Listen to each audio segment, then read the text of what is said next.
Welcome to Tyla Walker Romance. You're about to dive into one of Miss Tyla's free full audiobooks. She always knows how to make you forget your life with handsome alpha male billionaire heroes and sassy strong heroines who grab love with both hands. In order for this content to be free, we have to take out the dirty details. Otherwise, we risk disrupting this platform's rules and guidelines.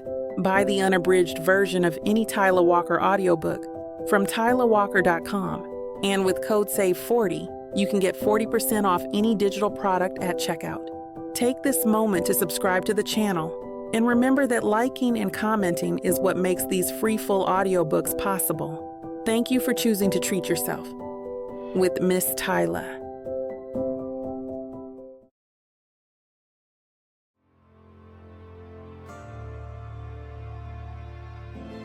Chapter 1. Tabitha. I parked the car a block away from Main Street, deciding to walk the rest of the way and soak it all in. There's a specific magic to the first lungful of Holly Ridge air after months away. It's sharp and cold and smells like pine needles and impending snow. A scent so deeply woven into my childhood that my shoulders relax as I watch everyone mill around. The city has its own energy, a thrum of ambition and exhaust that I've learned to love. But this quiet, glittering stillness is home. Twinkle lights, in every conceivable color, are strung from lamp posts and drip from the eaves of the familiar storefronts on Main Street. Giant plastic candy canes line the walkway to the town square, gloriously tacky and unchanged from when I was 6. It's the kind of idyllic, slightly over-the-top Christmas charm that my marketing firm would spend $1 million trying to replicate for a client's ad campaign. Here, it's just Tuesday. My phone buzzes in my pocket with a text from my boss. Fingers crossed for the pitch. Call me after the holidays. And a wave of pleasant warmth spreads through me, chasing away the winter chill. The promotion I've been killing myself for is so close I can taste it. This trip home is my victory lap. Weeks of my mom's gingerbread, my dad's terrible Christmas sweaters, and then back to the city to claim my new corner office. Perfect. The annual tree lighting ceremony is already in full swing. The whole town seems to be crammed into the square. A sea of wool hats and puffy coats. A choir of slightly off-key teenagers is belting out Jingle Bell Rock near the gazebo, and the air is permeated with the aroma of roasted chestnuts and mulled cider. I navigate through the crowd, grinning at familiar faces, and make a beeline for the hot cocoa stand. I need something to warm my hands. 1 large with extra whipped cream, please, I tell the woman running the booth. She hands over a steaming cup, and I turn, ready to find a good vantage point for the main event, and walk straight into a wall. A very firm, very broad wall, clad in a ridiculously nice wool jacket. Hot cocoa erupts from my cup, a volcano of brown liquid and melting whipped cream splashing all over the front of that beautiful navy coat. A sharp hiss cuts through the air, and the man flinches back, his whole body tensing. Damn! Oh my God! My apology is a strangled gasp as I stare at the damage. The heat must have soaked right through. I am so sorry. Are you okay? Did I burn you? My hands flutter uselessly in the air between us, my own panic turning my blood to ice. I just scalded a stranger, a huge, very solid stranger. I should be dabbing at him, offering first aid, something, but my brain has completely stalled. He's already unzipping the coat with practiced efficiency, pulling the wet, steaming fabric away from his chest. Underneath, a dark gray Henley is soaked through in a spreading stain. I'm okay, he says, voice a little tight. Thick coat, thick sweater, saved me from the worst of it. Are you sure? I'm practically vibrating with mortification. We should get some ice on that, or cold water. I can't believe I did that. He finally looks up from assessing the damage, and his eyes, God, his eyes, stop the frantic apology in my throat. They're green. Not just green, but the color of moss after a rainstorm, deep and soft and framed by thick, dark lashes. and despite the situation, they're crinkling at the corners with a startling amount of amusement. He gently takes the now half-empty cup from my trembling hands before I can do any more damage. Definitely seen worse traumas in the ER. First-degree cocoa burn at worst. I'll live. He glances down at his ruined coat. The coat, on the other hand, might need last rites. That coaxes a shaky, guilt-ridden laugh out of me. I am so sorry, Mr. Wall. Mr. Wall? My brain supplies belatedly. Seriously? Heat floods my face. Mr. Wall? A low chuckle rumbles in his chest. I think I like it. I want the ground to open up and swallow me whole. Anyway, don't worry about this. His smile is genuine now. A slow, easy thing that makes him absurdly handsome. He's tall, with shoulders that properly fill out his coat, and a jawline that looks like it was carved from granite. A light dusting of stubble darkens his chin, and his warm light brown hair has a bit of a wave where it's not covered by his beanie. It was an ambush. The Wall never stood a chance. He extends a hand, carefully avoiding his damp front. You're Tabitha Walker, right? My brain short-circuits. Damn Wall. And he knows my name. He's also making jokes after I just tried to give him a chest-sized blister. I rack my memory, trying to place him. There's something familiar in the kindness of his smile, but the rest of him is new, upgraded, a Holly Ridge 2.0. I definitely would have remembered. Yes, I'm sorry, have we met? My cheeks are on fire, and it has nothing to do with the cold. Estefan Merrill. He offers a hand, and I place my own in his. His grip is warm and solid. We had calculus together. You sat behind me and used to tap your pen on the desk. Drove Mr. Henderson crazy. Estefan. Little Steph Merrill, the quiet, lanky kid who was a genius at everything and always had his nose in a book? No, it can't be. Steph Merrill had oversized glasses and a growth spurt that left him all elbows and knees. This man is put together. The quiet intensity is still there, but now it's wrapped in a package of calm confidence that makes the air buzz around him. Estefan, right, of course. A laugh escapes me, sharp and surprised. You look different. Different? That's the best you can do, Tabitha? The man went from Clark Kent to Superman, and you hit him with a different. So do you, he says in a low, pleasant rumble. His gaze is direct, and it holds a warmth that feels entirely too genuine for a near stranger. You look happy. A pleasant flutter starts deep in my stomach. I am. I find myself smiling, a real, unguarded smile. It's good to be home? It's good to have you home. He finally lets go of my hand, but the warmth lingers. The mayor's voice booms from the speakers, starting the final countdown for the tree lighting. 5, 4, 3. The crowd joins in, a joyful, unified shout. Estefan's gaze is still on me, not the giant spruce in the center of the square. I feel pinned by the gentle intensity of it, and for some reason my breath hitches. 2, 1. A blaze of light explodes to our left. The massive tree is suddenly awash in thousands of glittering multicolored lights. A collective gasp of delight ripples through the crowd, followed by cheers and applause. It's the moment I've been waiting for, the official start of Christmas in Holly Ridge. My eyes, full of festive cheer, scan the happy faces around me and land on the base of the tree. And then I see them.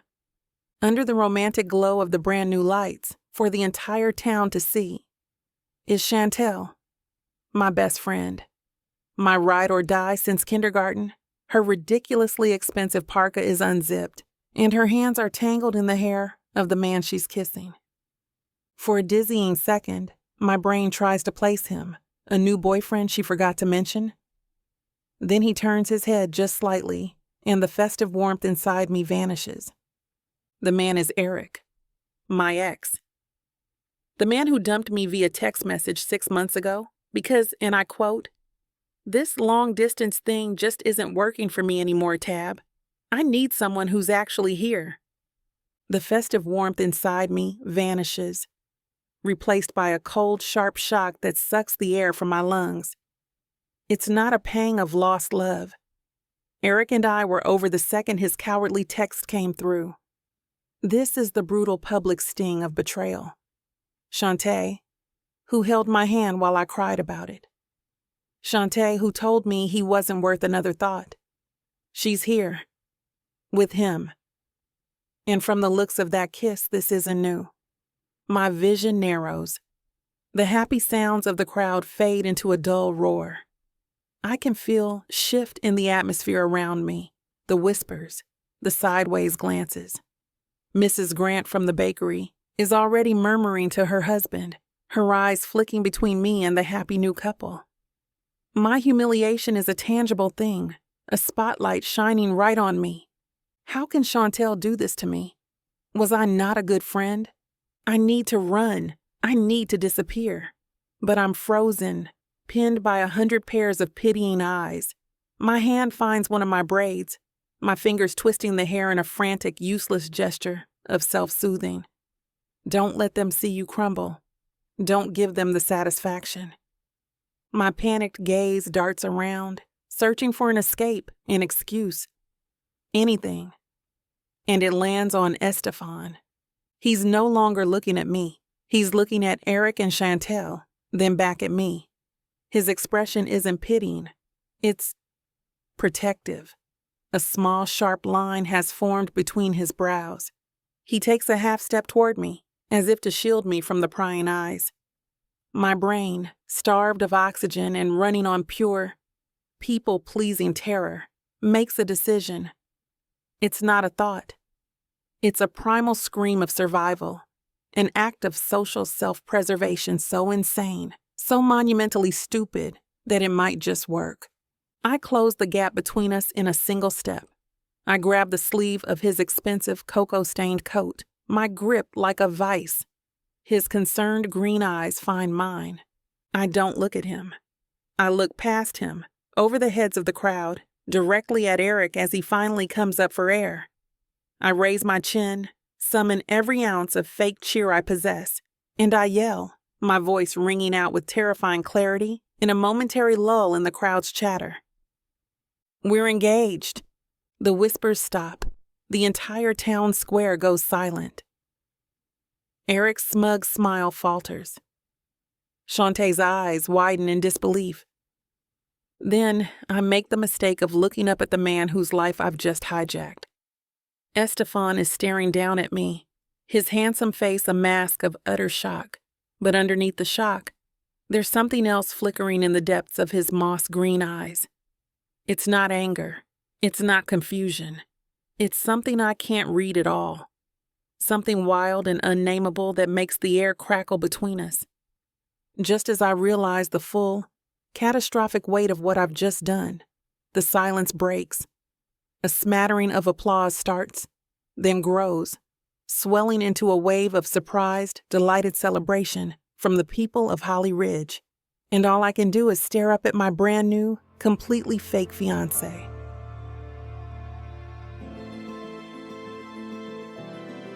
Chapter 2. Estefan. The world narrows to two things, the impossible words hanging in the frozen air, and Tabitha Walker's hand gripping my coat sleeve. "We're engaged!" My mind goes completely, blessedly blank.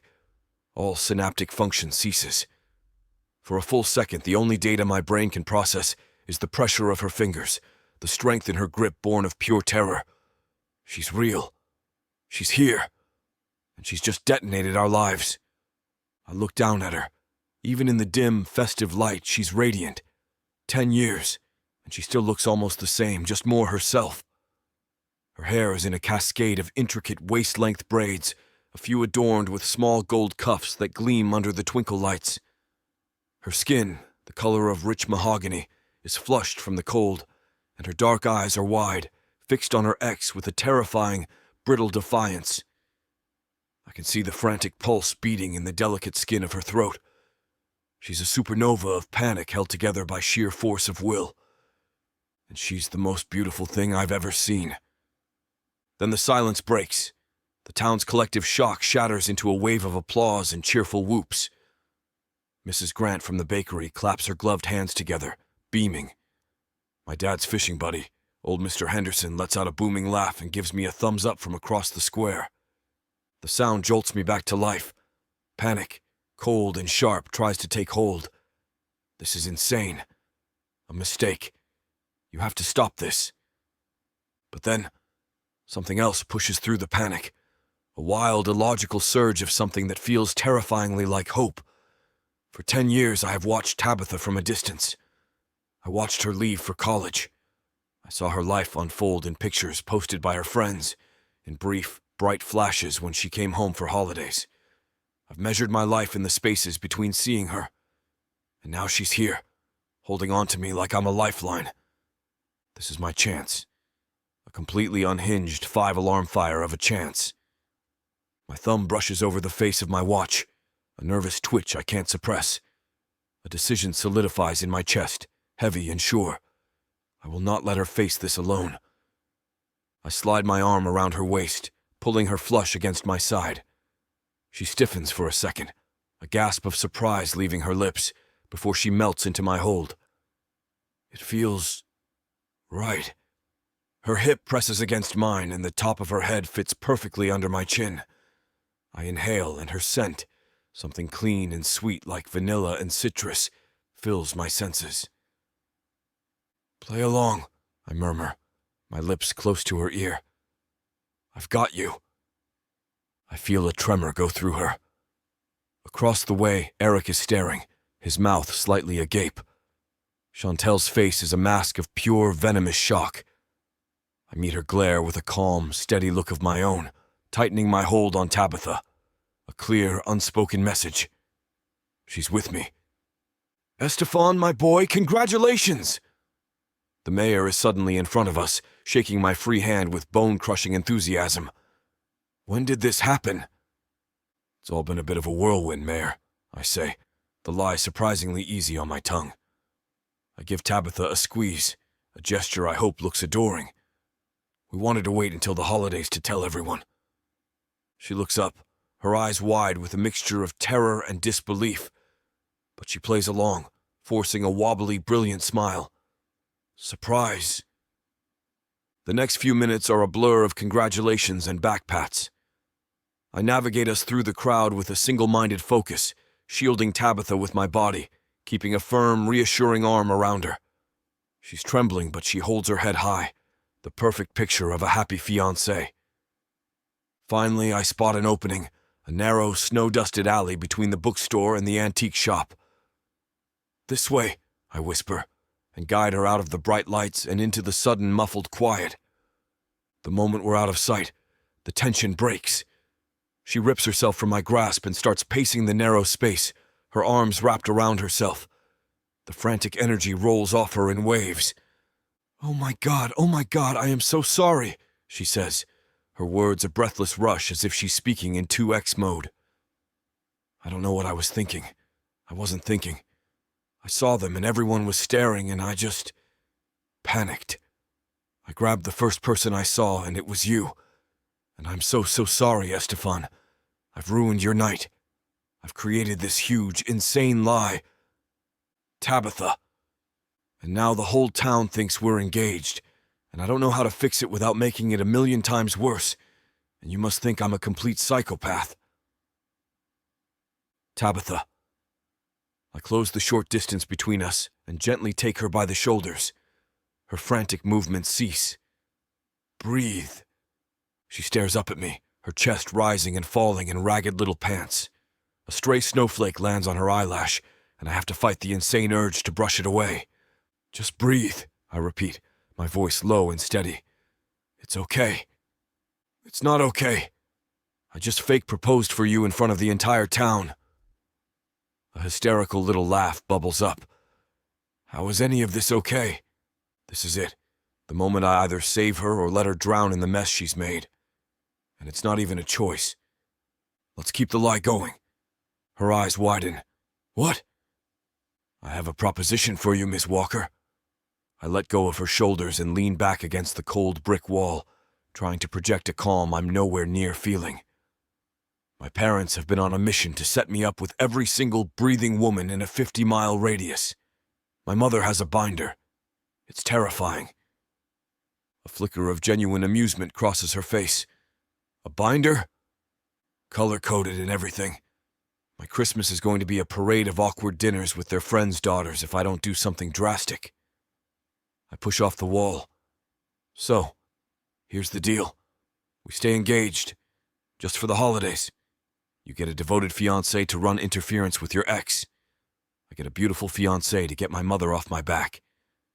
We give the town a nice bit of holiday romance, and on New Year's Day, we have a quiet, amicable breakup. No one gets hurt. Win-win. She just stares at me, her mind clearly struggling to keep up with the sheer insanity of my proposal. The brilliant marketing brain I remember from high school is whirring behind her eyes, analyzing the angles, weighing the pros and cons.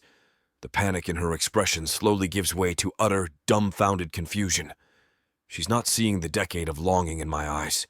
She's seeing a logical, if slightly bizarre, business transaction. And right now, that's exactly what I need her to see. She takes a step back, her head tilted. The full force of her gaze is a physical thing, and it takes everything in me not to fidget with my watch again. Finally, she speaks, her voice barely a whisper. You're serious? Chapter 3. Tabitha.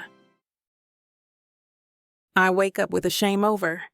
It's a unique and vicious strain of hangover that involves 0 alcohol and 100% soul-crushing regret.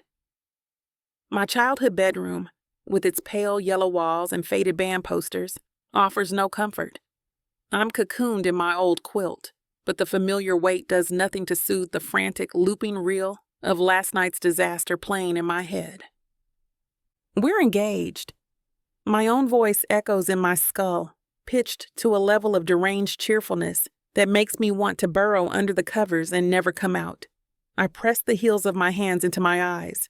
What kind of person hijacks a near stranger's life as a form of social damage control?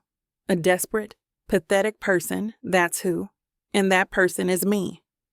After the applause and congratulations, Estefan had calmly walked me home, a warm, steadying presence in the swirling chaos of my own making. We'd barely spoken. There was nothing to say. We agreed to meet this morning to, what? Draft the terms and conditions of our fraudulent relationship? My stomach clenches. The Holly Ridge Cafe is quiet. Only a few regulars nursing their morning coffee. The air smells of dark roast and bacon. I claim a small booth in the back corner, a pathetic attempt to hide from the very town I'd performed for yesterday. I'm twisting one of my braids around my finger, the familiar motion doing little to calm the swarm of bees in my chest. Then the bell above the door jingles, and he walks in. In the harsh morning light, Estefan Merrill is even more infuriatingly handsome. The bulky winter coat is gone. Now in its place, a soft forest green flannel shirt stretched over a frame that is solid in all the right places. He spots me, and that slow, easy smile from last night makes a reappearance. It does absolutely nothing to help the bees. Morning, fiancé, he says, sliding into the booth opposite me. His voice is a low, amused rumble, and the sound sends a ridiculous tingle straight down my spine. Heat floods my face. Don't. Please. I think if I hear that word one more time, I might actually combust. He just chuckles. A warm, pleasant sound. Okay, no fiancé until we're in public. Noted. He flags down the waitress and orders a black coffee. Have you eaten? I shake my head, my appetite a distant memory. I'm still subsisting on shame and humiliation. It's surprisingly filling. The waitress leaves, and a comfortable silence settles between us. It should be excruciatingly awkward, but it isn't. He just watches me, his green eyes patient, until I finally work up the nerve to speak. Listen, Estefan. About last night and about your proposition. You don't have to do this. I was a mess, and you were being kind. We can just put out a statement. Say it was a joke that got out of hand. And humiliate you a second time? He shakes his head, a definitive no-nonsense movement. Not an option. Besides, I told you, you're my get-out-of-matchmaking free card. This is mutually beneficial. I'm not entirely sure I believe him, but I'm too desperate to argue. Okay then. If we're doing this, we need a story and rules. A marketing plan for our relationship. He smiles again, a genuine, startlingly attractive expression. You're the expert. Lead the way. My professional instincts kick in, a welcome relief from the personal chaos. I grab a napkin and a pen from my purse. Right. The backstory. It needs to be simple, believable, and mostly private, so we don't get tripped up on details. I jot down a heading. Project Save Face. We knew each other in high school, obviously, but we didn't connect until after I left for college. I could have sent you a message on social media, he offers, leaning forward, his forearms resting on the table. How have you been that turned into something more? Yes, good. The pen scratches against the flimsy napkin. We started talking online, just as friends. Then it turned into late-night phone calls, especially after I broke up with my ex. You were there for me until it turned into more. It was a slow burn. Kept it a secret because long distance is hard, and we didn't want the pressure from our families. Which is why I only visited you in the city, never the other way around, he adds, seamlessly picking up the thread. It was our own little world. We fell in love privately. I proposed last month when you thought you were just coming to visit me for the weekend. I look up from my frantic scribbling. His eyes are locked on mine, and for a second the story feels terrifyingly real. The way he says fell in love is so simple, so sincere, that my breath catches. I have to remind myself this is an act, a business arrangement. Exactly, I manage, my voice a little tight. I clear my throat and shift my focus back to the napkin. Now, rules of engagement, literally. I draw a line under our fabricated history. 1. Public appearances are a must. We have to be seen at the Jingle Bell Ball, Christmas Eve service, that sort of thing. Agreed. 2. Public displays of affection. My cheeks feel warm again.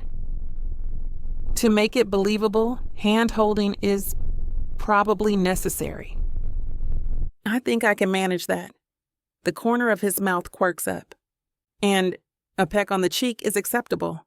For greetings and goodbyes. I tap the pen on the table, my heart doing a strange little flip. But that's it? No, you know? No kissing on the lips, he finishes, his voice perfectly even, but there's a new glint in his eye, a spark of challenge. Got it. Boundary established. And rule 3, I say, rushing to get past the sudden tension crackling between us.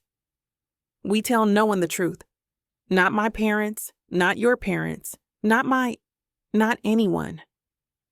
Our secret, he says, and the word hangs in the air between us, intimate and heavy. The conversation flows surprisingly easily after that. We talk about our jobs, my frantic life in the city, his demanding but rewarding work at the hospital. He listens with a focused intensity that makes me feel like the only person in the room.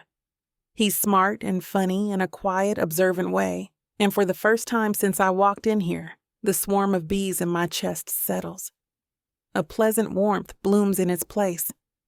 This might not be so bad after all. He's a good man. A kind, decent, shockingly handsome man who is doing me a bigger favor than I could ever repay. We're laughing about a ridiculous detail to add to our story, a disastrous first secret date involving a broken-down car, when my phone buzzes on the table. The easy warmth between us evaporates. I glance down at the screen, my stomach tightening. It's my mom. I swipe the message open, and the breath leaves my body in a rush. Mom. The Merrills just called. They want us all to come for dinner Friday night to celebrate. Isn't this wonderful? How could you not tell me?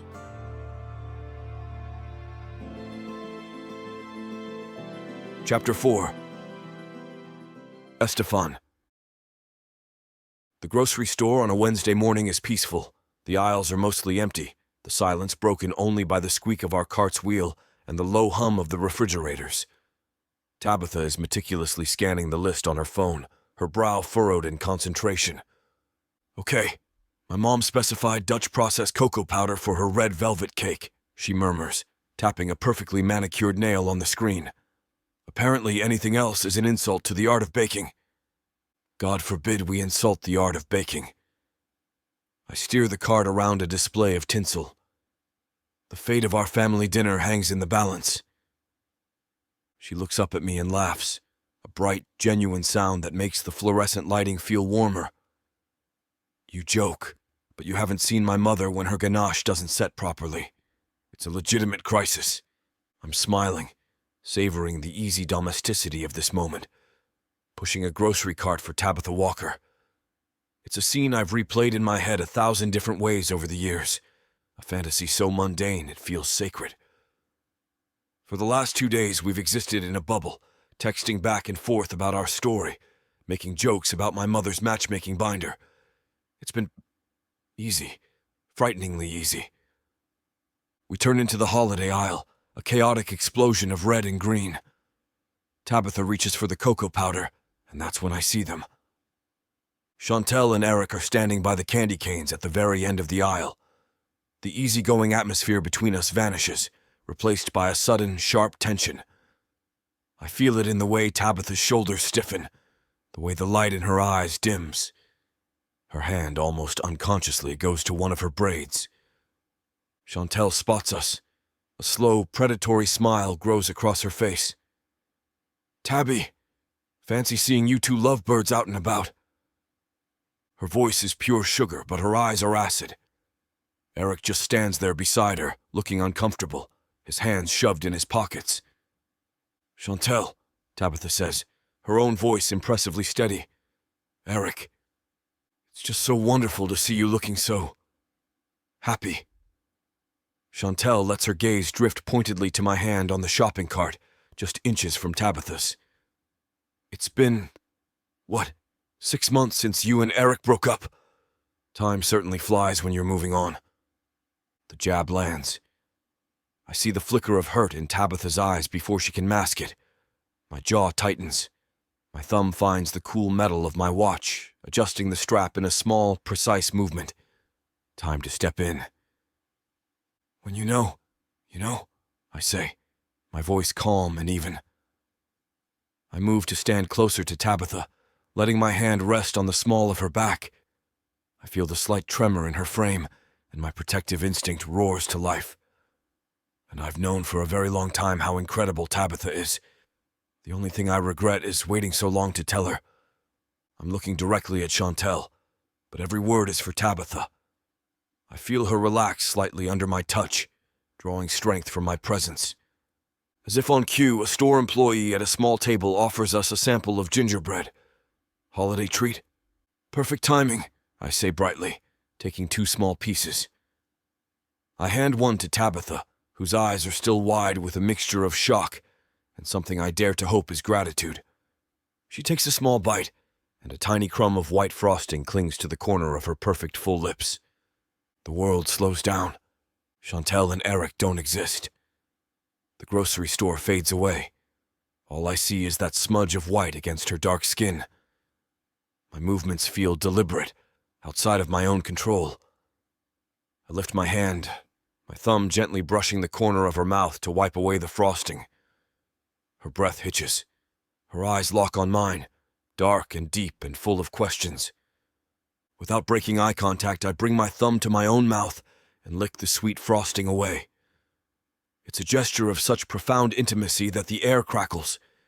It's a confession, a promise, a public declaration that is more real than any lie we could ever spin. Tabitha's lips part in a silent gasp.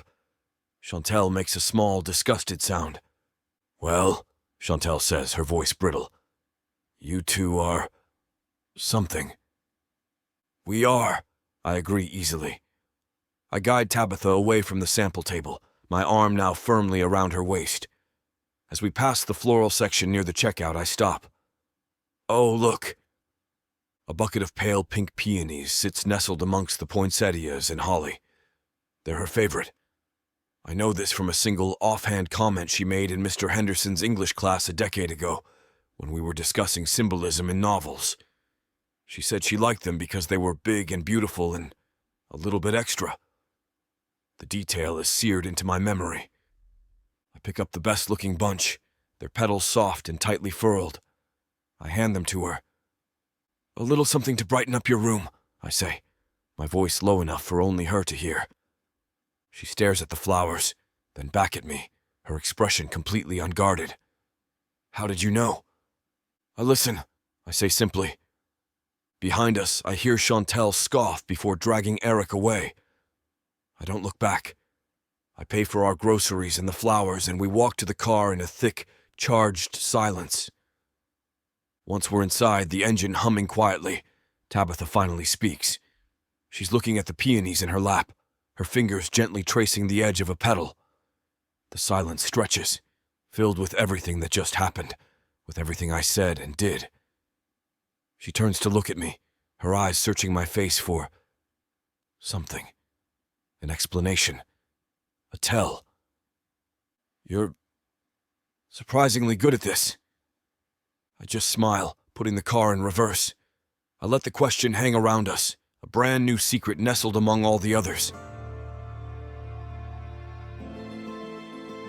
Chapter 5. Tabitha.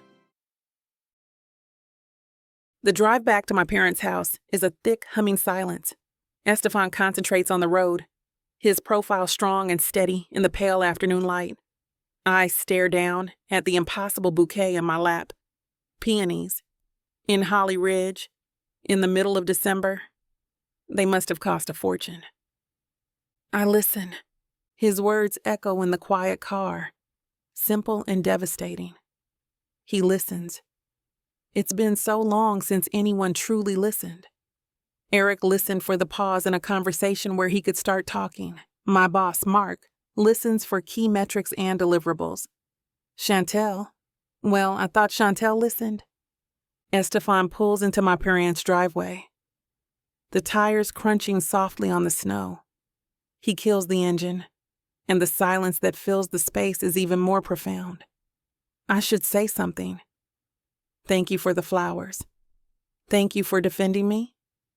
Thank you for being surprisingly good at this. But the words feel flimsy, inadequate for what happened in that grocery store. The way he studied me when he licked the frosting from his thumb wasn't just good acting. It was a 5-act play in a single glance, and it left me breathless. "I'll walk you in," he says, his voice cutting gently through my thoughts. I manage a nod. Inside, the house smells like cinnamon and my dad's wood polish. I find a tall glass vase under the sink and fill it with water, my hands moving on autopilot. I arrange the peonies, the pale pink petals, a soft alien luxury against the backdrop of my mom's aggressively festive, snowman-themed kitchen towels. Estefan leans against the doorframe, watching me. He hasn't said a word, just followed me in, a silent, solid presence. It's unnerving and comforting, and it's making my brain feel like scrambled eggs. "They're beautiful," I say, finally meeting his eyes. "Thank you." "You're welcome." He gives me a genuine smile, the kind that makes my stomach do a slow, lazy somersault. "I'll see you Friday for the interrogation." Our parents, I mean. Right, the interrogation. A nervous laugh escapes me. I'll try to have our story memorized by then.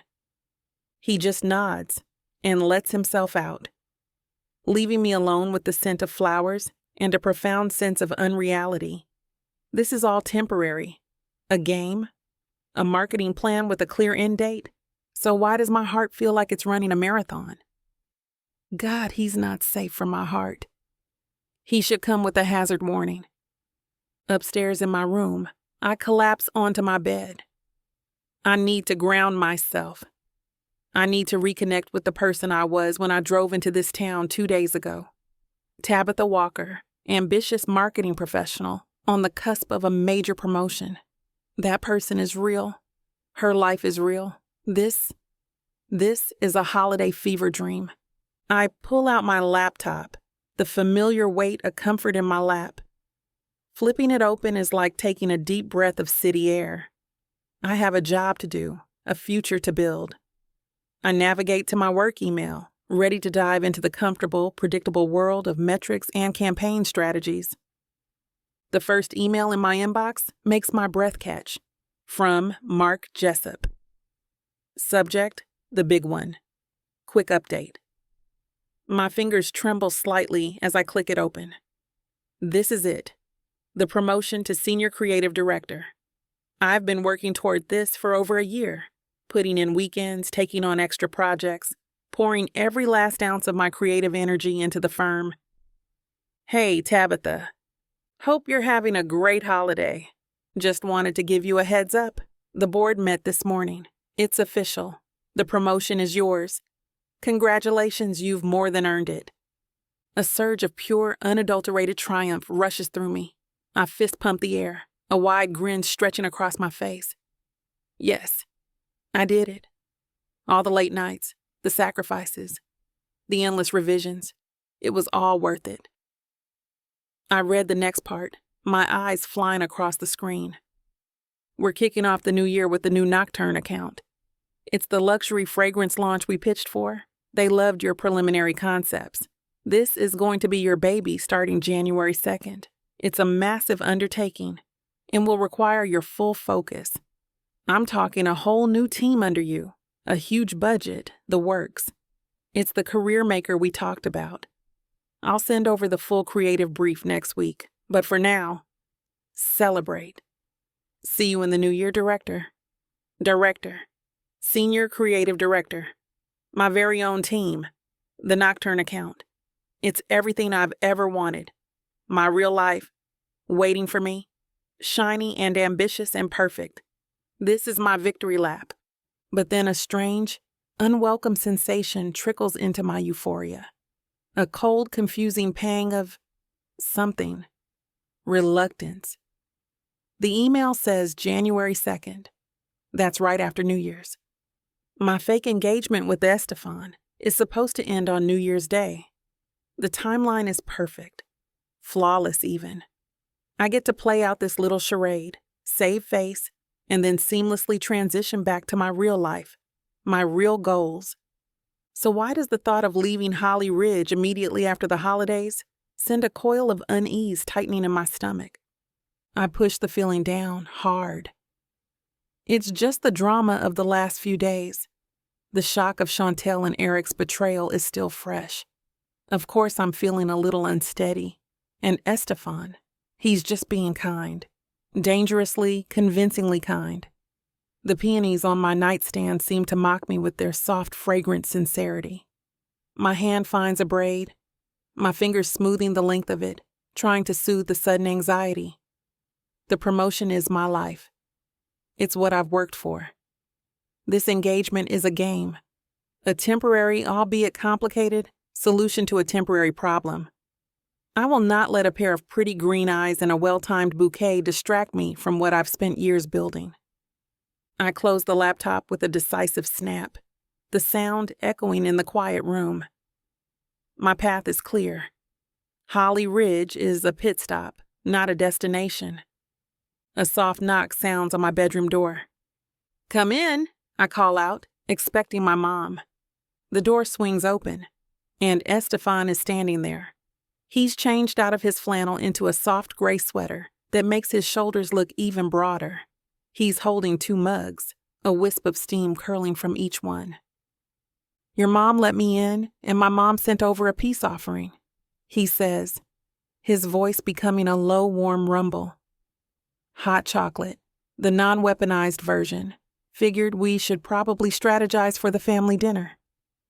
He smiles that slow, easy smile, the one that makes the air feel thick and warm, and the sight of his charming, handsome face, the sheer, uncomplicated goodness of him, makes my stomach twist into a tight, painful knot of a conflict I absolutely refuse to name.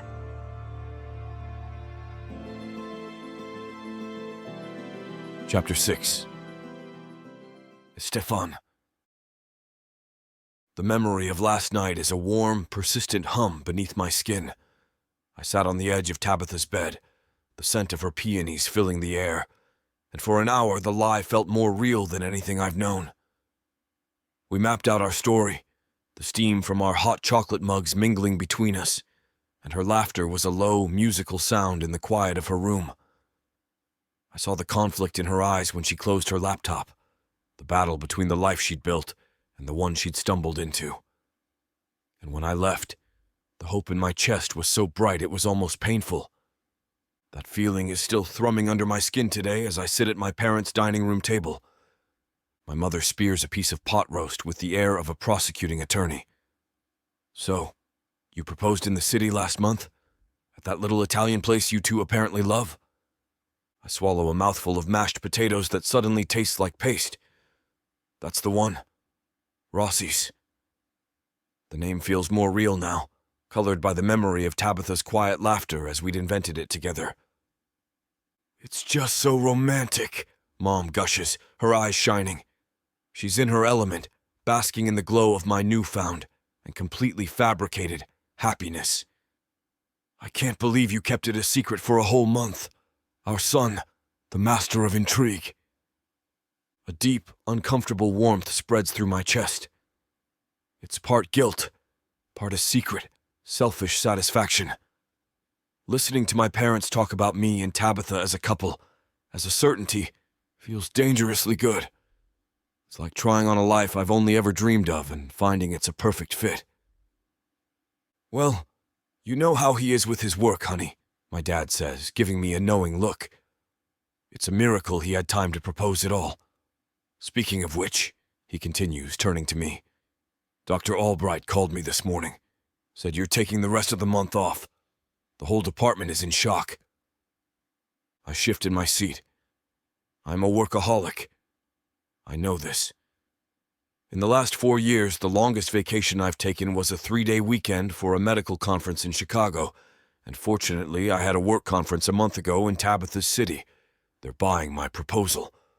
For the past few years, work has been my refuge, predictable, logical, a place where I can fix things. But the moment Tabitha yelled, "We're engaged," to the entire town square, something inside me shifted. The next morning I called the chief of surgery and told him I was taking a personal leave. No explanation, no apologies.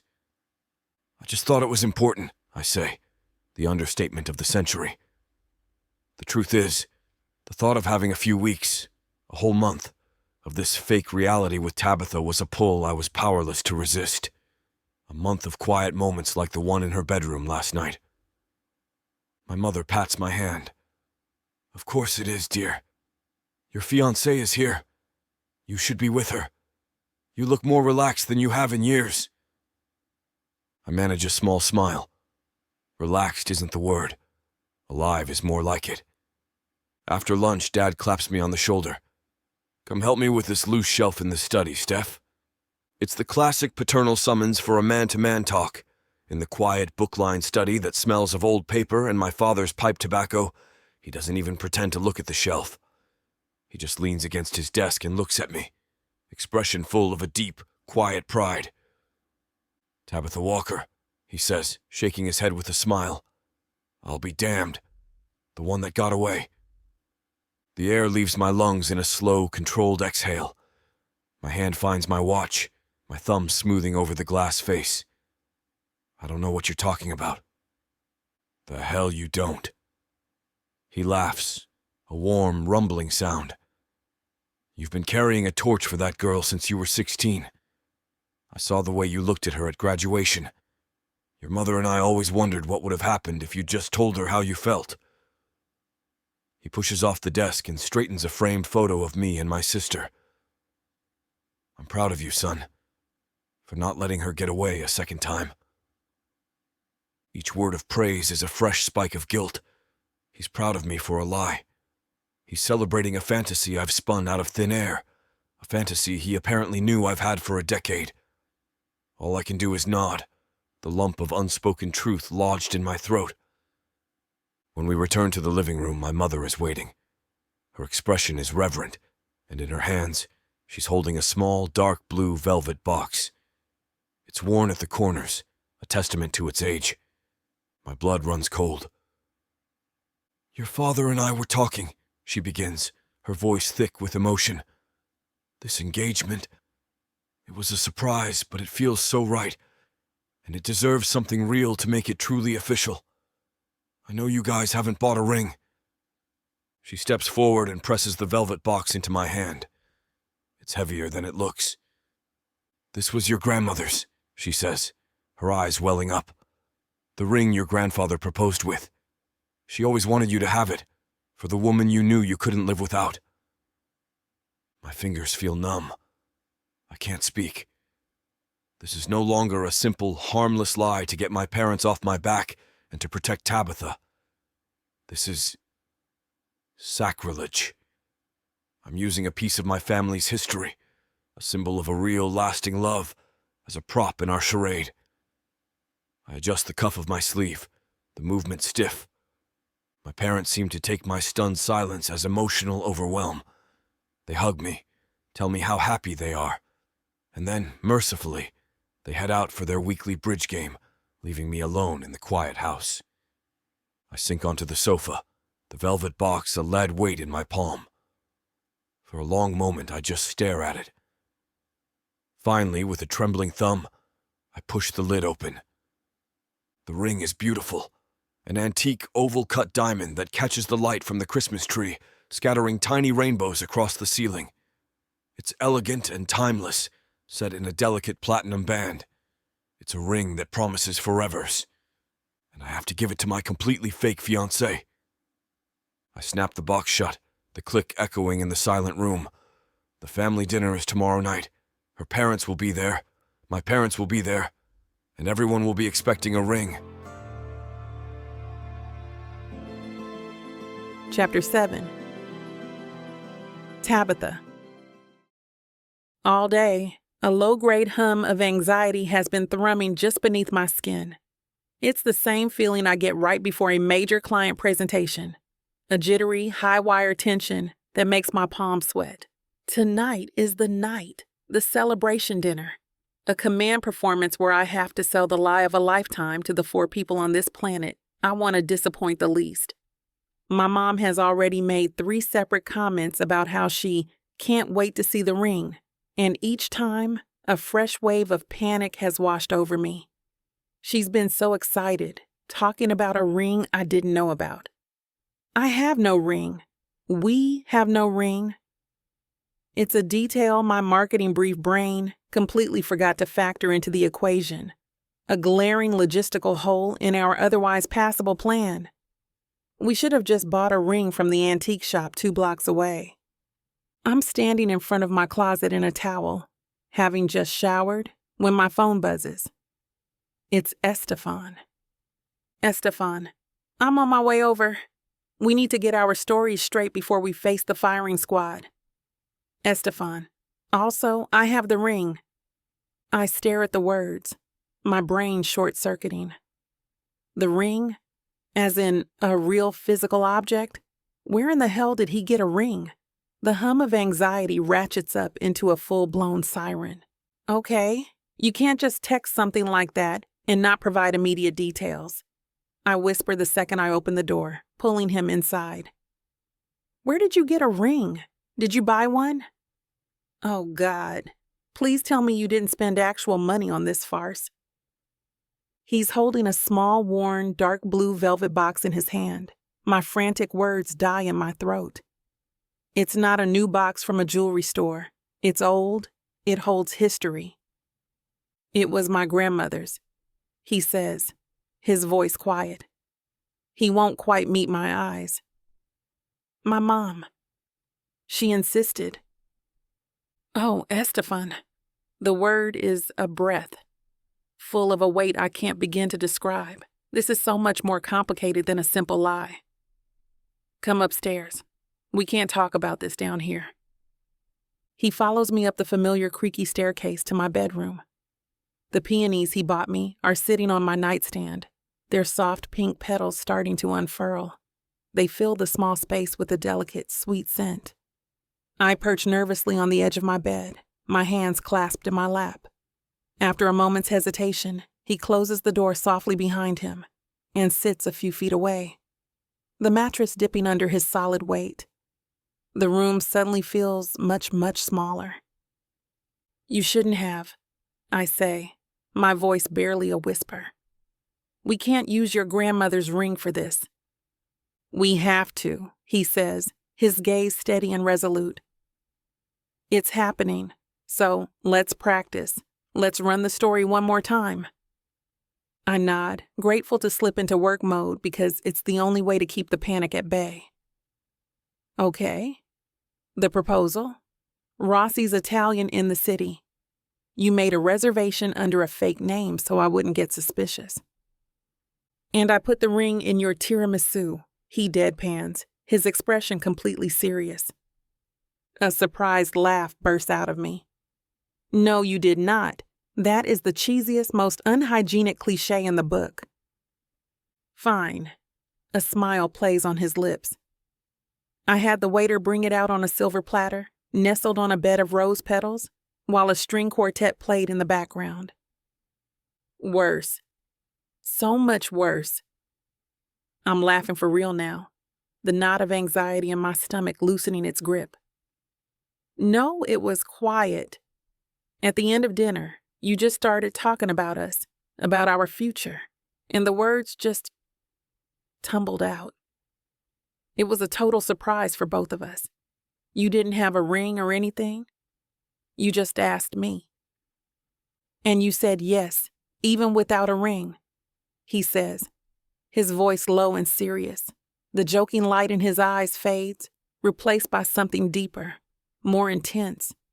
He lifts the small velvet box. The night I proposed, I told you I'd find you the perfect one that had a real story. His gaze holds mine. And now I have. The shift in the air is immediate and profound. This is no longer just a strategy session. Now for the hard part, he says softly. He gestures with the velvet box. Your parents are going to want to see it on your finger. My mom will probably want to inspect the setting. We should make sure it fits. My breath catches. My hand finds my braid again, my fingers twisting. Right. Of course.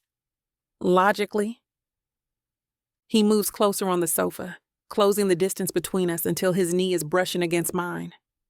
The heat from his body radiates through my jeans, a steady, solid warmth.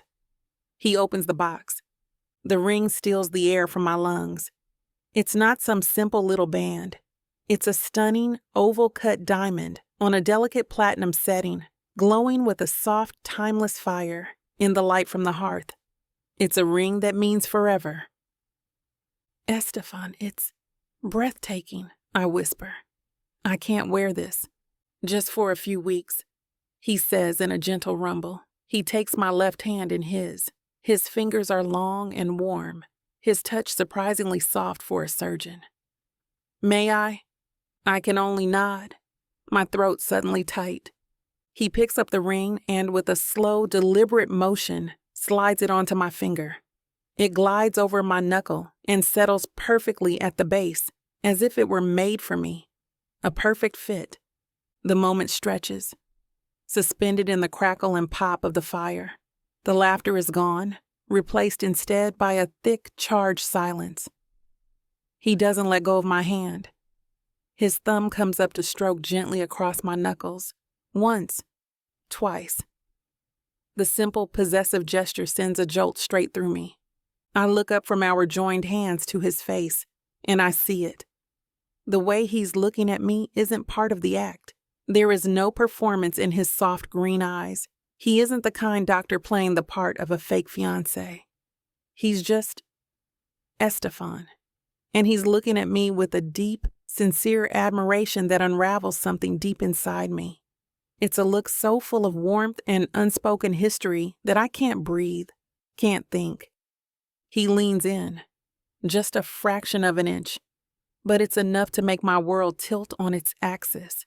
His gaze drops from my eyes to my lips. My own lips part on a silent, involuntary gasp, and for one wild, terrifying second, I completely forget about our no-kissing rule. I forget it's a rule at all.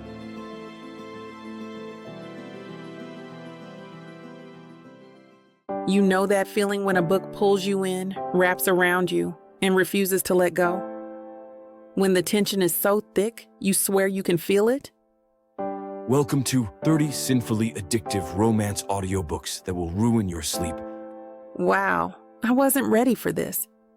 One chapter in, and I'm already hooked. Oh, you thought this was just another audiobook collection. No, sweetheart. This is the Dirty 30. Forbidden love, dangerous desires, billionaires with secrets, bad boys who bite back. And every last word is dripped in temptation. I thought I could just listen to one chapter before bed. Now it's 2 a.m. and I need answers. Need. So what are you waiting for? Click the link. Start listening. Let the Dirty 30 ruin you in the best way possible. Escape your life with Miss Tyla.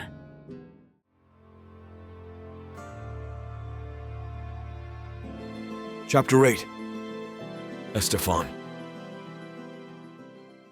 The four of us, Tabitha, her parents, and I, step through my parents' front door, and I know immediately that we are walking into a full-scale ambush. It's not just my parents. The warm, gingerbread-scented air is rich with the cheerful, overlapping chatter of what appears to be the entire Merrill Walker extended family tree. My Aunt Carol is already deep in conversation with Tabitha's mother, Janice. My Uncle Gene is laughing with her father, David, by the roaring fire. My mother, it seems, interpreted a small dinner to celebrate as an official union of the clans.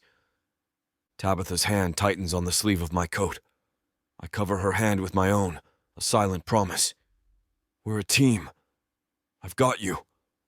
Her father, a man whose approval I suddenly crave with a startling intensity, claps me on the shoulder. So, Estefan, he says, a friendly but appraising look in his eyes. A doctor, huh? Secretly dating my daughter for months? You've been a busy man. Keeping up with her is a full-time job, David, I reply, the lie feeling smoother than it should. The dinner table is chaos but organized. 14 people, a mountain of food, and a volley of questions aimed directly at the head of the table, where Tabitha and I are strategically placed like sacrificial lambs. So, Tabitha, Aunt Carol begins, her timing impeccable. Long distance is so difficult. How did you two possibly make it work for months, and in secret? Beside me, Tabitha is the picture of radiance and calm. It was hard, she admits, her voice carrying easily. She looks at me, a soft, private smile on her face that is entirely for show, but still makes my chest ache.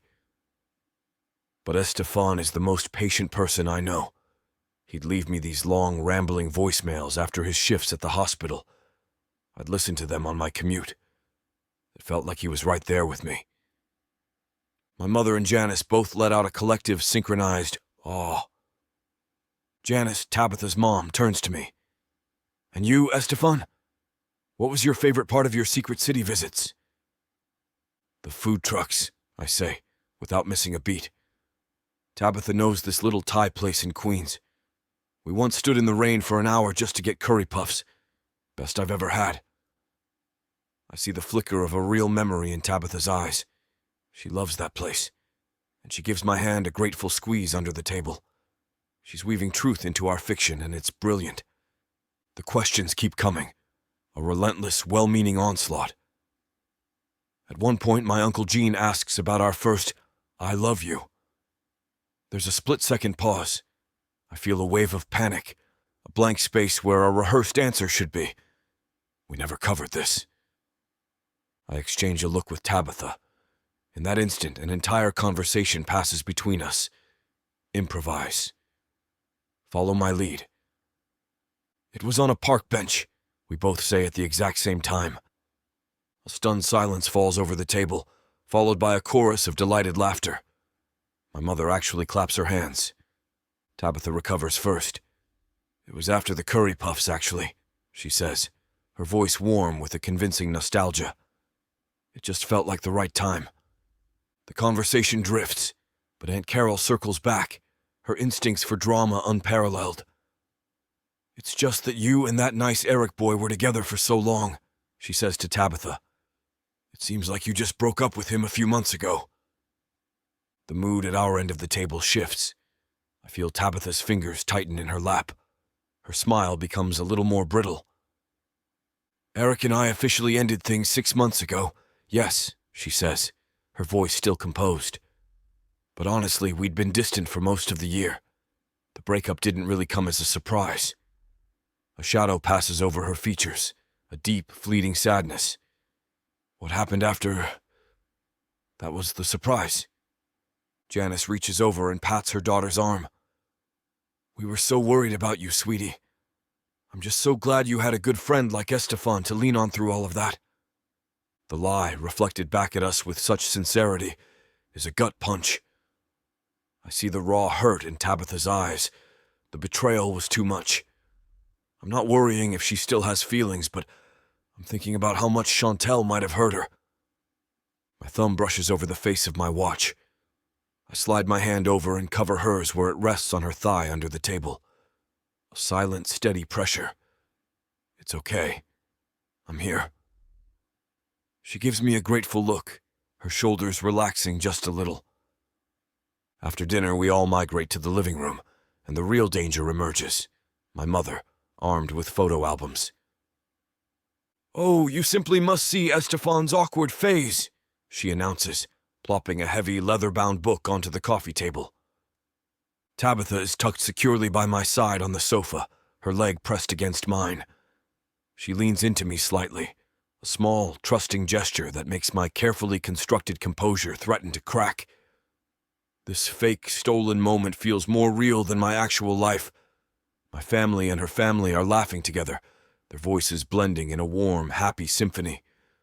And the woman I love is wearing my grandmother's ring and leaning on me like she belongs here. My mom flips a page, and there it is. My high school yearbook photo, awkward, lanky, with oversized glasses and a terrible haircut. I'm bracing for the inevitable teasing when my mom points to the picture, her eyes twinkling. She looks straight at Tabitha, but her voice is loud enough for everyone, including Janice and David, to hear.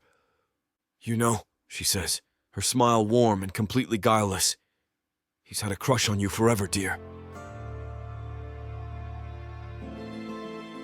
Chapter 9. Tabitha. Estefan pulls into my parents' driveway, the tires crunching softly on the fresh snow. My dad claps him on the shoulder through the open window, and my mom gives my cheek a loud, happy kiss before they head inside. Their cheerful goodbyes swallowed by the closing door. And then it's just us. The engine hums, pushing warm air against the sudden heavy silence that fills the car. The performance is over. The house is quiet, and his mother's words are ricocheting around my skull. A cheerful, devastating grenade that blew up my carefully constructed reality. "He's had a crush on you forever, dear." I sneak a glance at him. His face is cast in the cool blue-green light of the dashboard. His jaw is tight, his focus entirely on the quiet, snow-covered road ahead.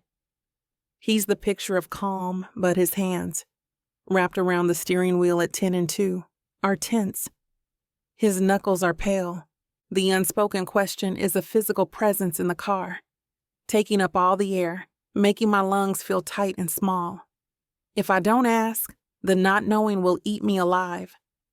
My professional life is built on data, on clear, quantifiable facts. I can't function in this sea of unspoken history and maybes. Was she telling the truth? I don't want to head inside without a clarification. The words are quiet, barely a whisper against the hum of the engine, but they land in the small space with all the force of a shout. I see his jaw work, a muscle flexing in his cheek. He lets out a long, slow breath that fogs the air in front of him. Finally, he shifts to face me. The practiced calm he wore all night is gone, stripped away to reveal a raw, flustered honesty that makes my stomach perform a nervous, twisting dive. He clears his throat, running a hand over the back of his neck in a gesture that is so endearing it makes my chest ache. In a high school kind of way, yeah. I guess it was true. He won't quite meet my eyes, focusing instead on the gear shift between us. You were a lot. A small, self-deprecating smile touches his lips. You were smart, intimidatingly so. You were funny, and you were fiercely loyal to your friends. His gaze finally lifts, just for a second, and meets mine. The green of his eyes is dark and serious in the dim light. I always admired you. Admired. The word is so safe, so respectable. It's a perfectly constructed shield, a word chosen to downplay, to manage, to avoid scaring me off, and my marketing brain recognizes it as brilliant damage control. But the flush creeping up his neck tells a different story. The sincerity radiating from him is a palpable heat, and it warms a corner of my heart I thought had gone permanently cold after Shantae's betrayal. Oh, is all I can manage to say. It feels small and stupid, a completely inadequate response to a decade-old confession. We get out of the car. The cold night air is a welcome shock, sharp and clean against my heated cheeks. Snowflakes, big and fluffy as cotton balls, melt in my hair and on my eyelashes. I should go inside, say goodnight.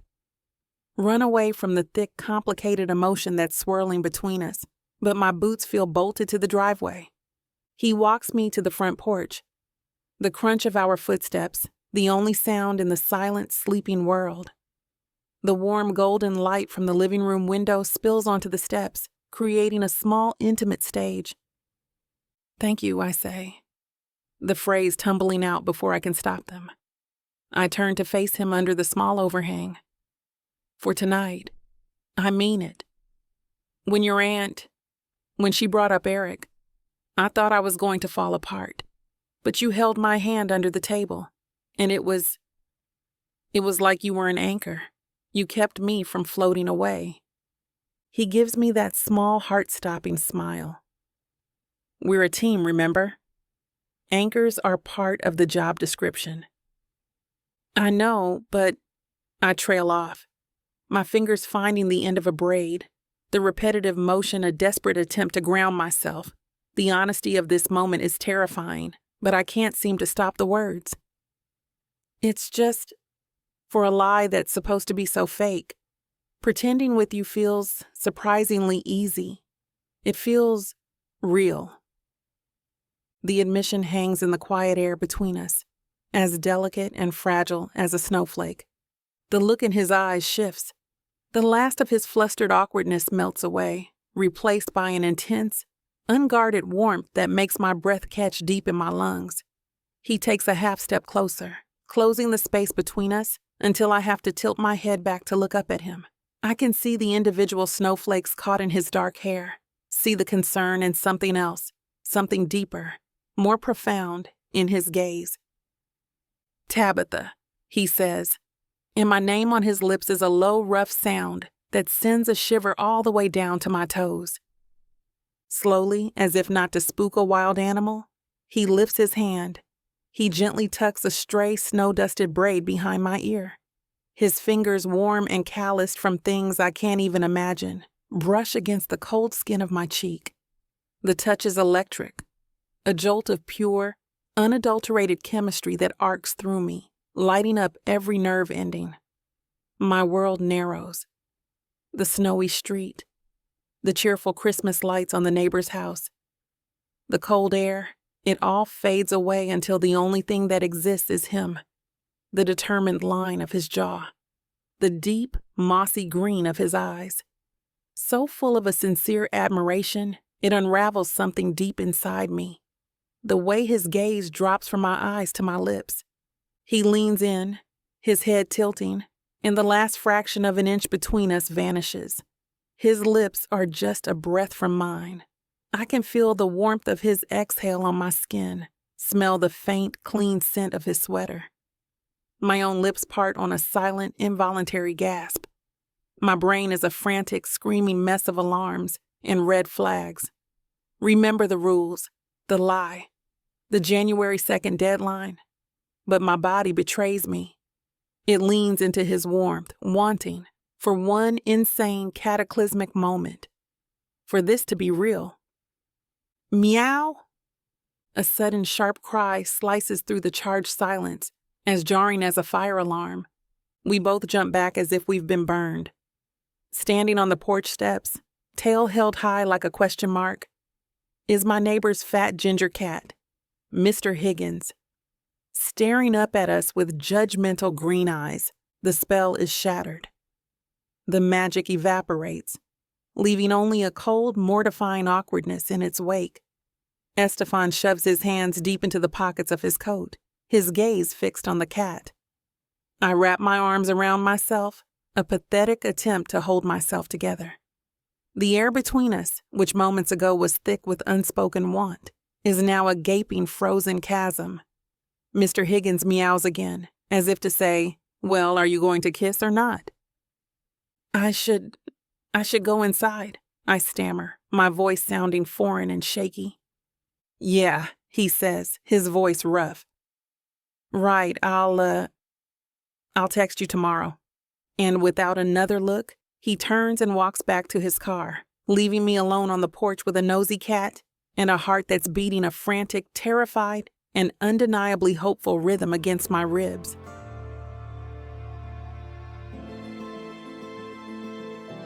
Chapter 10. Estefan. The awkwardness from last night lingers. It hangs in the crisp winter air between us, a memory of the kiss that was interrupted by a meddling cat.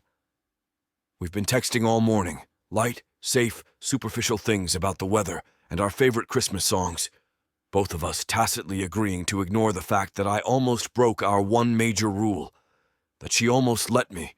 Now walking through the Holly Ridge Christmas market, my hand is holding hers. It's the first time we've touched since I all but fled from her porch. Her fingers were cold when I first took them, but now they're warm, curled trustingly around mine. It's part of the performance, I know. We are the happy, newly engaged couple for all the world to see. But the simple, solid weight of her hand in mine feels less like an act and more like an anchor, grounding me in this fragile, temporary reality. The market is a festive chaos of sight and sound. Twinkle lights are strung between vendor stalls selling everything from handmade ornaments to mulled wine. The air is ripe with the tantalizing scent of roasted chestnuts and pine.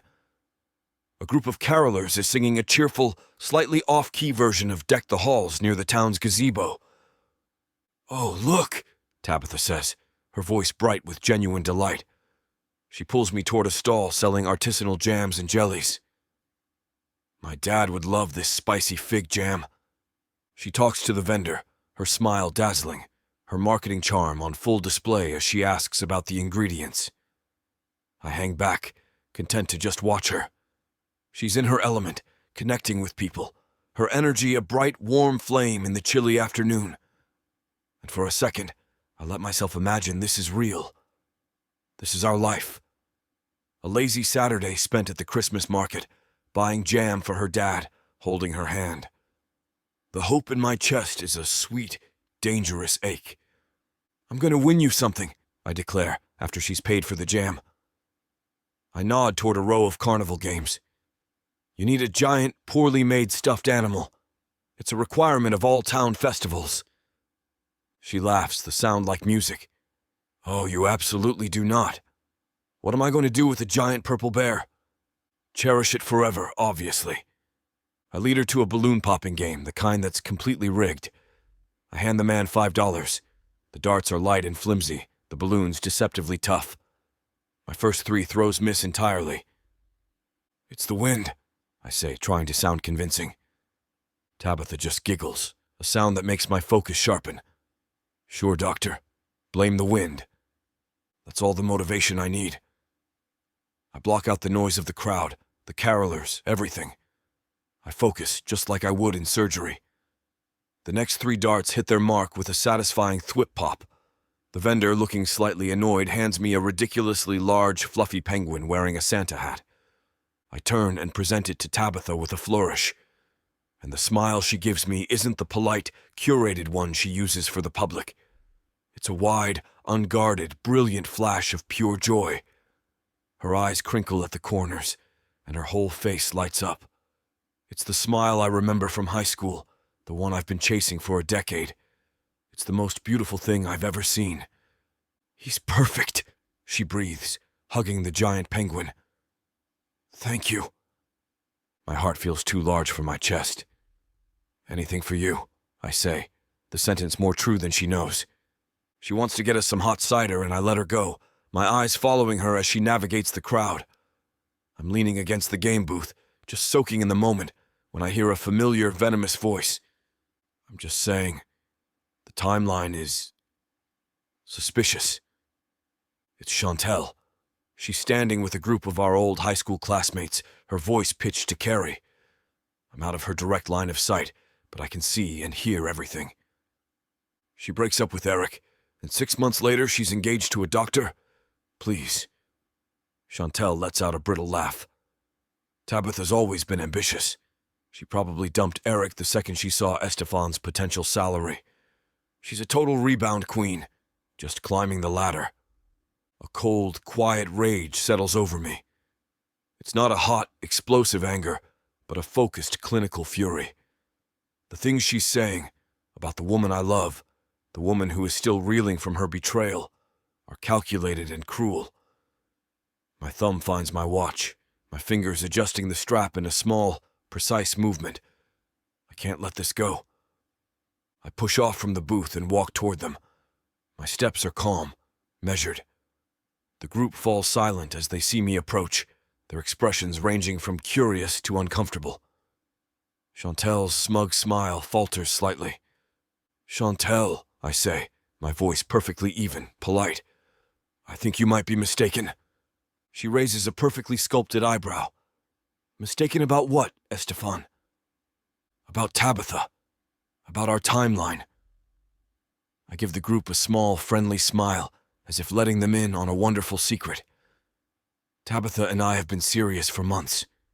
The thing is, commitment and love isn't measured by time. We decided to keep it private until we were sure. My gaze settles on Chantel, my expression still pleasant, but my voice is laced with steel. What she had with Eric was over long before she and I decided to make it official. She would never treat anyone with the kind of disrespect you're suggesting. She's the most loyal person I've ever met. I let the words hang in the air, a direct and public refutation of her gossip. I've not only defended Tabitha, but I've also subtly called Chantel's own loyalty into question. Chantel's face pales, then flushes with angry humiliation.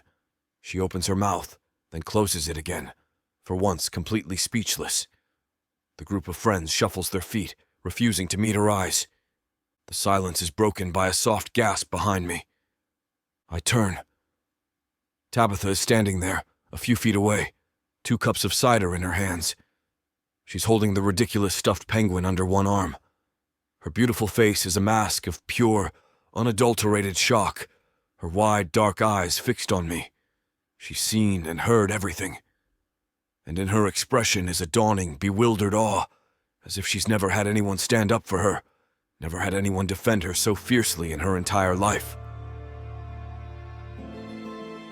Chapter 11. Tabitha. My blood is roaring in my ears, a frantic, rushing sound that drowns out the distant carolers and the cheerful din of the market. My cider is forgotten, My hands slick around the paper cups. All I'm able to see is Estefan, standing solid and unmovable in the face of Chantel's venom.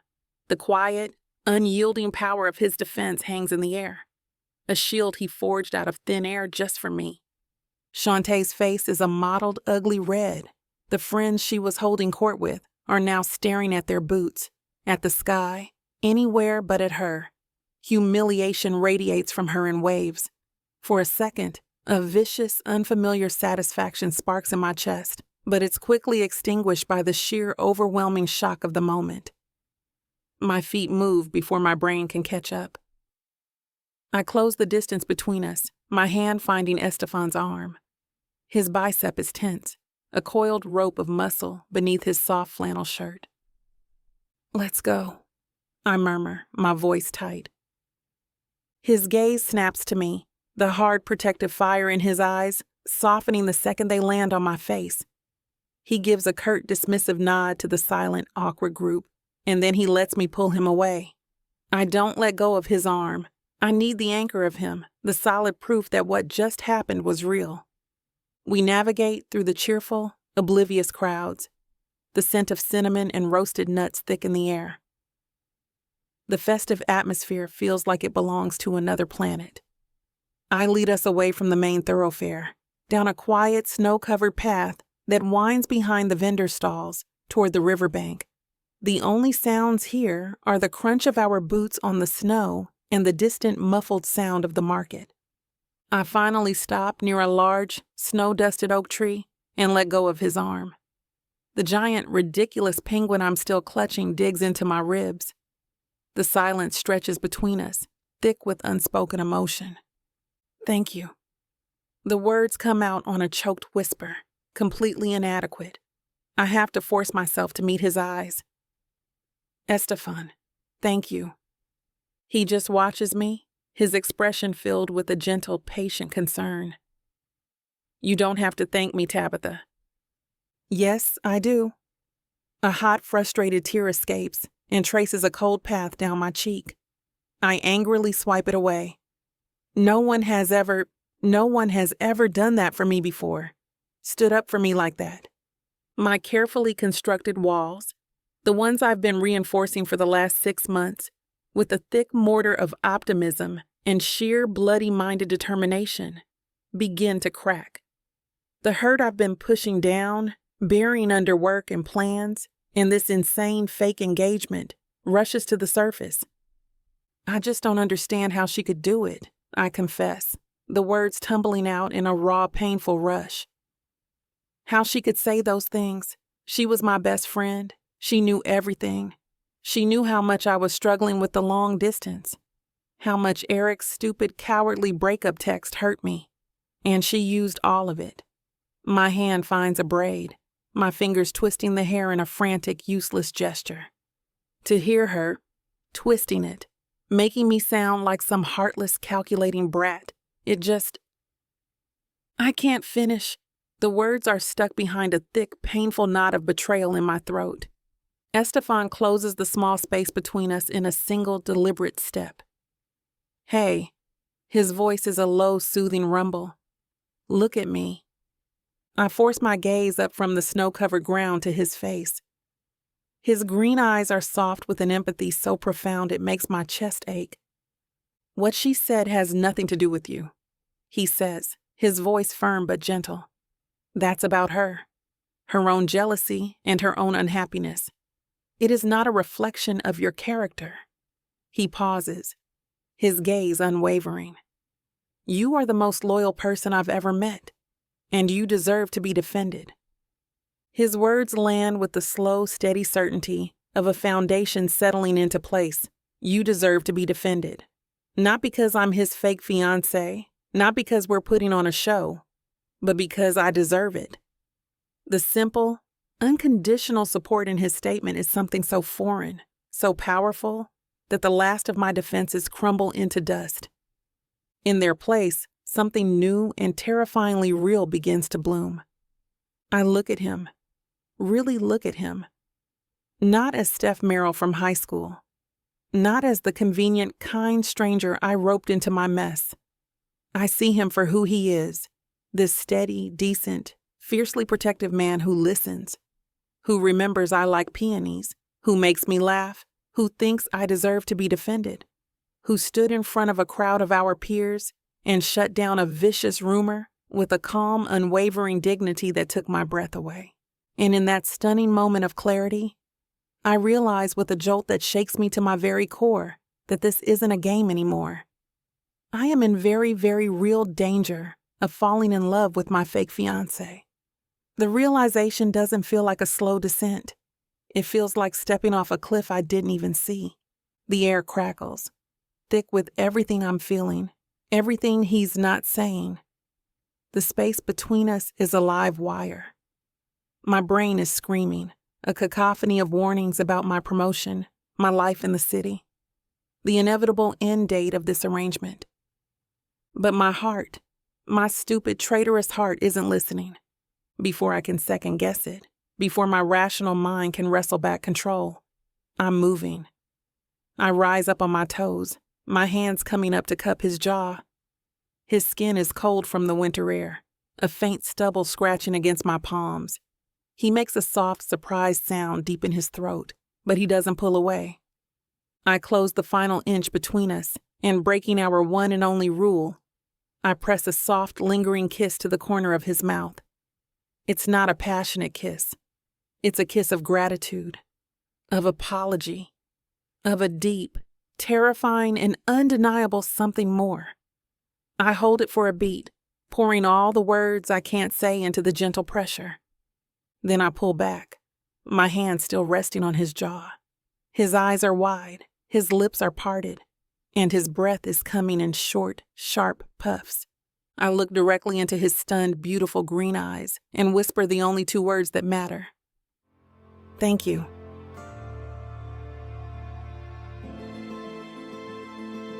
Chapter 12. Estefan. Her kiss lives on the corner of my mouth. It's been 2 days since the Christmas market, and I can still feel the soft, lingering pressure of it. A ghost of a touch. It wasn't the kiss I've spent a decade dreaming of, but it was something more potent. It was genuine. It was a thank you. It was a confession. It was a crack in the carefully constructed wall between what is fake and what is real, and the tension has been a low, constant hum between us ever since. Our texts are polite, our phone calls brief. We're both dancing around the memory, around the rule she so beautifully broke. My house is quiet, the only sound the gentle hiss of the radiator and the scratching of my pen as I review patient charts at my dining room table. Outside, the sky has turned the color of lead, and a light, festive snow has begun to fall. A knock on the door makes my head snap up. My heart gives a single, hard thud against my ribs. I know it's her before I even see her. When I open the door, Tabitha is standing on my porch, a dusting of snowflakes in her intricate braids. She's hugging a copy of 100 Years of Solitude to her chest, the book I lent her. "Hi," she says, voice a little breathless from the cold. "Just wanted to return this. My mom's making me clear out my old bookshelf."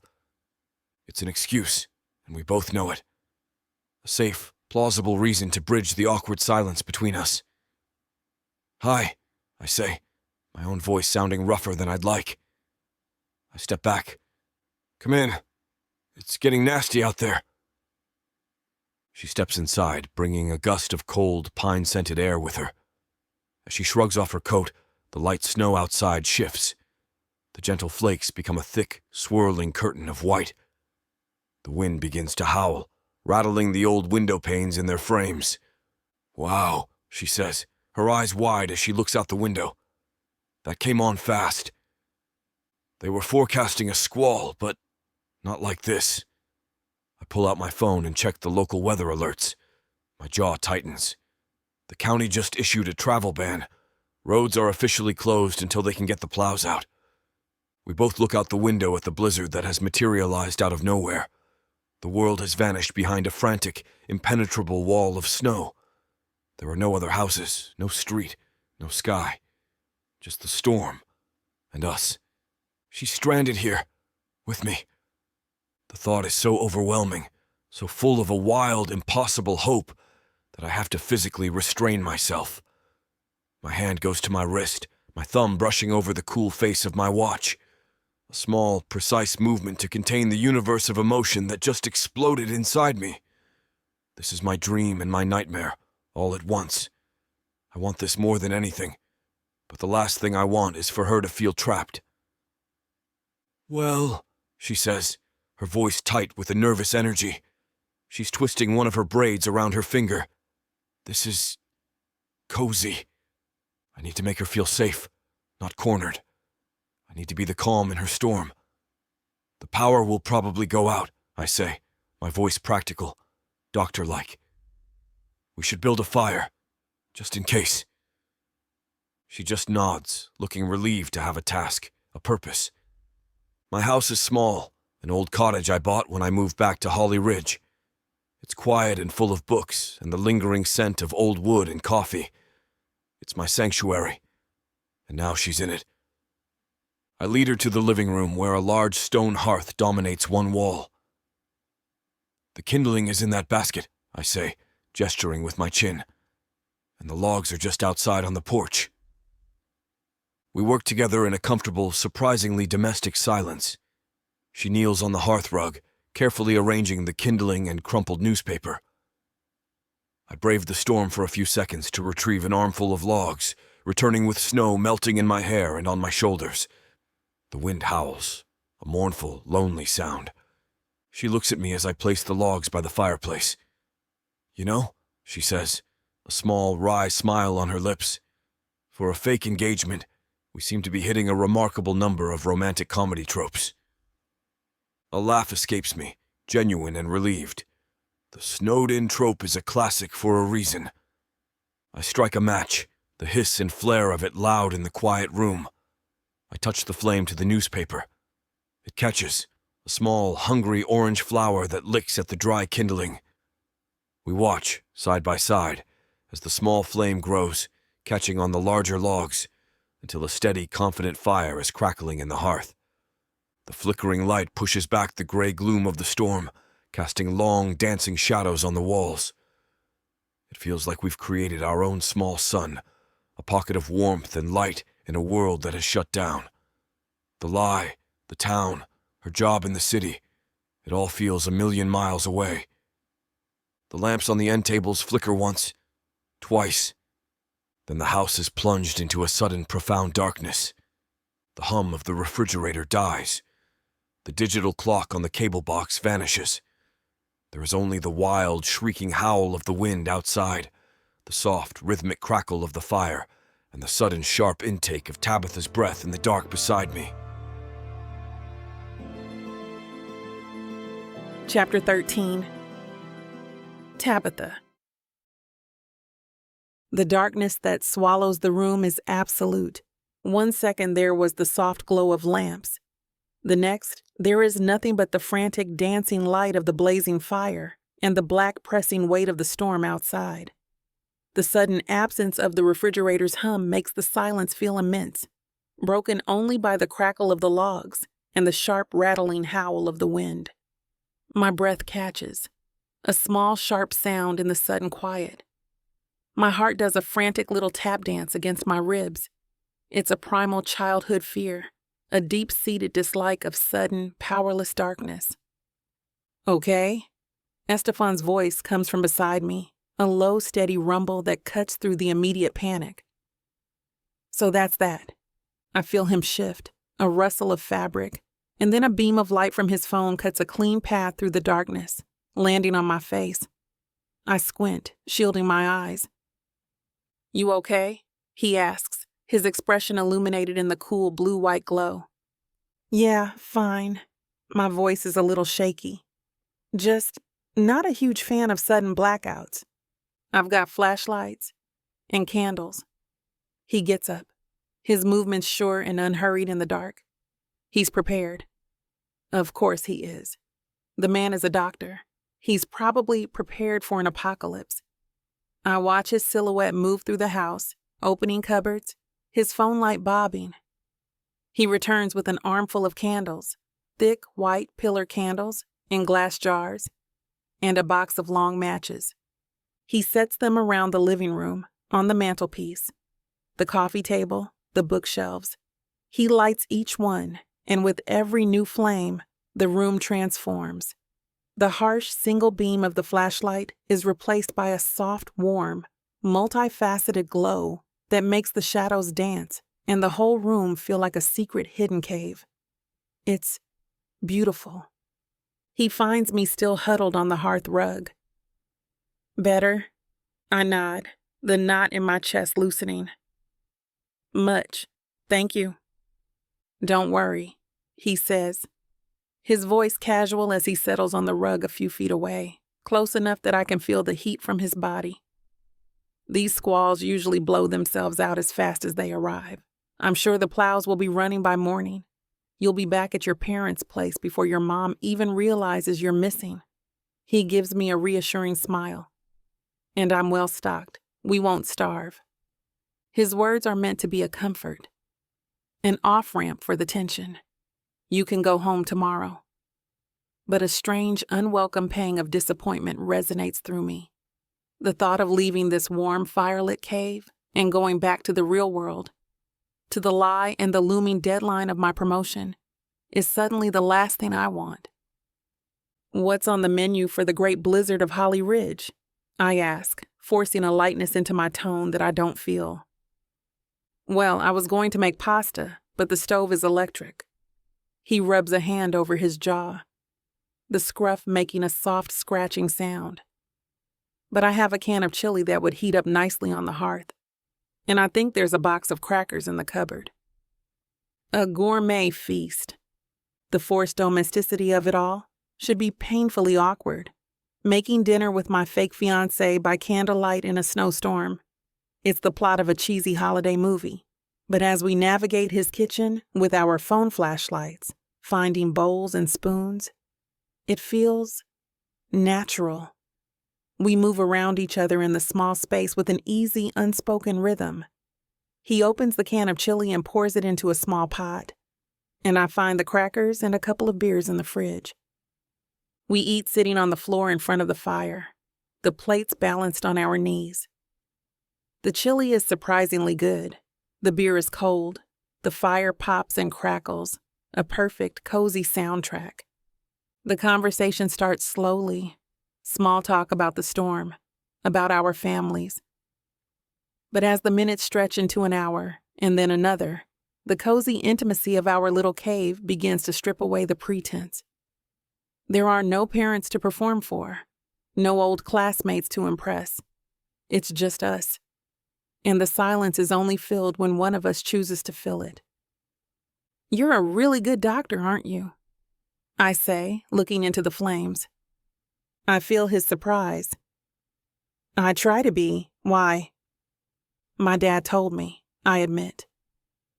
He said you came back to Holly Ridge and basically turned the local clinic around, that you're the reason they have funding for a new pediatric wing. He said you work too much. He's quiet for a moment, swirling the last of the beer in his bottle. My residency was intense, he says, his voice taking on a distant quality. It teaches you to function on no sleep, high stress, and questionable amounts of caffeine. The work became a habit, an easy place to hide, I guess. Hide from what? The question is too bold, too personal, but the firelight makes me brave. He looks at me then, and the honesty in his eyes is a physical thing. From being lonely, he says simply, it's hard to feel lonely when you're surrounded by patients and charts and medical emergencies. It's the quiet moments that are the hardest. He gives a small, humorless smile. Hence my mother's matchmaking binder. She's not just being nosy, she's worried. She wants me to have someone to come home to. His vulnerability is a quiet, shocking gift. I feel a sudden, fierce urge to protect him from that loneliness. An impulse that has absolutely no place in our fake arrangement. I realize he's never just been playing the part of the kind, supportive hero. He is kind and supportive. It's his factory setting. What about you? He asks, turning the question back on me. The promotion? The new team? The career maker account? Is that what you really want? The question hits a nerve I didn't even know was exposed. Of course it is, I say, a little too quickly. It's everything I've worked for. I love my job. I love the pace, the challenge. I'm good at it. I don't doubt that, he says, his voice gentle. But I saw your face the other night when you closed your laptop. You looked trapped. I'm not trapped, I snap, then immediately regret my tone. I let out a long breath. It's just a lot of pressure. My boss, Mark, he's a great mentor, but his expectations are astronomical. And my team, I love them, but I'm responsible for them, for their successes, for their failures. There's this constant feeling that if I'm not perfect, if I'm not exceeding every single goal, then I'm letting everyone down, that I'll be a fraud. The confession, the deepest, most insecure fear of my professional life, hangs between us. I've never said that out loud to anyone, not to my parents, not to Chantel. But here, in the firelight, with this man I barely know but somehow trust implicitly, the truth just spills out. He doesn't say, "That's ridiculous," or "You're being silly." He just nods slowly, his expression full of a deep, profound understanding. "You're not a fraud, Tabitha," he says, his voice sounding like a low, steady anchor in my sea of anxiety. "You're brilliant, and you're more than your job." The simple, unconditional validation is a balm on a wound I didn't realize was so raw. The fire casts a warm golden glow on his face, highlighting the kindness in his eyes, the gentle curve of his mouth. In this moment, he's not a role. He's not a means to an end. He is Estefan, a man who sees me, not the performance, not the bubbly marketing girl, but the real, terrified, ambitious woman underneath. And he's not running away. The space between us feels charged, the air thick with all the things we aren't saying. The line we drew in the sand, the rule about no kissing, the boundary between fake and real, has been completely washed away by the storm. He shifts closer, his knee brushing against mine. The casual touch sends a jolt of electricity straight through me. He looks at me, his gaze intense, searching. "You know," he says, voice barely a whisper above the sound of the fire. "All of this, it started as a lie, a way to help you, a way to get my mom off my back." He shakes his head, a small, wondering smile on his face. "But it's not that simple anymore." My heart is beating a slow, heavy rhythm, a drumbeat in the quiet room. He looks directly into my eyes, and the sincerity I see there steals the air from my lungs. "Pretending to be in love with you is the easiest thing I've ever done, Tabitha."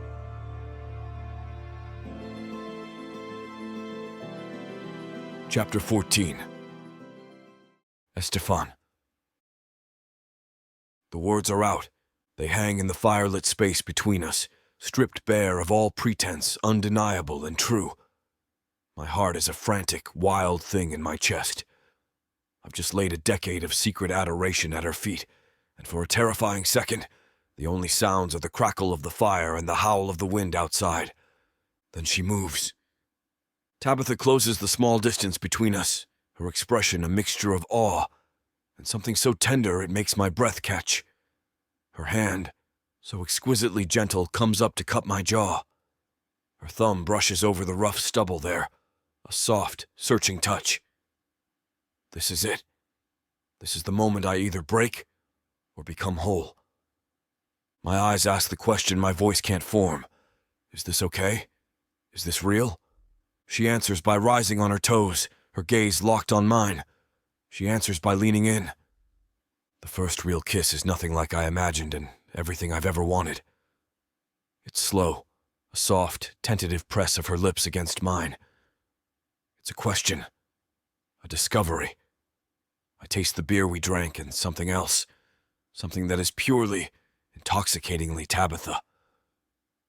I groan, A low, guttural sound, and my hands find her waist, pulling her flush against me.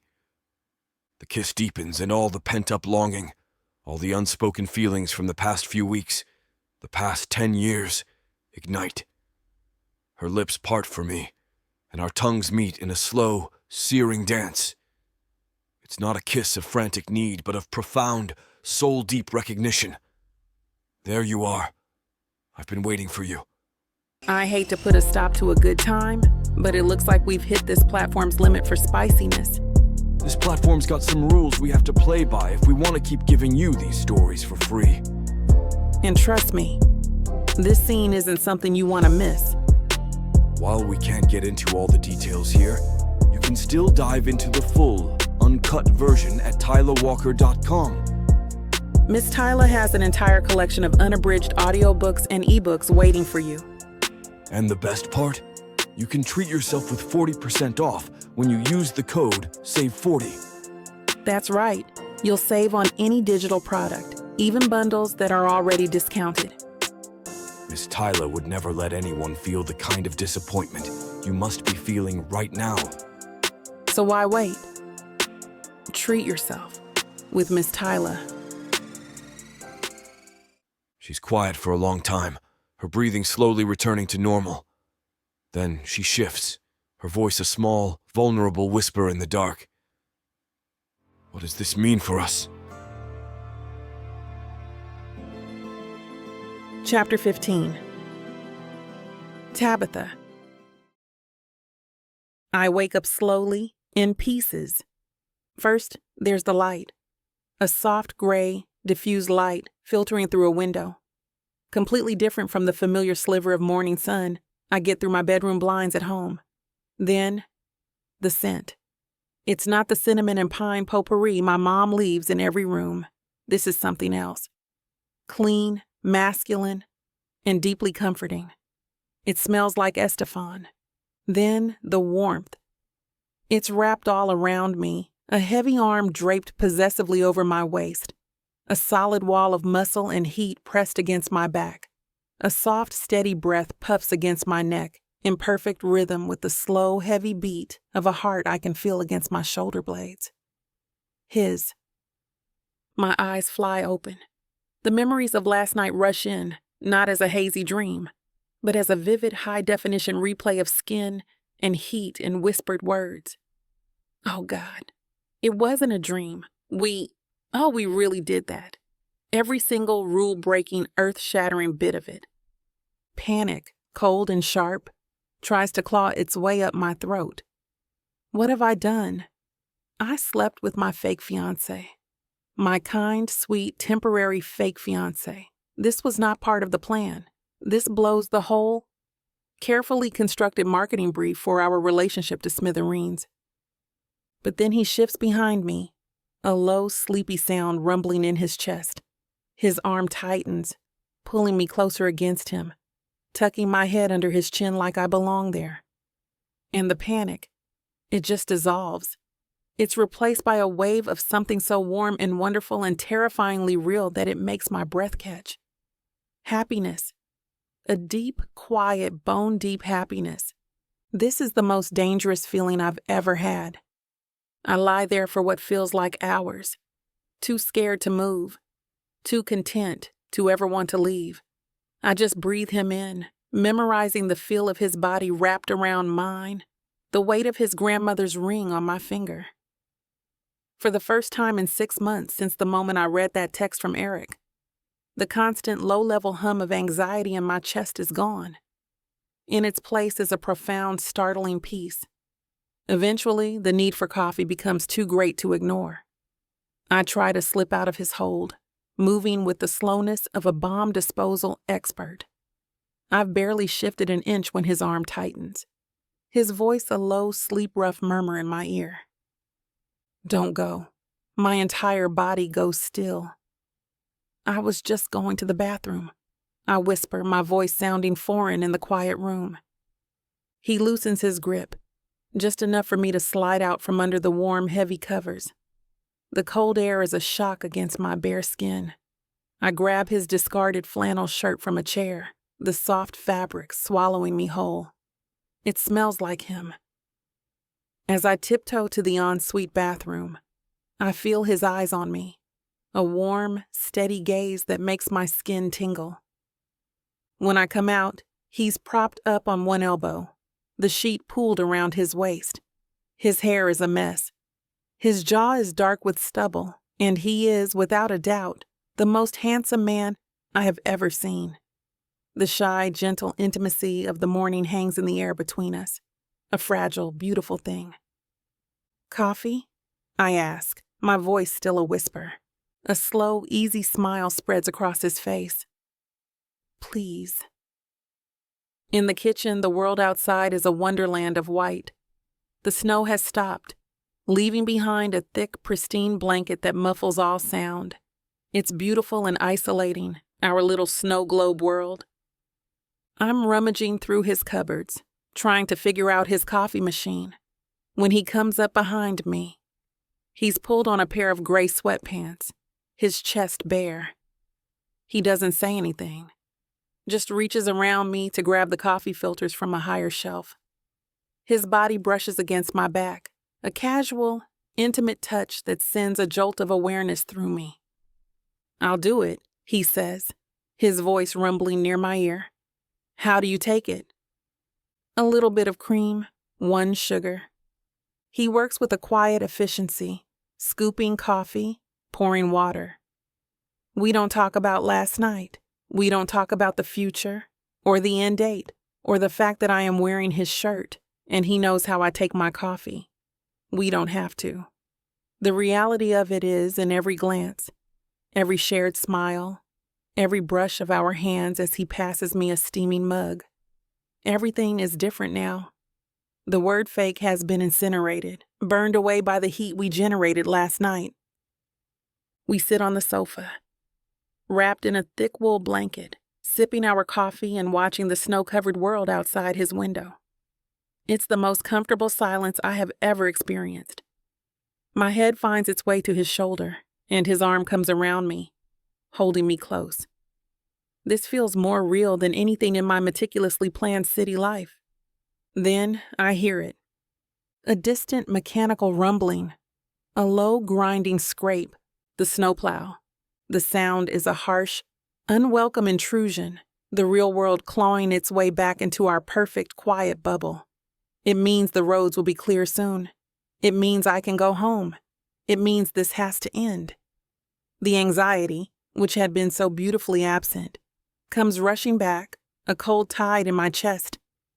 Estefan must feel me tense up. "Hey," he says softly, his thumb stroking my arm. "It's okay." But it's not okay. Because my life, my real life, is waiting for me. The life I've worked so hard for. As if on cue, my phone, which has been a dead brick on the coffee table since last night, suddenly lights up. A single bar of service has appeared, and then it buzzes. A loud, jarring sound in the quiet room. It's a calendar alert. Popping up on the screen, a cheerful, oblivious harbinger of my own internal conflict. Alert. Final decision on promotion due in 1 week.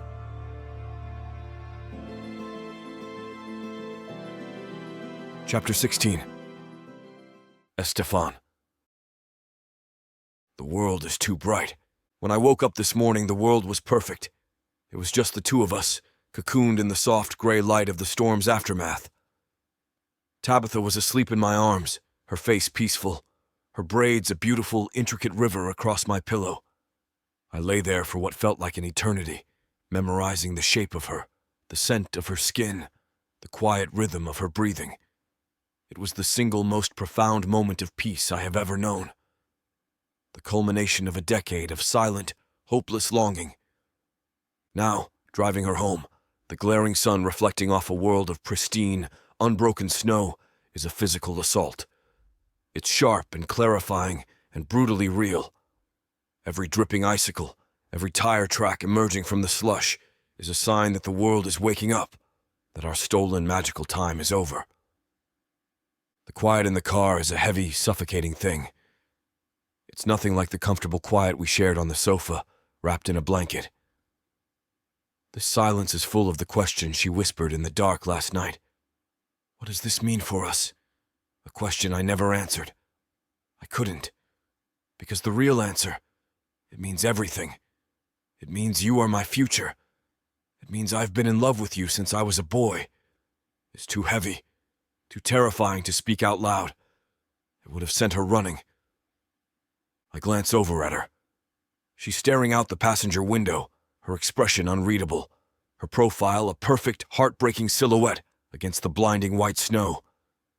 She's wearing my gray university sweatshirt. It's 3 sizes too big for her, the sleeves rolled up to her wrists, and it looks so right, so much like it belongs to her, that my chest physically aches. The heirloom ring is on her finger, glinting in the harsh morning light. She looks like she's mine, but she feels a million miles away. Her phone, which she'd plugged into the car charger, sits in the cup holder between us. It buzzes again, the screen lighting up. My eyes catch the words of the notification before I can look away. Alert. Final decision on promotion due in 1 week. The words are a punch to the gut. A cold, heavy weight settles deep inside me, a dread so profound it feels like I've swallowed stones. The promotion, the city, her real life. The life she has meticulously built, the one she has earned, the one that has absolutely no room for a small-town doctor and his quiet, predictable existence in Holly Ridge. My mind flashes back to last night. The feel of her skin under my hands, softer than I ever could have imagined. The sound of her voice, raw and beautiful, screaming my name into the dark. The absolute, unshakable certainty I felt when I was inside her that this was not just right, but destined. For me, it was the culmination of everything. It was the beginning. But for her, the doubt is a poison seeping into the beautiful memories. I'm a doctor. I'm trained to analyze, to diagnose, and I can't stop myself from analyzing this. Proximity, isolation, emotional vulnerability due to recent trauma, betrayal by ex-boyfriend and best friend. Add 1 snowstorm and a convenient, supportive male figure. The diagnosis is clear. A classic case of cabin fever. A perfect storm of circumstance that led to a night of passion. A night that, for her, might mean nothing more than a temporary physical comfort. The silence stretches, becoming more unbearable with every passing second. I need to say something. I need to break through the clinical, terrified analysis in my own head. I need to know if last night meant even a fraction of what it meant to me. I clear my throat, my hands gripping the steering wheel so tightly my knuckles are white. Tabitha, I begin, my voice sounding rough and unfamiliar even to my own ears. She turns to look at me, and whatever I was going to say dies on my tongue. The soft, open vulnerability from last night is gone. Her face is a polite, carefully constructed mask of pleasant neutrality. She looks like she's already back in a boardroom, preparing for a pitch. She looks like a stranger. I should probably go straight to my laptop when I get back, she says, her voice bright and just a little too fast, a clear deflection. There's a ton of prep work I need to do for the Nocturne account if I want to hit the ground running in January. January. The word is a death sentence. The month her promotion starts. The month our fake engagement is scheduled to end. The month she leaves for good. I am a surgeon. I solve problems with my hands, with logic, with precise, calculated action. But here, in this car, I am completely paralyzed. The right words, the words that could somehow bridge this chasm that has opened between us, they don't exist. Anything I say now will sound desperate, clinging. Don't go. Stay with me. What we have is real. I know it is. The words are a frantic scream inside my head, but they won't come out. I'm terrified of pushing her away, of forcing her to choose and watching her choose the life she loves over the man she's only pretending to. So I just nod, the movement stiff and jerky. I pull into her parents' driveway. The same driveway where she asked me about the crush, where we almost kissed, where the air was thick with hope, Now it just feels cold and empty. She unbuckles her seatbelt, her movements quick, efficient. She's all business now. She's building her walls back up, brick by painful brick, and I'm on the outside of them. "Thanks for everything, Estefan," she says, grabbing her phone and shoving it into her pocket. "The chili, the fire, the ride." She lists the practical things, the safe things. She doesn't mention the kiss.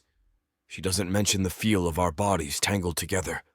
She doesn't mention the earth-shattering, life-altering hours we spent in my bed. It's a deliberate, brutal omission. A door closing quietly but firmly in my face. The distance between us feels wider than it ever has. Wider than when we were just a doctor and his fake fiancé. It's the distance between Holly Ridge and the city, between a cherished memory and a future. She gives me a quick, almost nervous smile. It doesn't reach her eyes. "I'll talk to you later." And then she's out of the car. She doesn't look back. She just walks up the shoveled path to her parents' front door, her shoulders set with a familiar, determined resolve. The door opens and she disappears inside.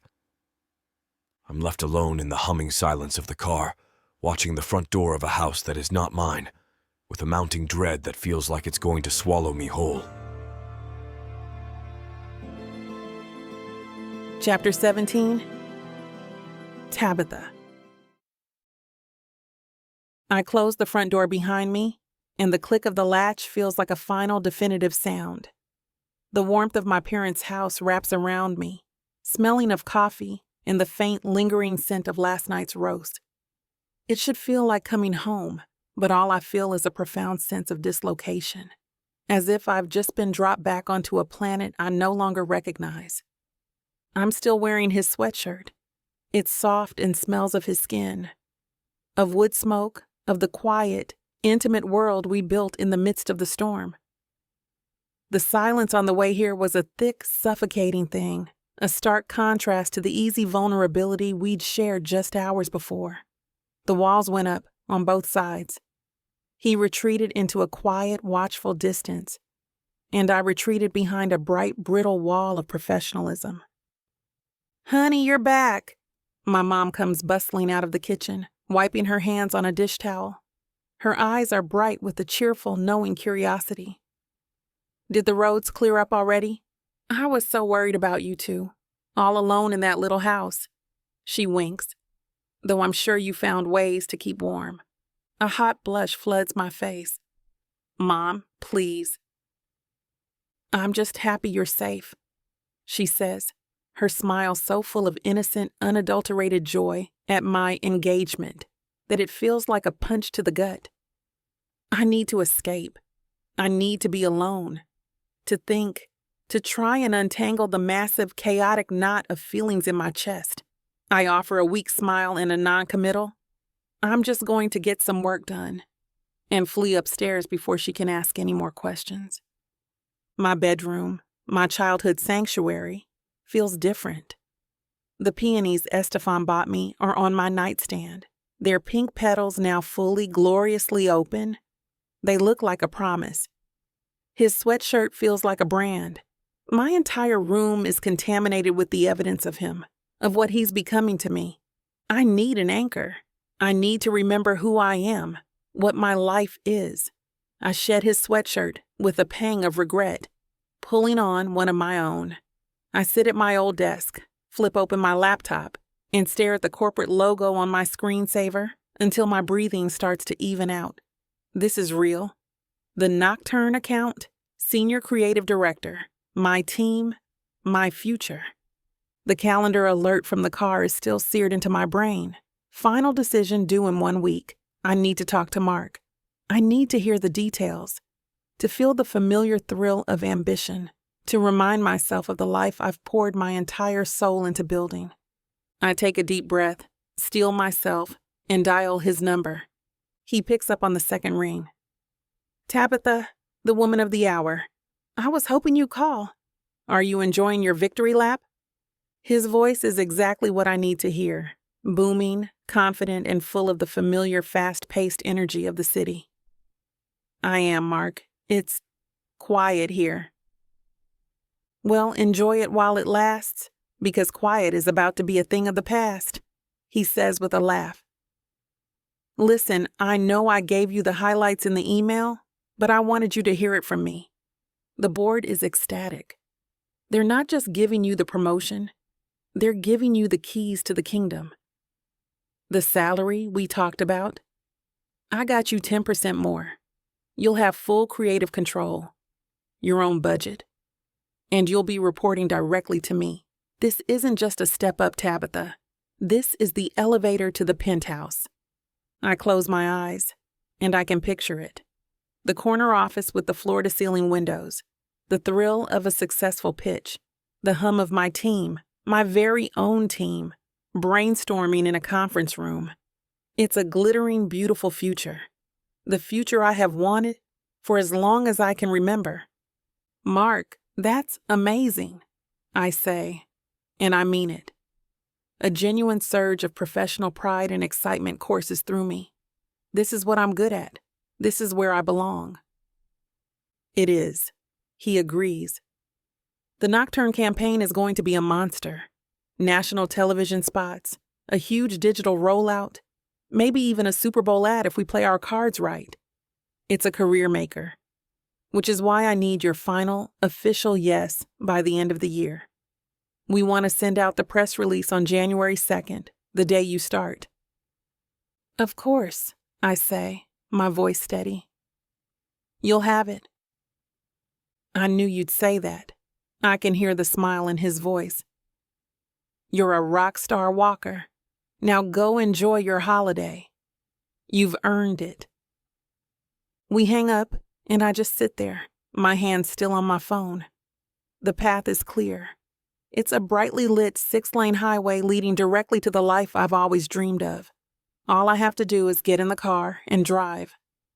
I look out the window, a familiar restlessness stirring in my chest. The snowplow has cleared our street, leaving behind tidy high banks of snow. The world is moving again, and as I watch, a familiar dark green SUV drives slowly past my house. It doesn't stop. It doesn't even slow down. But I know it's him. He's just driving, and the sight of his car, the knowledge that he is out there, moving through the same world as me but in a completely different orbit, makes my heart give a single, painful lurch. The glittering 6-lane highway in my mind suddenly seems lonely. The penthouse feels cold and empty. My perfectly clear, ambitious path is now hopelessly, terrifyingly tangled with the image of a man with kind green eyes, a ridiculously oversized penguin, and a quiet fire-lit house in the middle of a snowstorm. I'm staring out the window, my thoughts a chaotic, swirling mess, when the bedroom door creaks open. It's my mom, holding 2 mugs of tea. Thought you might need this, she says, setting a mug on my desk. She looks at my face, her own expression softening with a maternal knowing that I can't hide from. Everything okay, sweetie? I try to smile, a weak, watery attempt. Just a lot on my mind. She nods, leaning against the doorframe. She doesn't push. She just watches me for a moment, then her gaze drifts to the window, to the quiet, snow-covered street. You look so happy here, honey, she says, her voice soft and full of a quiet conviction. Happier than I've seen you in years. She takes a sip of her tea, her eyes finding mine again. Estefan is good for you. He's a good man. Eric wasn't. And with that simple, devastatingly accurate observation, she leaves, closing the door softly behind her, and leaving me alone with my tea, my ambition, and the impossible, heartbreaking choice that is suddenly, dangerously real.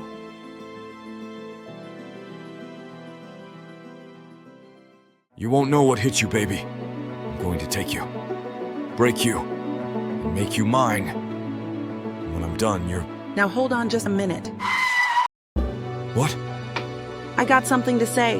What's the meaning of this? Now you may be some fine-looking white boy. Got that right, baby. It takes hard work.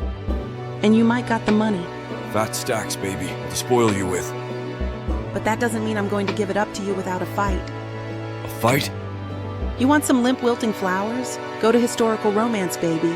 But you want sassy and spicy strong black queens that tame their alpha male bad boys? I think our listeners do. Then you go on and look at Miss Tyla's Bougie Brides and Billionaires audio bundle. 50 hours of me whispering the most romantic things in your ears.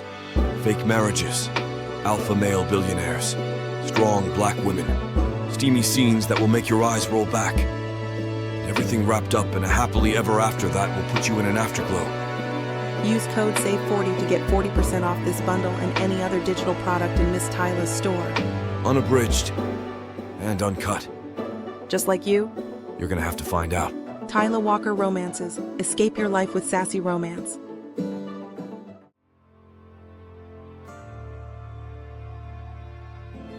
Chapter 18. Estefan. The dread that took root in my car yesterday has followed me home.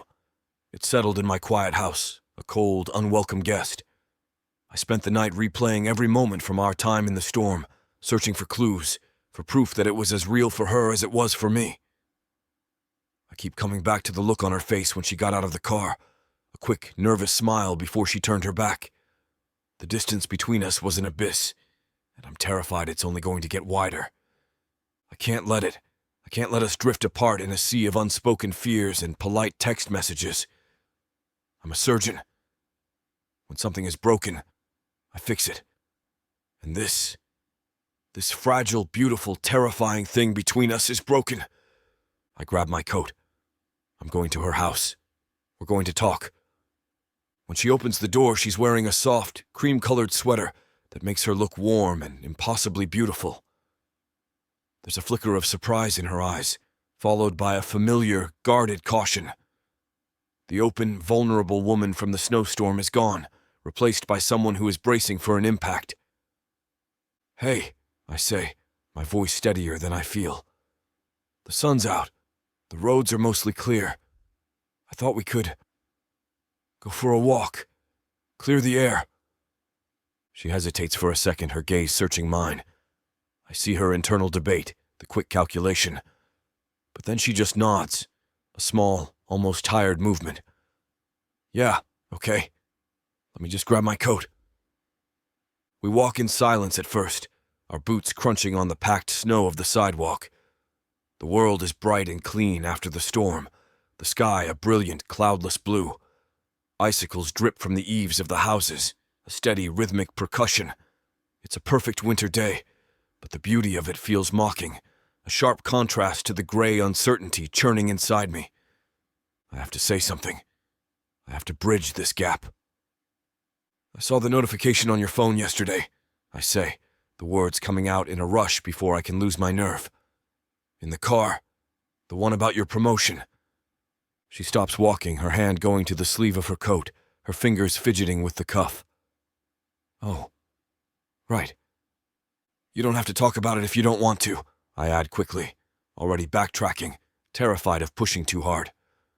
"No, it's fine." She lets out a long, shaky breath that turns into a white cloud in the cold air. "I talked to my boss yesterday, after I got back." She starts walking again, her pace a little faster now, as if she can outrun the words. I fall into step beside her. "He told me everything," she continues, her voice taking on a brighter, more professional tone. It's her armor. "It's a huge opportunity, Estefan. A higher salary, a corner office, full creative control over a massive national campaign for a new luxury fragrance. It's everything I've ever wanted, professionally. Every word is a hammer blow to my heart. Higher salary, corner office, national campaign. Each detail is a brick in the wall that separates her world from mine. I can feel her slipping away, back to the glittering, ambitious life she loves, the one I can never be a part of. My future is here, in the quiet, steady rhythm of this town, in the halls of the local hospital. Her future is a 6-lane highway leading straight out of it. And I love her. God, I love her so much that the only thing I can do, the only thing that matters, is to want what's best for her, even if it destroys me. Tabitha, I have to force the words out past the thick, painful knot of my own selfishness. That's incredible. It's everything you deserve. You've worked so hard for it. She looks at me, a flicker of surprise in her dark eyes. I'm not sure what she expected me to say, but this apparently wasn't it. You should take it, I continue, my voice sounding calm, rational, supportive. Every word feels like I'm methodically dismantling my own heart. An opportunity like that, you can't pass it up. You'd be an amazing director. You already are a director, just without the title. I want to scream. I want to grab her by the shoulders and tell her to forget the promotion, to forget the city, to just stay, to tell her that the corner office will be cold and empty compared to the warmth of my arms, that no national campaign will ever feel as real as what we had in front of that fire. But I can't, because loving her means wanting her to fly, even if she flies away from me. She's watching me, her expression unreadable. I see her process my words, my calm, logical support, and I see the exact moment she misinterprets it. A shudder comes down in her eyes, a subtle, almost imperceptible shift. She's not seeing a man who is trying to put her happiness first. She's seeing a man who is still honoring the terms of their original agreement. She's seeing her temporary fake fiancé helping her plan her exit strategy. A small, brittle smile touches her lips. You're right, she says, her voice suddenly crisp, decisive. Of course, you're right. It's an amazing opportunity. She looks ahead, down the clean, snow-lined street, toward a future I can't see. And it's probably for the best. Sticking to the plan makes the most sense for both of us. The plan, the fake engagement, the New Year's Day breakup. She's putting the walls back up using the very bricks I just handed her. She thinks I want this, that I'm okay with it. And I don't have the courage, I don't have the goddamn words to tell her that the plan is killing me. Chapter 19. Tabitha. The day after my walk with Estefan, a fragile, unspoken truce settles between us. We text, we make plans for the upcoming Christmas Eve town pageant. We talk to our parents about the other with a practiced, cheerful ease. We are playing our parts, two consummate professionals delivering a flawless performance, but the warmth is gone. The easy intimacy we found in the storm has been replaced by a careful, polite distance. He is being the supportive friend, and I am being the ambitious fiancé with one foot already out the door. It's exactly what I told him I wanted, and it's making me miserable. You missed a spot. My dad's voice pulls me from my thoughts. I look up from the tangled string of lights in my hands. We're in the living room, surrounded by boxes of ornaments, the air thick with the odor of pine and old cardboard. It's our annual tradition. A few days before Christmas, we add the last, most important ornaments to the tree together. Usually it's my favorite part of the holiday. Today, my heart isn't in it. Sorry, I murmur, trying to find the bare patch he's pointing to.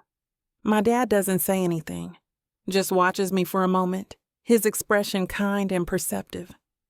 He takes a sip of his eggnog.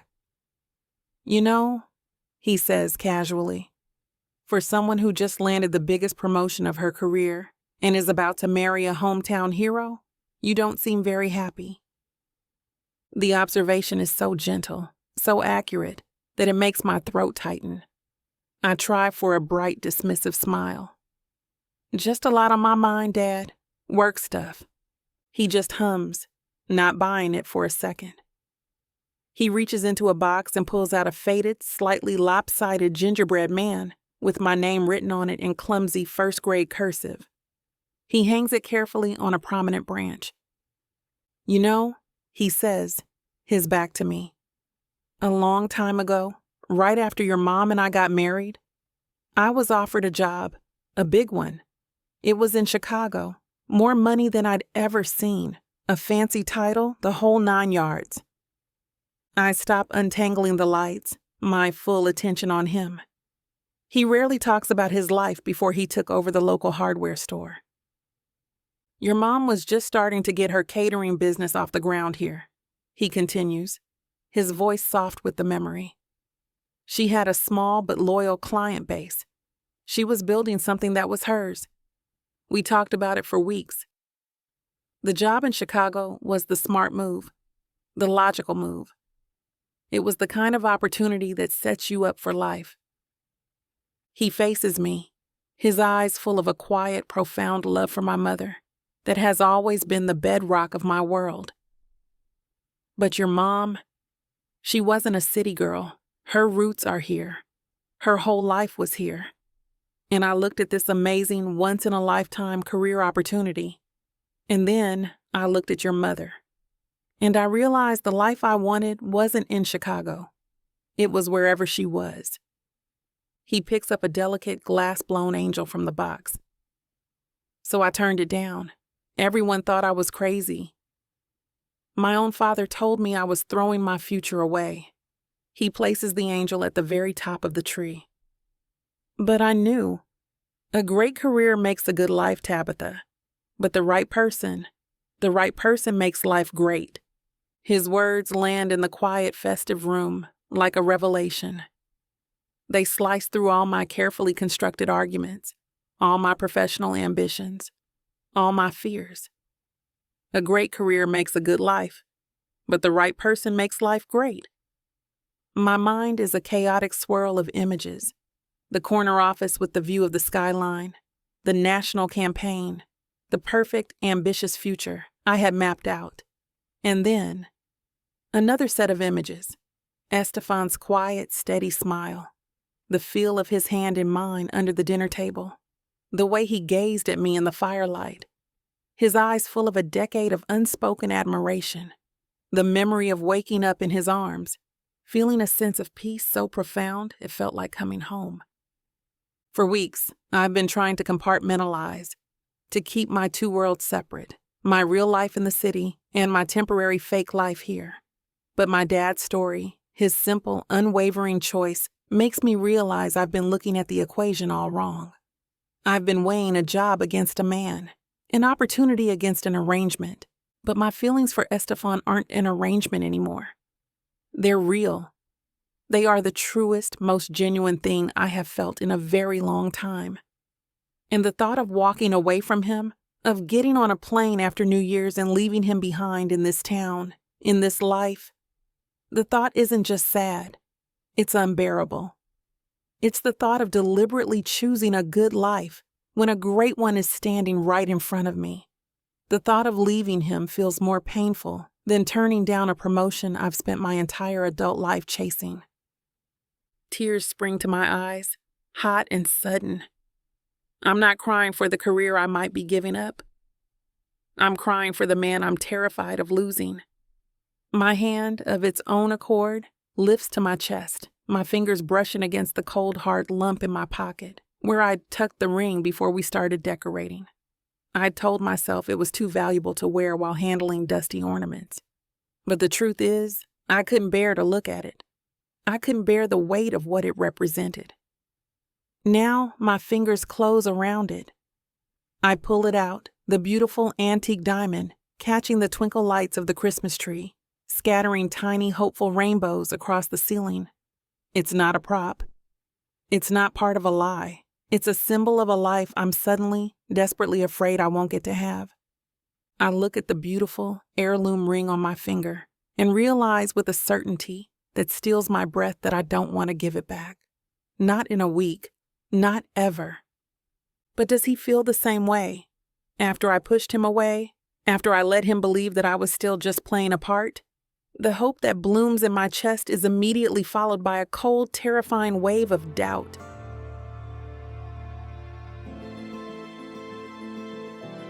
Chapter 20. Estefan. My house is too quiet. Ever since the storm, the silence in these rooms feels different. Before, it was a comfortable, welcome quiet after a long shift at the hospital. Now, it's an empty space that should be filled with her laughter, with the scent of her perfume, with the sound of her stockinged feet on the hardwood floors. The memory of her presence is a phantom limb, an ache for something I had for a fleeting moment, and now haunts every corner. Our walk that morning did nothing to fix the chasm between us. It only widened it. I played the part of the supportive, rational friend, encouraging her to take the job that will inevitably pull her away from me forever. Each word of praise for her career felt like a betrayal of my own heart. I watched her believe me, watched her accept my calm logic as proof that our original, temporary plan was still in effect. I let her walk away thinking I was ready to let her go. I'm a coward. Restless energy thrums through me, a nervous current with nowhere to go. I can't sit still. I pace the living room, the floorboards groaning under my feet. My eyes land on the bookshelf, on the bottom shelf where my mom insisted I keep my old high school yearbooks. On impulse, I pull out the thick, heavy volume from our senior year. The pages are stiff, the binding crackling in protest as I open it. I flip past the smiling, hopeful faces of kids I barely remember, my fingers sure and steady as they find the page I'm looking for. Page 84, the debate team. And there she is, Tabitha Walker. She's in the front row of the group photo, her hair in a shorter style back then, but her smile is exactly the same. Wide, brilliant, and utterly captivating. It's a smile that could power a small city. I've looked at this photo 1,000 times over the years. A secret, painful ritual. A reminder of the girl I was too scared to talk to. My thumb traces the outline of her smiling face. The memories, usually a soft, blurry watercolor of nostalgia, are sharp and vivid tonight. I remember this exact moment. The photo was taken in the auditorium right after they'd won the state championship. I was in the back, supposedly studying for a calculus exam, but really I was just watching her.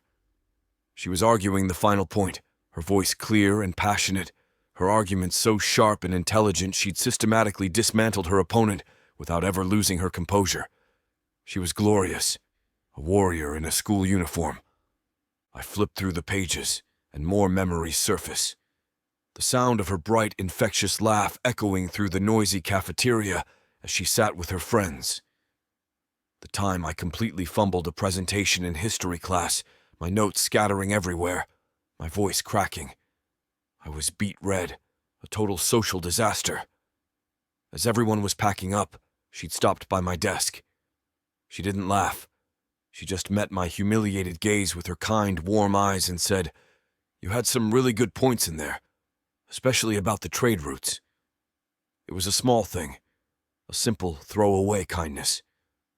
But to a lanky, awkward 16-year-old boy who felt perpetually invisible, it was everything.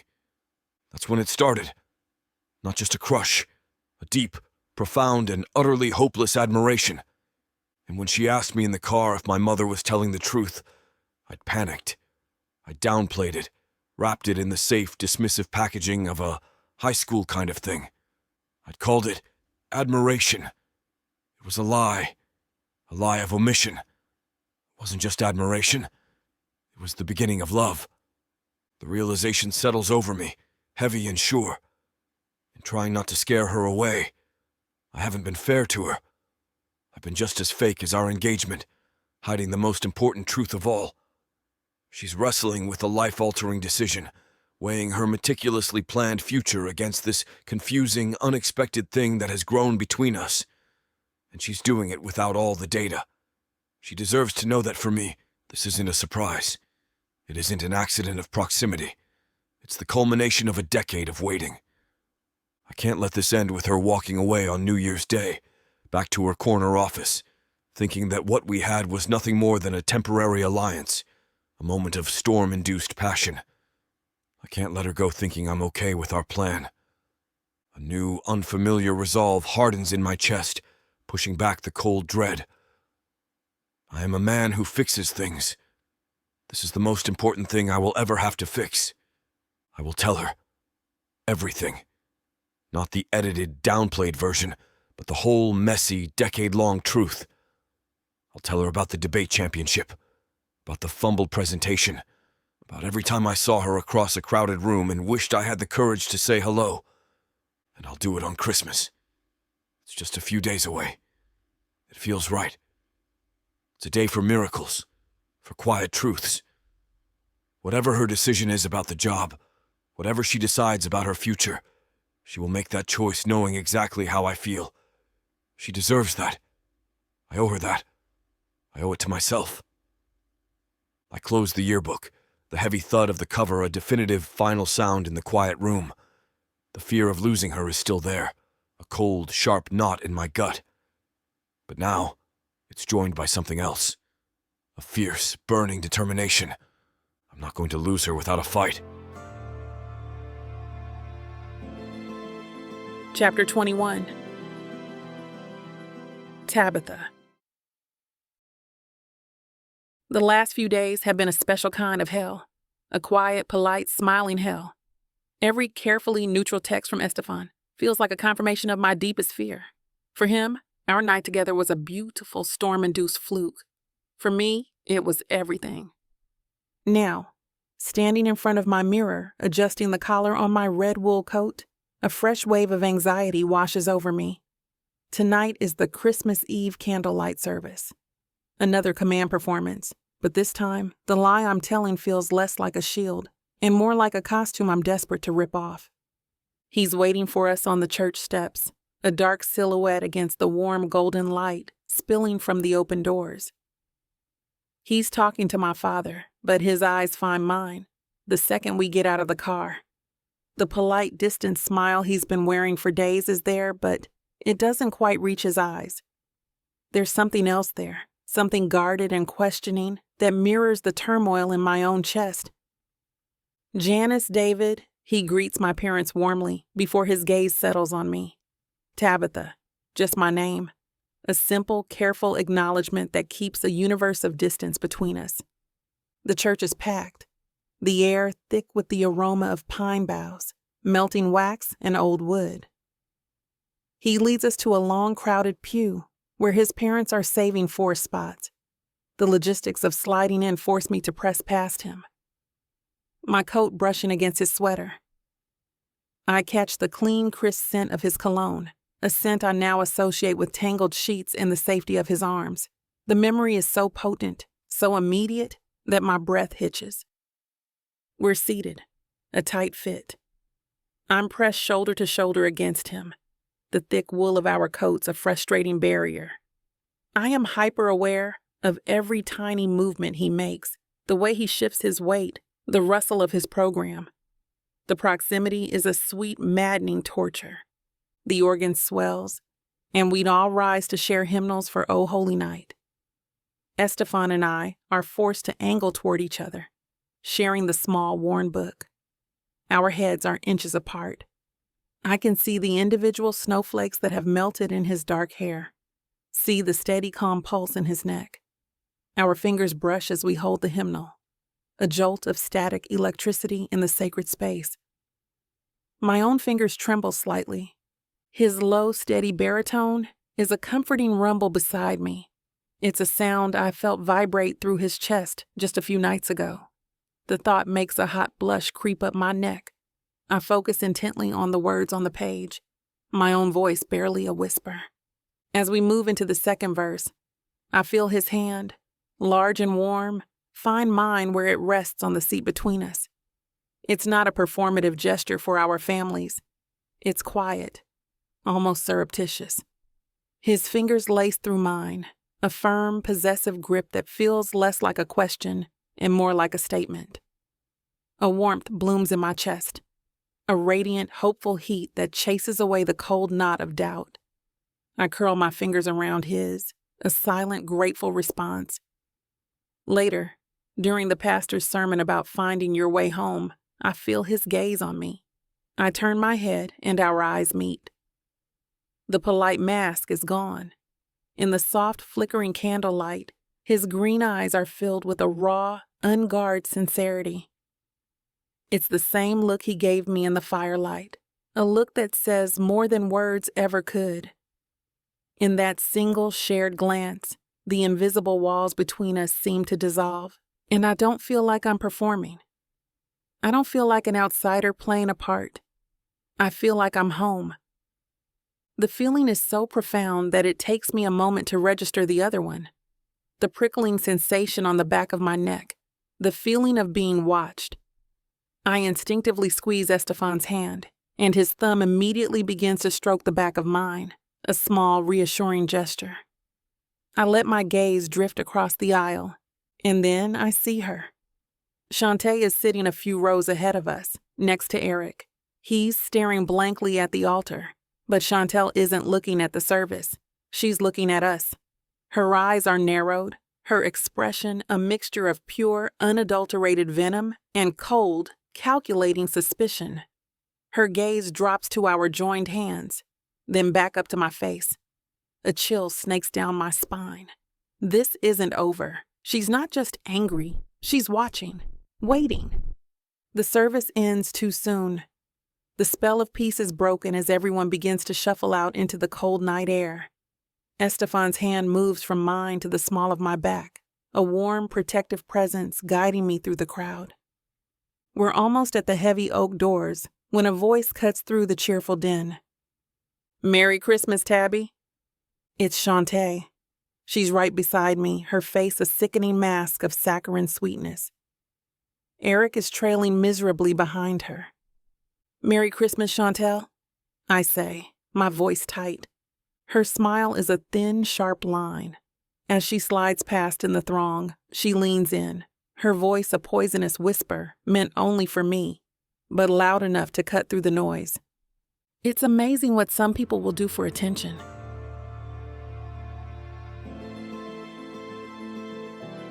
Chapter 22. Estefan. Christmas Day has been a slow, quiet form of torture. I spent the day with my family, laughing, eating, opening presents, and all I could think about was her. The distance between us has been a physical ache in my chest. We're sticking to the plan, and it is killing me. My resolve to tell her the truth on Christmas Eve dissolved in the face of her polite, friendly walls. I couldn't find an opening. Now it's late on Christmas night. The whole town is quiet, tucked away. But I can't let the day end like this. I grab the small, carefully wrapped gift from my passenger seat and walk up the shoveled path to her parents' house. The windows are dark except for the soft, multicolored glow of the Christmas tree in the living room. My heart is a frantic drum against my ribs. This is either a terrible idea or the only one that matters. She opens the door before I can even knock, as if she was waiting. She's in soft-looking pajamas and a thick, cozy cardigan, her braids tied up in a loose bun. Her eyes are wide with surprise.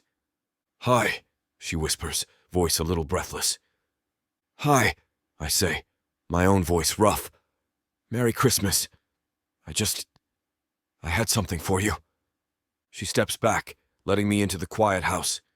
The air smells of pine and the dying embers of a fire. "My parents just went to bed," she says, as if to explain the silence.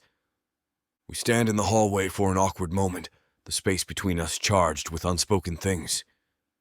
"I have something for you, too," she says softly, and disappears for a moment, returning with a small, flat, rectangular gift wrapped in simple brown paper. We move into the living room, the only light coming from the tree. It casts a magical, festive glow on our faces. I hand her my gift first.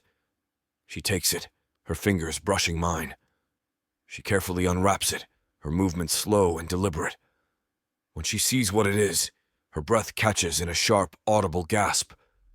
It's an old, cloth-bound first edition copy of Their Eyes. We're Watching God. I'd found it in a dusty online bookshop after she'd mentioned offhand during the snowstorm that it was the one book that had completely changed her life in college. "Estefan," she whispers, her fingers tracing the faded gold lettering on the cover with a reverence that makes my chest tighten. How did you even find this?" "I listen," I say, and the words are a simple echo of what I told her in the grocery store. She gazes up at me, and her eyes are shining with unshed tears. The polite, distant walls she's had up for days are completely gone. In their place is a raw, beautiful vulnerability. "No one's ever given me a gift like this," she says, her voice thick with emotion. "Now you," I say gently, needing to break the intensity of her gaze before it undoes me completely. She hands me her gift. I unwrap the paper to find a simple, elegant silver frame. Inside it is the photo, the one from the Christmas market. She's holding the giant, ridiculous penguin, and I'm standing beside her, looking at her with an expression of such unguarded adoration that it's almost embarrassing to see. But the best part is her smile. It's the one. The genuine, unguarded, brilliant flash of pure joy that I've been chasing for a decade. She's memorialized it. She's framed it. She's giving it to me. This isn't a prop for our fake relationship. This is a memory, a real one. And it means as much to her as it does to me. The realization hits me like a painful physical blow. The pretense is gone, utterly and completely. There's no fake engagement in this room. There's just a man and a woman holding gifts that are really just pieces of their own hearts. It's late. I should go. I need to go before I do something stupid, like fall to my knees and beg her to stay. I stand up, the framed photo clutched in my hand like a lifeline. I should go, I say, my voice hoarse. It's late. I walk to the front door, every step a monumental effort. This is it. I'm walking away, sticking to the plan. My hand is on the cold brass doorknob, my heart breaking in my chest. Then I feel her. Her arms wrap around me from behind, her face pressing into my back. Her body is a warm, trembling line against mine. Stay, she whispers, her voice becoming a desperate plea against the fabric of my coat. My world stops. I turn around slowly. She's standing there, her eyes shining, vulnerable and full of a fierce, unwavering want. Are you sure? I ask, my voice a rough rasp. I need to be sure. She doesn't answer with words. She closes the distance between us, her small, warm hands coming up to frame my cheeks. She rises on her toes, and her mouth meets mine. It's not a kiss of thanks or of tentative exploration. It's a kiss of pure, unadulterated possession. She is claiming me, and I am utterly, hopelessly lost. I grab a handful of her soft braids, pulling her impossibly closer, and kiss her back with all the pent-up longing of a lifetime. She pushes me back against the wall, her body flush against mine, her mouth a devouring heat. Bedroom, she pants against my lips, a command I am powerless to disobey. I hook an arm under her knees and lift her into my arms. She's light, a perfect armful. She wraps her arm around my neck, her mouth never leaving mine as I carry her up the stairs. We have to be quiet. Her parents are just down the hall, and the forced silence only amplifies the frantic, desperate sound of our breathing, the rustle of our clothes. I hate to put a stop to a good time, but it looks like we've hit this platform's limit for spiciness. This platform's got some rules we have to play by if we want to keep giving you these stories for free. And trust me, this scene isn't something you want to miss. While we can't get into all the details here, you can still dive into the full, uncut version at TylaWalker.com. Miss Tyla has an entire collection of unabridged audiobooks and ebooks waiting for you. And the best part? You can treat yourself with 40% off when you use the code SAVE40. That's right. You'll save on any digital product, even bundles that are already discounted. Miss Tyla would never let anyone feel the kind of disappointment you must be feeling right now. So why wait? Treat yourself with Miss Tyla. My lips brush against her temple. The words, the ones I've held back for so long, finally break free, heavy with the weight of my entire heart. Don't return to the city, Tabitha.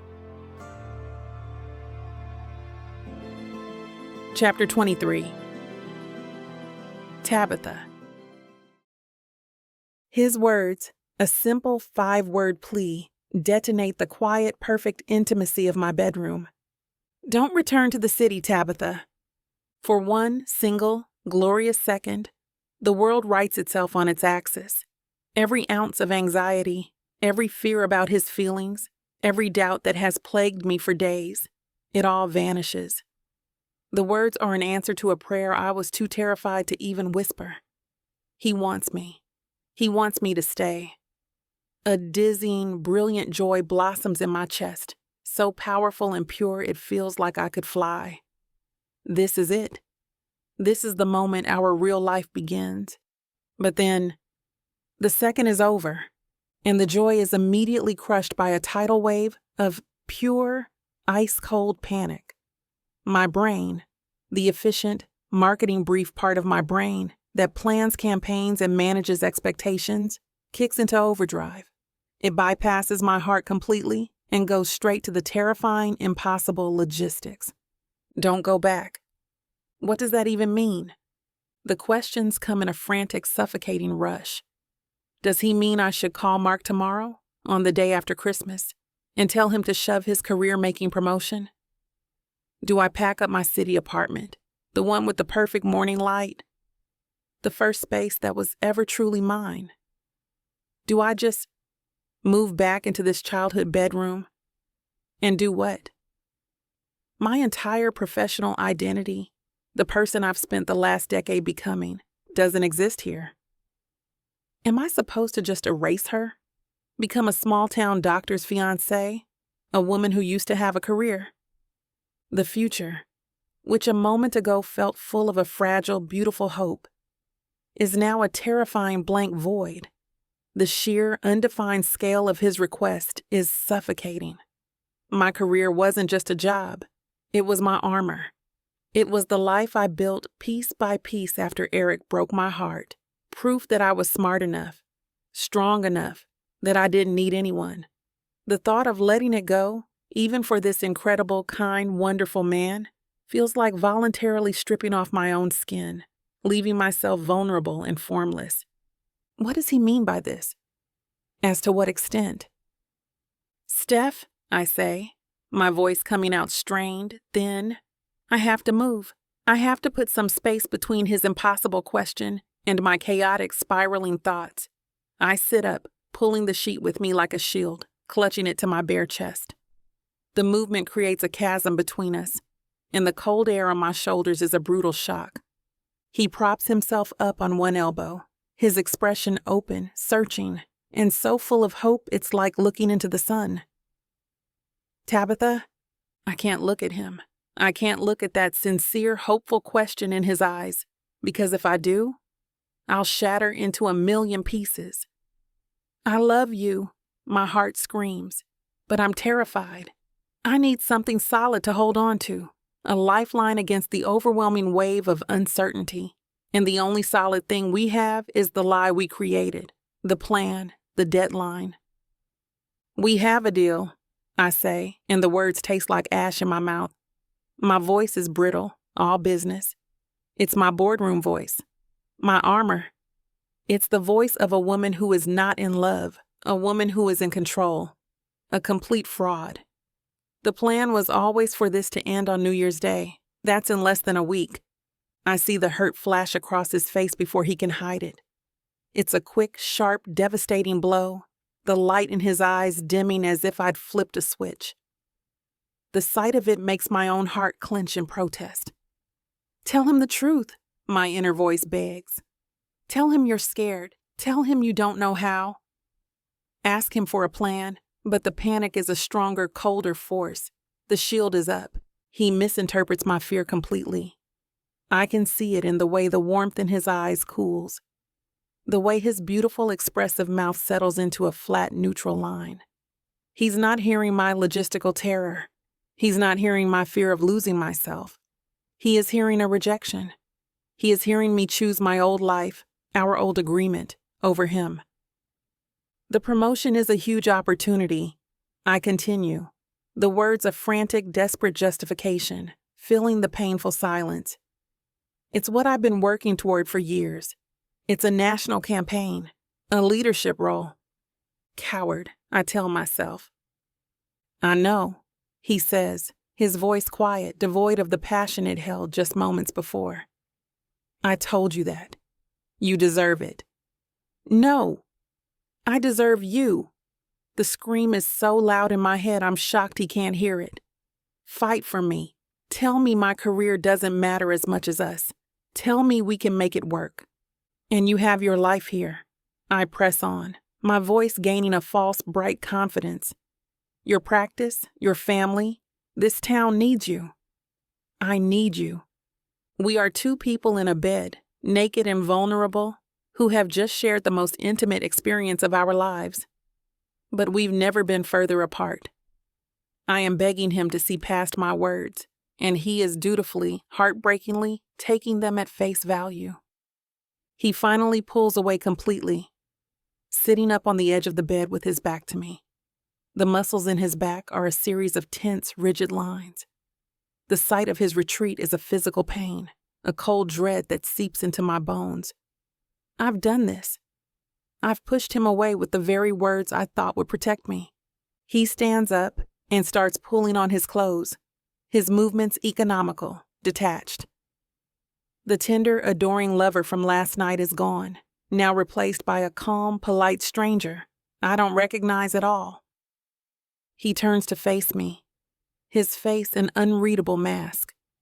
His voice is flat, all emotion carefully scrubbed from it. "You're right," he says. The words a final, devastating verdict. A deal's a deal.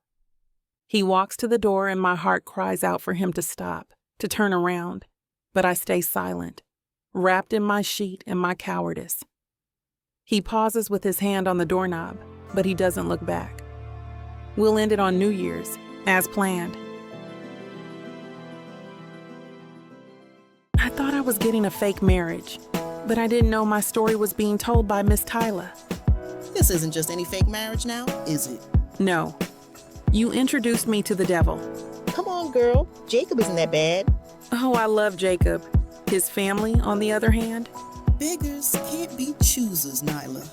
You should be grateful I even let Jacob Stone look your way. I just wanted to save my granddaddy. Is that so bad? Why couldn't you let this be a normal fake marriage? Instead, you put me in a twisty story filled with money, betrayal, power, and lies.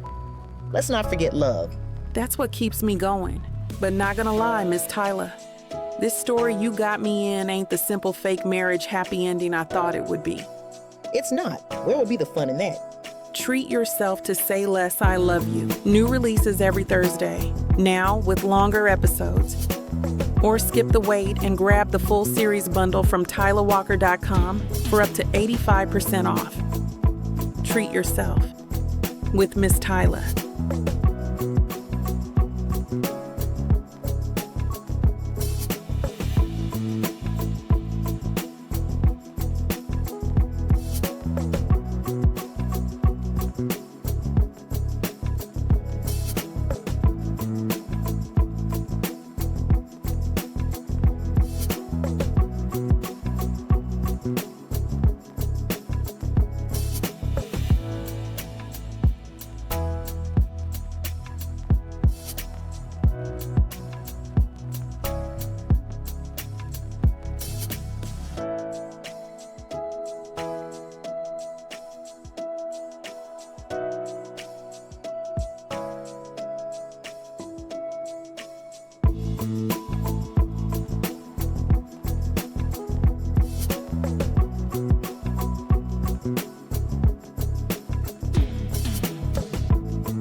Chapter 24.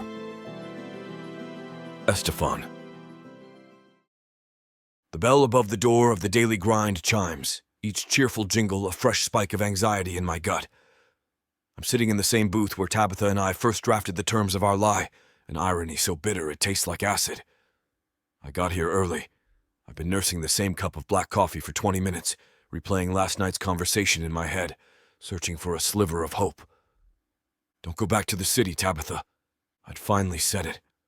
I'd laid my heart at her feet, and she had calmly, rationally handed it back to me, reminding me of our deal, of the plan.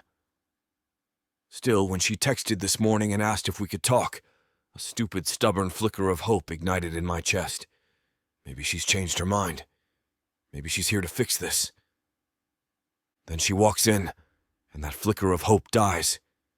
She's wearing a chic, charcoal gray coat, her hair pulled back, her face a cool mask of polite, professional resolve. She looks like the woman who is about to become a senior creative director, not the woman who screamed my name in the dark, not the woman who fit so perfectly in my arms. "Hey," she says, sliding into the booth opposite me. She won't meet my eyes, her focus on arranging the sugar packets into a neat straight line. "Hey," I reply, my voice carefully neutral. The silence stretches, thick and awkward.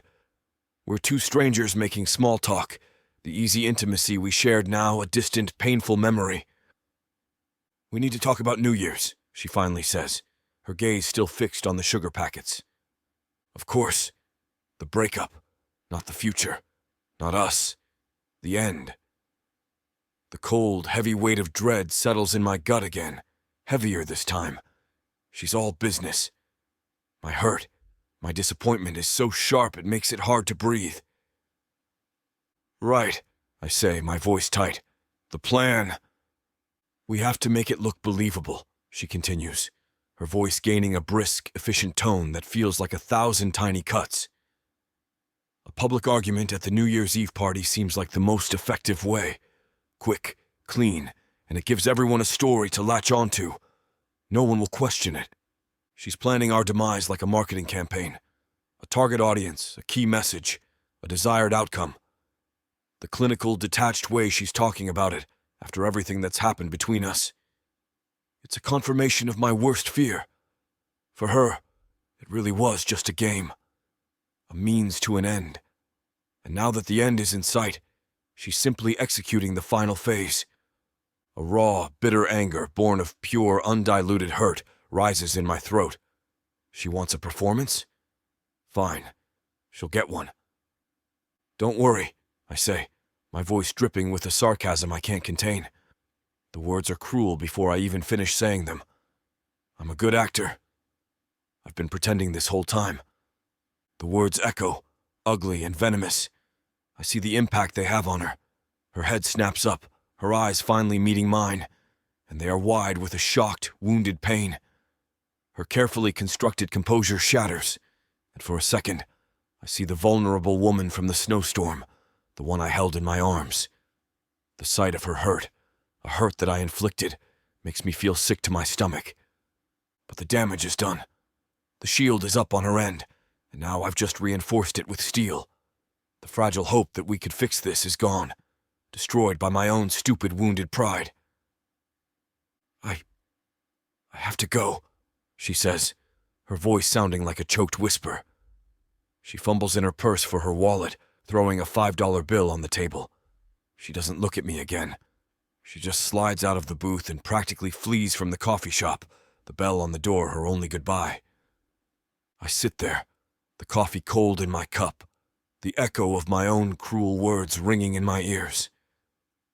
I've just destroyed the best thing that has ever happened to me. After a few minutes of numb self-loathing, I finally push myself up to leave. I'm devastated, my mind a fog of regret. As I turn toward the door, a movement from a dark corner booth catches my eye. It's a booth I hadn't even realized was occupied, half hidden by a large, tacky, fake poinsettia plant. Chantel emerges. She doesn't see me. Her back is to me as she straightens her coat, a smug, self-satisfied look on her face. Then she pulls out her phone, her fingers tapping away at the screen. A slow, triumphant, purely evil smile moves across her face. It's the smile of a predator that has just successfully cornered its prey. It's a look of absolute, malicious victory.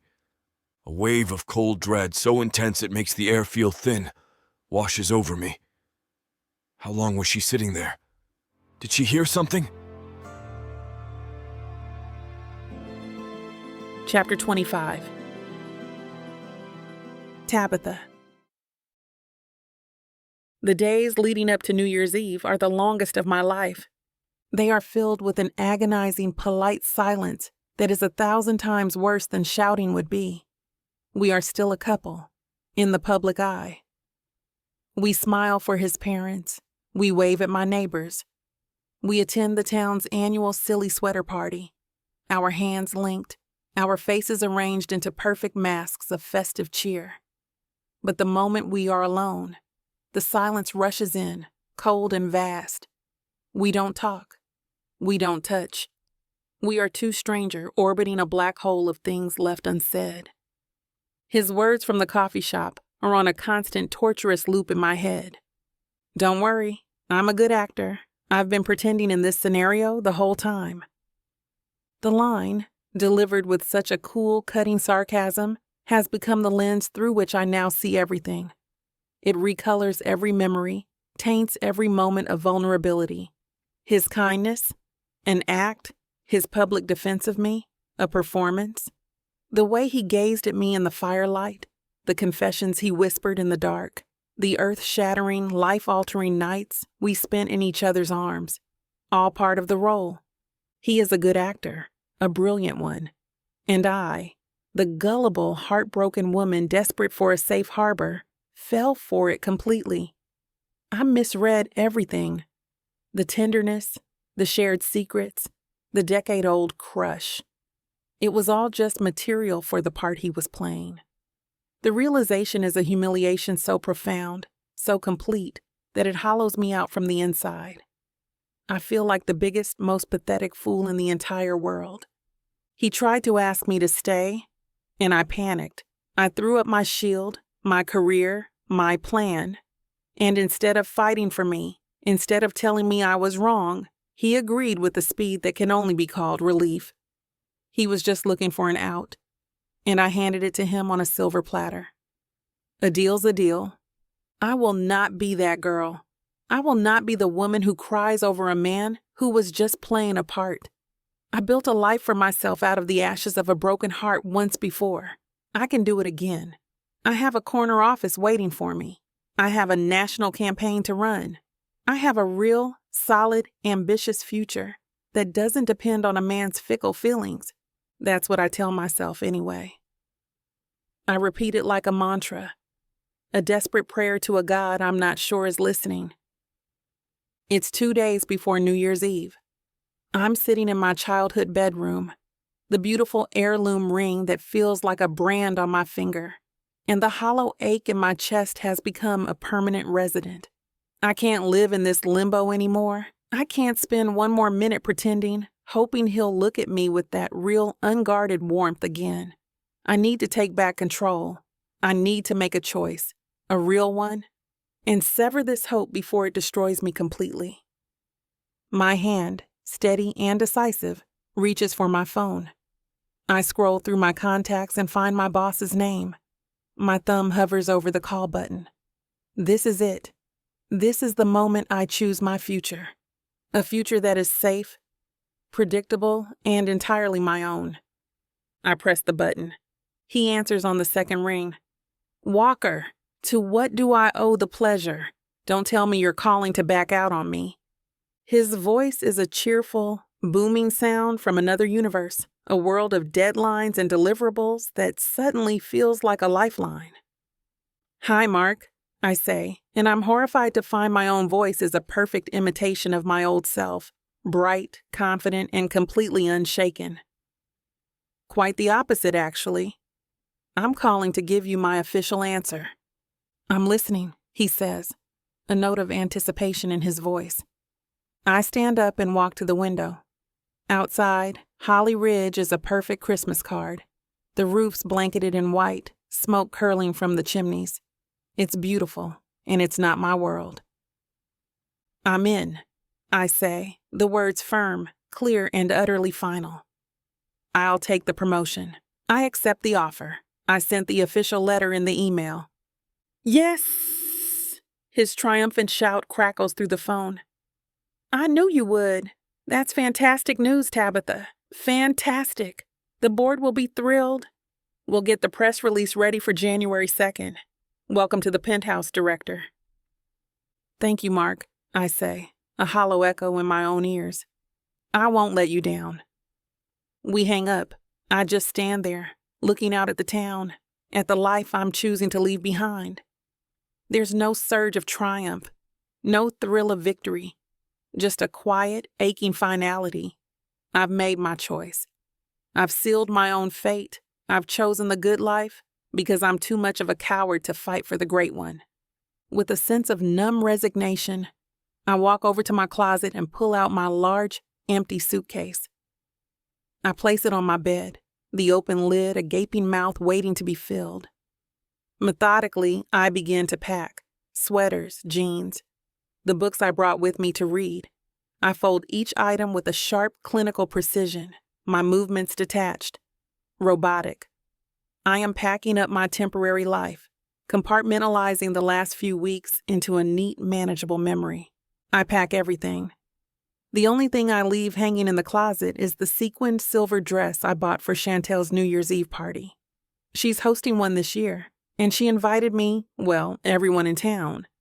This is the party where, according to our plan, my fiancé and I will have a spectacular public breakup. And I will walk away, free. Free to go back to the life that is now waiting for me. The life I have just irrevocably chosen for myself.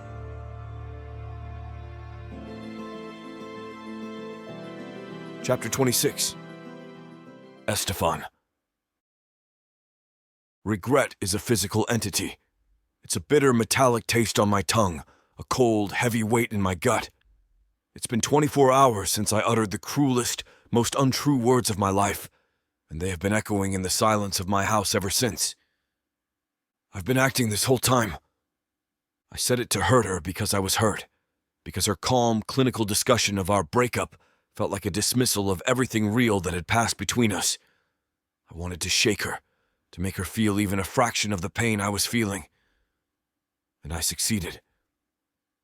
The wounded, shattered look in her eyes as she fled the coffee shop is now seared into my memory, a brand of my own making. I've been trying to fix it. I've been texting her, calling her, my messages a desperate cycling loop of apology and explanation. Me. Tabitha, I'm so sorry. I didn't mean what I said. I was just hurt. Please, can we talk? Her replies, when they come at all, are hours later. They are short, polite, and utterly devastating. Tabitha, it's fine. You were just being honest. We should focus on the plan. Tabitha, I'm busy with my parents. Talk later. There is no later. She's gone. She has retreated so far behind her walls that I can't even see her anymore. She has become distant and unreadable, a ghost in the town I share with her. I can't take it anymore. I grab my keys and drive to her parents' house, my heart a frantic, unsteady rhythm against my ribs. I need to see her, to look her in the eye and make her understand. A text message is too easy to dismiss. Her mother answers the door, and the usual warm, welcoming smile she has for me is gone, instead replaced by a polite, maternal frostiness. Estefan, she says, her voice cool. What a surprise. Hi, Janice, I say, trying to sound casual. Is Tabitha around? I was hoping to talk to her for a minute. I'm sorry, she's out, she says, not sounding sorry at all. She doesn't move from the doorway, a clear, silent dismissal. But as she speaks, I see it. A flicker of movement in the upstairs window, the one I know belongs to Tabitha's bedroom. Her car is in the driveway. She's not out. She's hiding. From me. The realization is a fresh wave of despair. Her own mother is running interference for her. I've hurt her so badly that she's enlisted her family to keep me away. Okay, I say, the word feeling hollow and defeated. Well, if you see her, just tell her I stopped by. I drive home in a fog of helplessness. My pride, my fear, my stupid, wounded ego. It's all conspired to push her away, possibly for good. I'm back where I started a decade ago, in love with a girl who feels completely out of reach. But I'm not that 16-year-old boy anymore. Back in my quiet, empty house, a new resolve begins to burn through the fog of my despair. It's different resolve from when I decided to tell her everything on Christmas. When I asked her to stay. I couldn't even speak my feeling that time, but now, this is the only opportunity.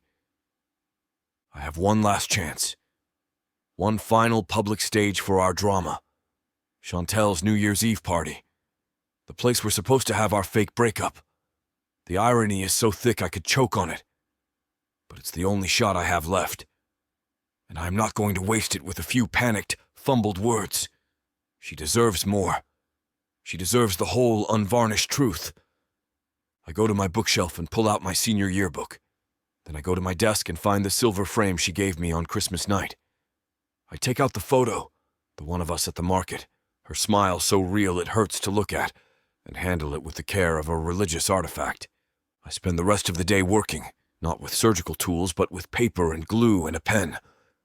I print a high-quality copy of her debate team photo from the yearbook.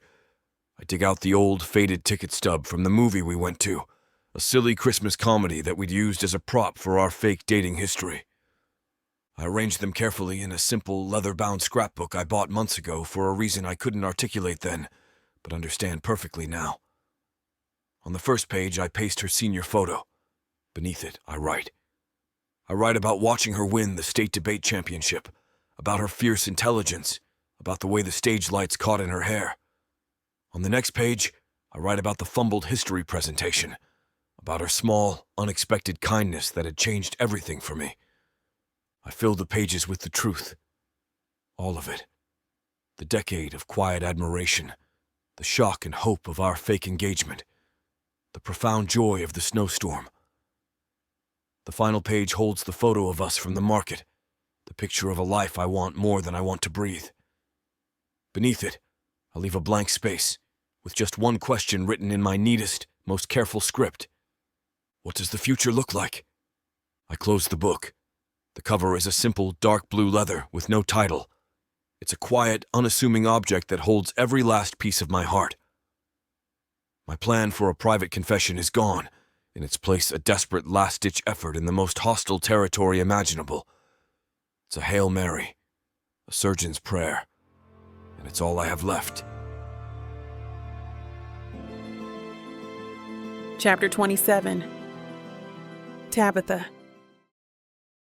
Tonight is the end of the world. My world, anyway. The silver sequin dress is laid out on my bed like a sacrificial offering. It glitters under the lamplight, a ridiculously optimistic garment for a woman who feels like she's about to attend her own funeral. My suitcase, packed and zipped, sits in the corner of my room, a silent final verdict on the choice I've made. In less than 24 hours, I'll be on a plane back to the city, back to my real life. It's what I want. It's what I told my boss I wanted. It's a lie. My heart is a leaden weight in my chest. Every breath is a conscious effort. I've been avoiding Estefan, avoiding his texts, avoiding his calls. After the disastrous, heartbreaking conversation in the coffee shop, I couldn't face him. I couldn't face the polite, friendly stranger he'd become, the one who was so readily agreeing to our breakup. It hurt too much.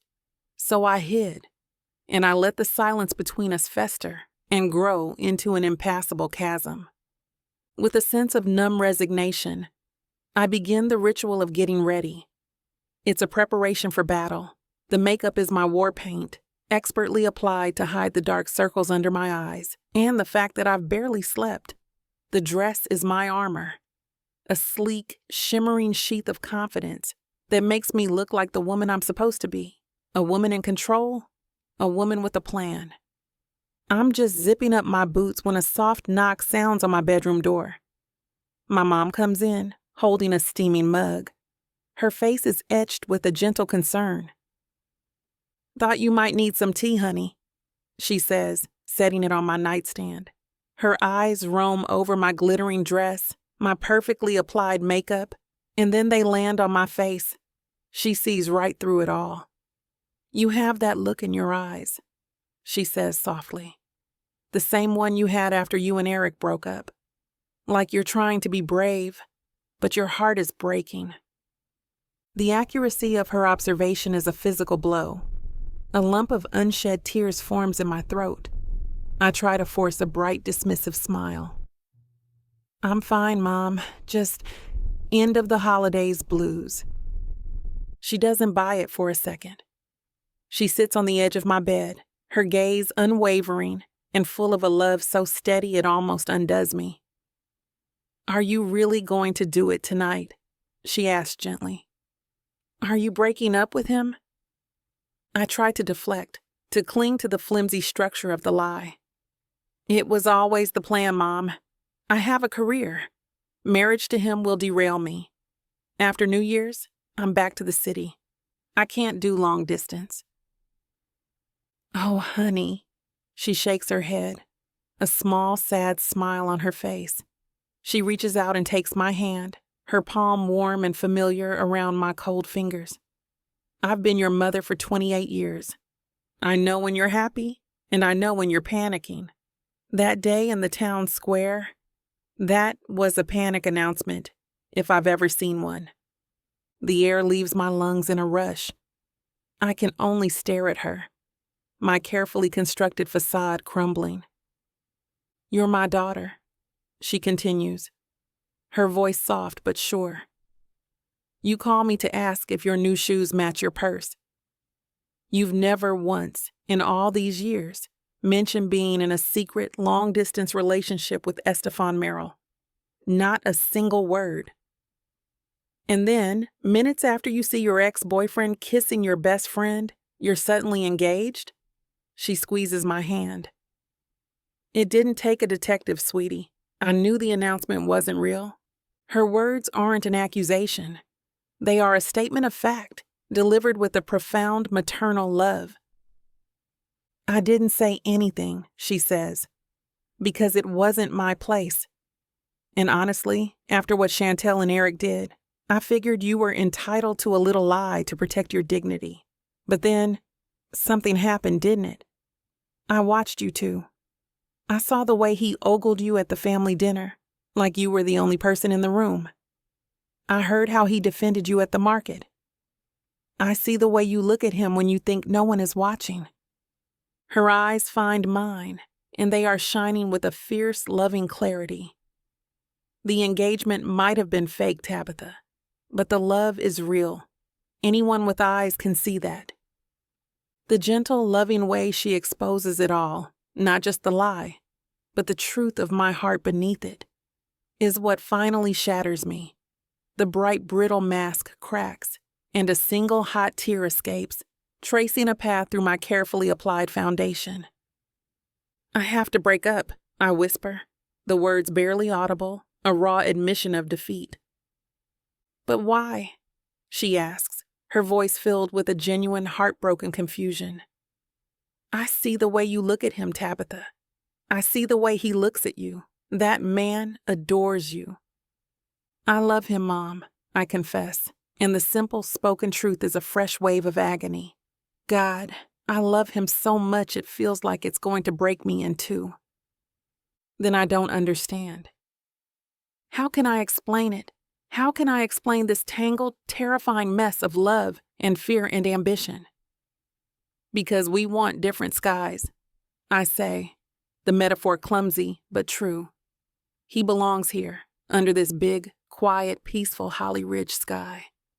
His whole life, his purpose, it's all rooted here. My entire world, everything I've fought for, everything I've become, it's under a sky full of skyscrapers. I look at her, my eyes pleading for her to understand.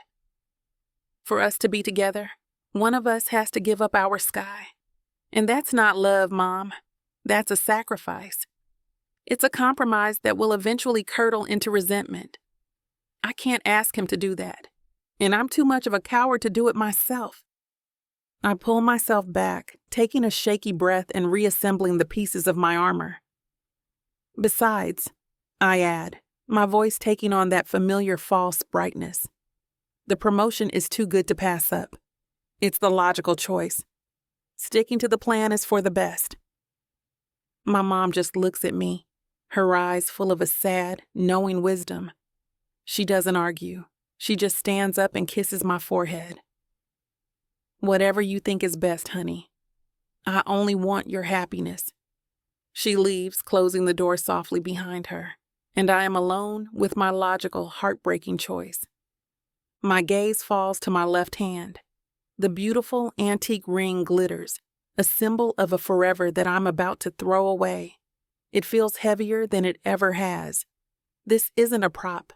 This is a piece of his history, of his family, and I've been wearing it under false pretenses. The thought makes me feel sick. With a final, decisive movement, I pull the ring off my finger. The skin underneath is pale, indented. My hand feels unnervingly bare, unnervingly free. I place the ring gently on my dresser, right next to the framed photo of us from the market. A little shrine to a love that was real, but in my mind, doomed from the start. The doorbell rings. My heart gives a single painful lurch. It's him. He's here to pick me up for our final act. I take one last look in the mirror. The woman staring back is a stranger, a glittering, confident fraud. I take a deep, shuddering breath, smooth down the front of my dress, and walk downstairs to meet my doom. I open the door. He's standing there, looking so handsome in a dark wool coat that it literally hurts to look at him. His green eyes contain a nervous, hopeful determination, and in his hands he's holding a beautifully wrapped book-shaped gift. He opens his mouth to speak, but the words die on his lips. His eyes, full of that fragile, terrifying hope, drop to my left hand, which is resting on the doorknob, to my bare finger. I watch in slow, agonizing motion as the light in his eyes goes out. I see the hope, the beautiful, brave hope that he brought to my doorstep, crumble into dust. His face becomes a mask of quiet, profound devastation, and in his shattered expression, I see the full, catastrophic weight of my own cowardly, self-protective choice.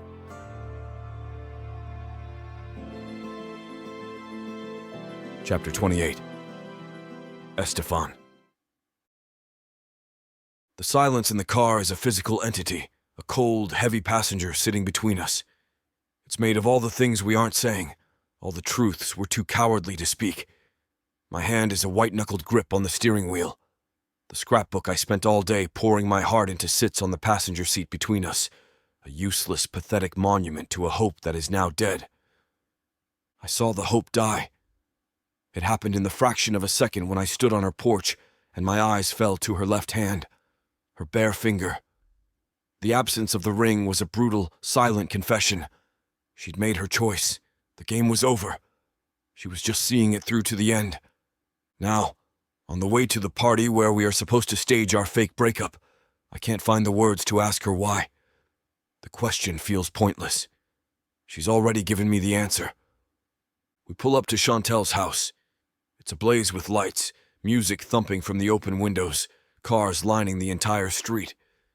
It's the kind of loud, crowded, performative celebration that feels like a personal insult to the quiet, desperate heartbreak unfolding in my car. Ready for our final act? I ask, and the bitterness in my own voice surprises me. Tabitha flinches, a small, almost imperceptible movement. She doesn't look at me. Let's just get this over with, she murmurs, her hand on the door handle. The moment we step inside, we are swallowed by the crowd. It's a sea of familiar faces from high school, all of them eager to congratulate Holly Ridge's golden couple. We put on our smiles. They feel like masks made of glass, fragile and sharp. Tabitha! Estefan! You two look incredible! Someone gushes, pulling Tabitha into a hug. We're so happy for you! Another person chimes in. We play our parts, We are brilliant. We laugh. We accept congratulations. We talk about our plans for the future. Tabitha is a master, her voice bright and cheerful, her smile dazzling. But I can see the cracks. I see the slight tremor in her hand as she accepts a glass of champagne, the way her smile doesn't quite reach the haunted look in her eyes. Every touch, every shared glance between us is a carefully choreographed lie, a painful echo of the real intimacy we've lost. I spot Chantel across the room, holding court near the fireplace. She's watching us, a smug, proprietary gleam in her eye. She looks like a cat who has cornered a particularly interesting mouse. I need to know what she's planning. Making an excuse, I leave Tabitha's side and make my way over to the bar, a path that takes me right past Chantel. "Chantel," I say, voice a calm, even tone that belies the cold dread in my gut. "Quite the party." "I do my best," she says, her smile all teeth. "Just wanted to give everyone a night to remember." "Funny seeing you here," I say, keeping my tone light. "I thought I saw you at the Daily Grind the other day. I wasn't sure if it was you." Her smile widens, a slow, venomous stretch of her lips. She doesn't deny it. "You know, it's a small town, Steph. You'd be surprised what you can overhear if you just sit and listen." The confirmation sends a fresh wave of nausea through me. She knows. She knows it's all a lie. And she's here tonight, the smiling hostess, waiting for the perfect moment to strike. My focus shifts. I have to get to Tabitha. I have to warn her. Or, screw warning her. I have to get her out of here. I scan the crowded room, my heart pounding a frantic rhythm against my ribs. I see her near the back patio, trapped in a conversation with a group of old classmates. I start to move toward her, but I'm intercepted by my Uncle Gene. "Estefan, my boy, just the man I wanted to see. Your aunt and I were just talking about caterers for the wedding." I try to politely excuse myself, but he's relentless. I'm nodding, smiling, my eyes darting over his shoulder, trying to keep Tabitha in my line of sight. The seconds are ticking by, each one a drop of water in a rising flood. By the time I get away from him, she's been cornered by someone else. I try again, pushing through a group of people laughing too loudly, but her own mother stops me, her hand on my arm. "Estefan, dear, Janice and I were just wondering if you two had picked a date yet." It's a nightmare. We are surrounded by well-wishers, each one an unwitting obstacle in my desperate race against a clock I can't see. Every time I get close to her, someone else steps in, pulling her into a hug, asking a question, demanding a piece of the happy couple. And all the while I can feel Chantel's predatory gaze on us. She's enjoying this. She's watching me squirm, watching me fail, knowing she holds all the cards. Finally, I see an opening. Tabitha is standing alone for a split second by the staircase, her back to the room, looking up at a photo on the wall. This is it. This is my chance. I take 2 steps toward her, my hand reaching for the scrapbook still in my coat pocket. But then, the music cuts out. The sudden silence is jarring, and every head in the room turns toward the small, makeshift stage by the DJ booth. Chantel is standing there, a microphone in her hand. She taps it once, a sharp, attention-grabbing sound. A triumphant, evil smile is plastered on her face. "Hi, everyone," she says, her voice echoing through the silent room. "Thanks for coming. As we all count down to the new year, I have one last little surprise for you all to enjoy before the ball drops." Her eyes find mine across the room, and the look she gives me is one of pure, unadulterated victory. I'm too late. Someone in the crowd, oblivious, starts the countdown and others join in, a cheerful, drunken roar. 10! Chantel's smile widens as she waves her phone at us. 9! I look at Tabitha. She's turned around, her face pale, her eyes wide with pain. 8! I'm completely, utterly helpless. It's over. Chapter 29. Tabitha. The final seconds of the year are a roaring, chaotic countdown. The entire party, 100 people crammed into Chantel's obnoxiously large living room, is a sea of bobbing party hats and raised champagne flutes. The air smells like cheap champagne and the suffocating, manufactured joy of a new beginning. My own beginning is an ending. A spectacular public flameout that I've dressed for in sequins, and a smile that feels like it's cracking my face in two. 10. Estefan is beside me, a solid, silent presence in the swirling chaos. We haven't spoken a word since the car ride here.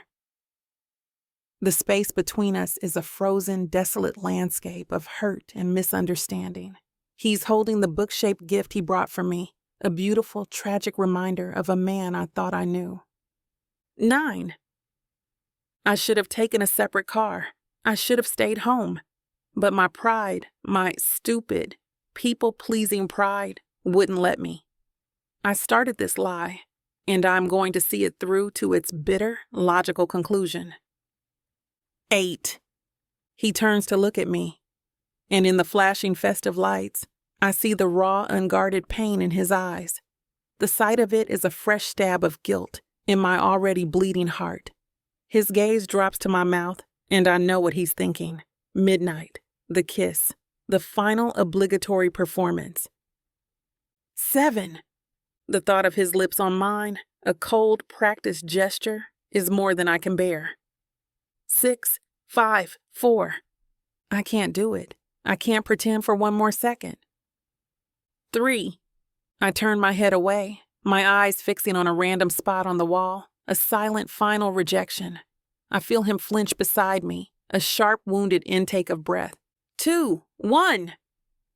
Happy New Year. The room explodes. Confetti cannons erupt, showering us in a rain of glittering paper.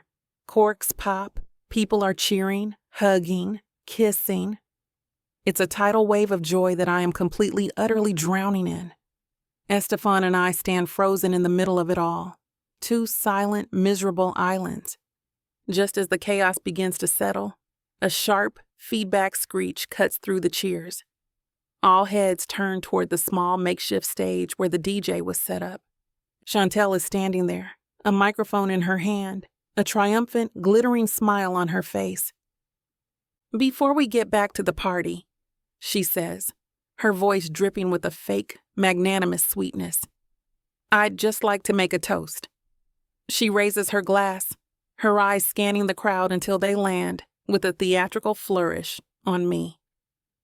To Holly Ridge's newest power couple, Tabitha and Estefan. A smattering of applause and good-natured whoops fill the room. I'm frozen, a cold, sickening dread coiling in my stomach. Estefan's body has gone rigid beside me. He knows what's coming.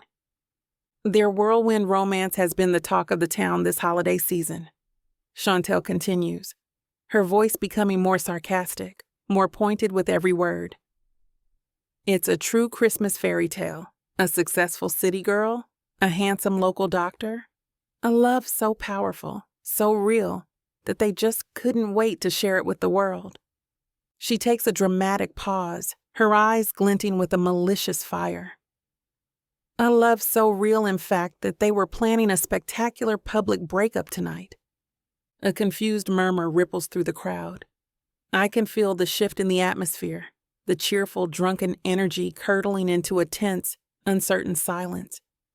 My vision narrows, the edges of the room blurring until the only thing I can see is the cruel, victorious smile on my former best friend's face. "You see," she says, her voice dropping to a conspiratorial, gossipy tone. "I happened to overhear the most interesting conversation the other day, but don't take my word for it." She holds her phone up to the microphone. A tinny, amplified sound fills the room. It's my own voice. "We have to make it look believable," my recorded voice says, sounding crisp, clinical, and horrifyingly detached. A public argument at the New Year's Eve party seems like the most effective way. Quick, clean, and it gives everyone a story to latch onto. No one will question it. A collective gasp sucks the air from the room. I feel the blood drain from my face, a cold, rushing sensation that leaves me lightheaded. My mother's horrified expression, my father's confused frown, his parents' stunned disbelief. I see it all in a sickening kaleidoscopic blur. Then his voice, Estefan's. "Don't worry, I'm a good actor. I've been acting this whole time." The words, stripped of their pained, sarcastic context, are a death sentence. They are cruel, arrogant, and damning. They paint a picture of two manipulative, heartless people playing a game with everyone's emotions. They make me look like a cold, calculating brat. They make him look like my willing, callous accomplice. The recording ends. A shocked, dead silence falls over the party. It is absolute. The only sound is the frantic, panicked roaring in my own ears. The confetti on the floor, the stupid party hats, the half-empty glasses of champagne. It all seems like a surreal, garish backdrop to the single worst moment of my entire life.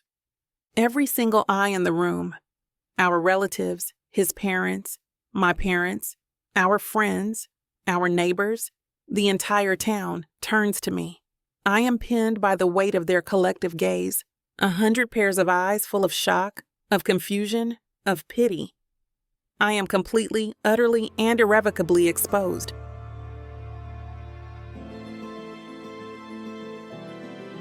Chapter 30.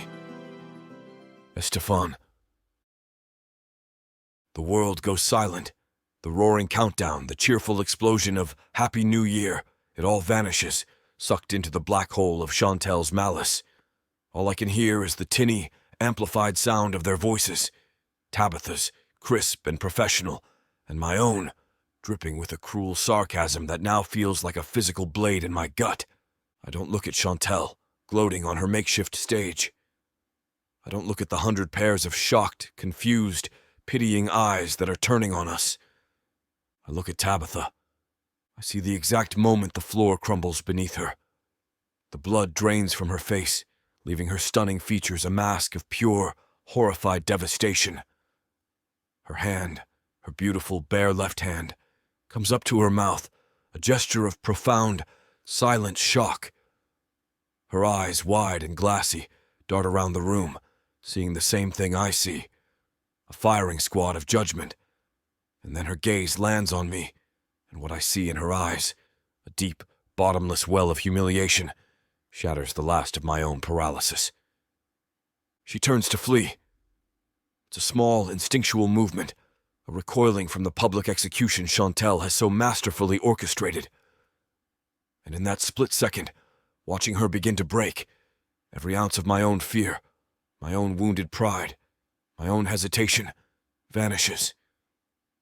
It is burned away by a fierce, protective certainty so absolute, it clarifies everything. I know exactly what I have to do. Before she can take a single step, I'm moving. I stride toward the stage, my steps long and purposeful. The crowd parts for me, a sea of silent, stunned faces. Chantel is still holding the microphone, her face a mask of triumphant glee. She doesn't see me coming until I'm right there. I don't say a word. I just calmly take the microphone from her stunned, unresisting hand. I turn to face the room, but my eyes find only one person. Tabitha. She is frozen by the staircase, her back rigid, poised for flight. "She's right," I say, my voice ringing out, clear and steady through the silent room. "What you heard is true. The engagement, it wasn't real when it started." A collective gasp ripples through the party. I see my mother's hand fly to her mouth, my father's face fall. But I don't look away from Tabitha. "But what Chantel doesn't know," I continue, my voice softening, my words now a direct, private conversation in this very public space. "What none of you know is that my feelings for this woman have been real for more than 10 years. I step off the stage, the scrapbook, the one I brought tonight, the one that holds every last piece of my heart, clutched in my hand. I walk toward her, slowly, deliberately, closing the distance between us. The crowd is a blur, a collection of faces. She is the only thing in the room that is real, I've loved her since we were kids, I say, and the confession, a decade of unspoken emotion, makes my voice thick. When she won the state debate championship, when she was kind to me after I embarrassed myself in history class, I've loved her. I was just too scared to ever tell her. I stop a few feet in front of her. Her face is a canvas of shock and dawning, confused hope. She doesn't understand what I'm doing. I have to make it clear. I have to protect her. I turn my body slightly, addressing the room but never taking my eyes off her. I take the full weight of the lie onto my own shoulders. The fake engagement was my idea, I say, the words sounding like a clean, definitive lie to save her. My plan. I saw her at the tree lighting, and I saw a chance to be with the woman I've always wanted, so I took it. I convinced her to go along with it. I thought I could win her over. I let the words hang in the air, a public admission of a noble, romantic failure. I paint myself as the lovelorn fool, the one who schemed, the one who pushed. I exonerate her completely. It's not her fault my plan didn't work, I say, the words becoming a fresh, private agony. It's not her fault she has a brilliant, successful life waiting for her in the city. You can't force someone to love you back no matter how much you want them to. I finally break our intense gaze and look at the small, empty table beside her. I gently place the scrapbook there, a silent offering. A final, tangible piece of my heart. Then I look back at her, and my voice drops to a whisper, a final, gut-wrenching apology meant only for her. I'm sorry, Tabitha, for all of it.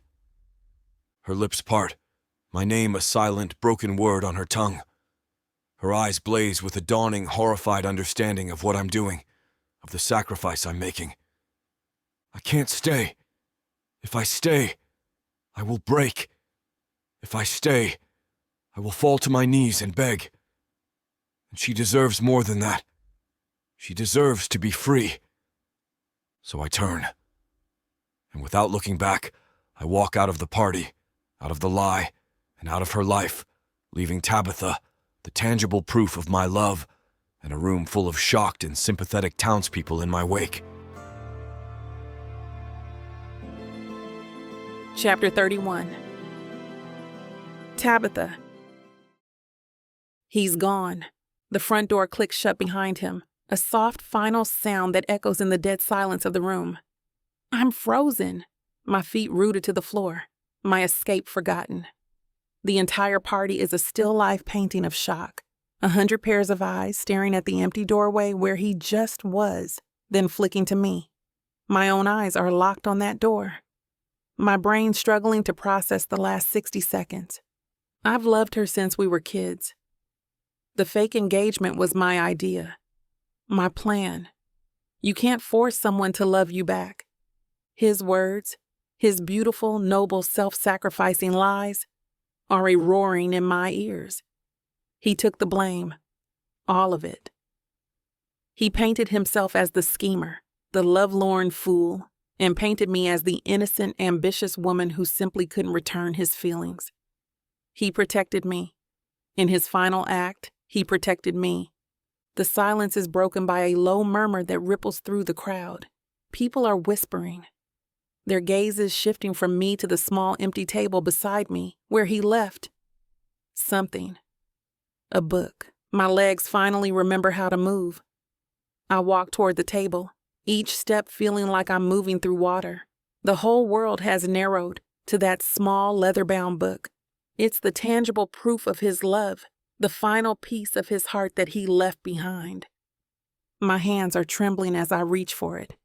It's a simple dark blue scrapbook. I open it to the first page. It's my senior photo from the high school yearbook, and underneath it, in his neat, precise handwriting, are words. I remember this day. You had just won the state debate championship. You were so fierce, so brilliant. I sat in the back of the auditorium and thought you were the most incredible person I'd ever seen. A sob catches in my throat, a raw, ragged sound. My fingers shake as I turn the page. It's a picture of him, lanky and awkward in his history class photo. This was the day I fumbled my presentation. You stopped by my desk. You were kind when everyone else was laughing. You have no idea what that meant to me. Page after page. It's a history I never knew existed. A history of us.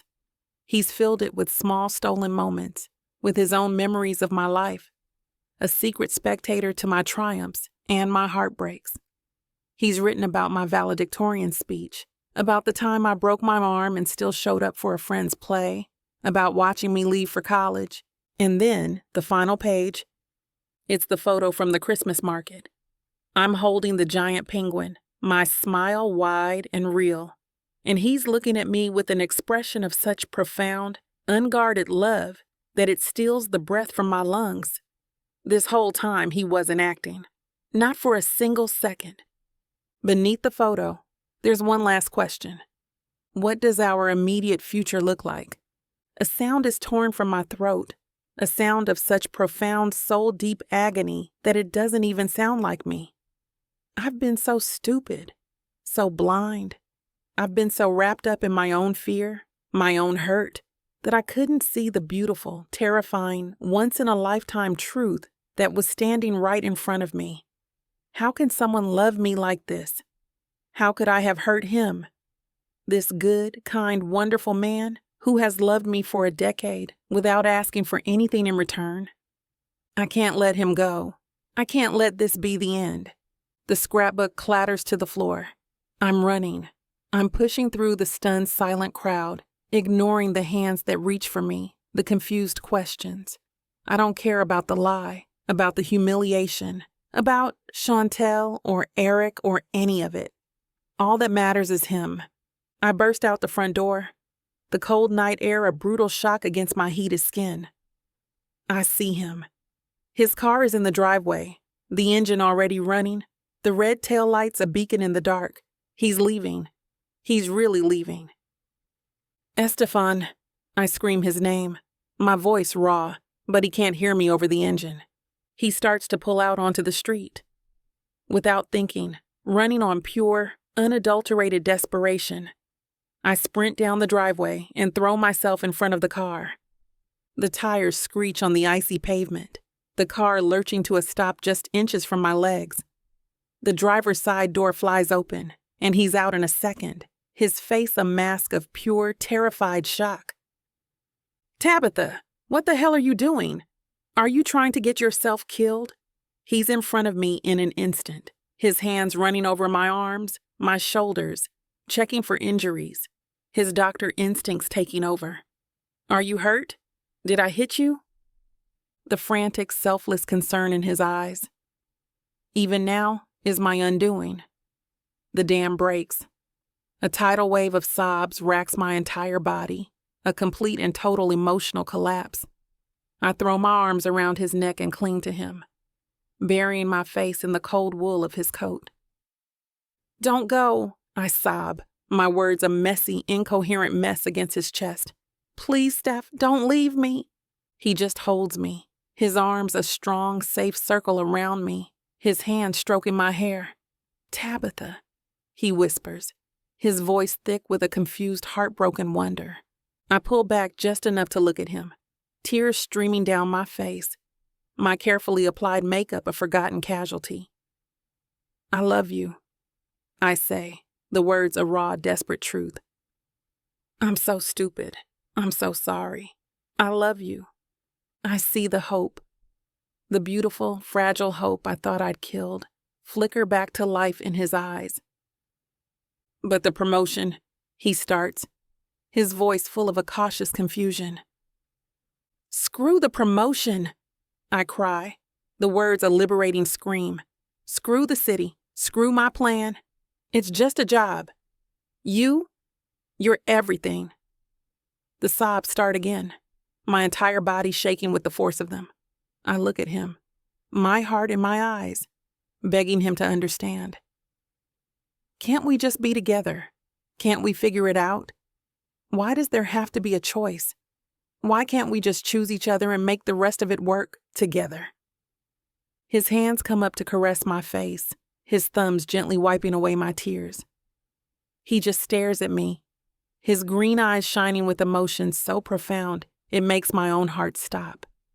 He doesn't answer my frantic, desperate questions. He doesn't say a word. He just looks at me like he's seeing a miracle, and he kisses me. It's not like our other kisses. This is a slow, reverent press of his lips to mine, a kiss that tastes of salt from my tears, and a promise so deep it settles in my bones. It's a kiss that says, "Yes, I see you, I hear you, it's okay." He pours every ounce of his decade of waiting, every bit of his patient, steady heart into that single soul-deep connection.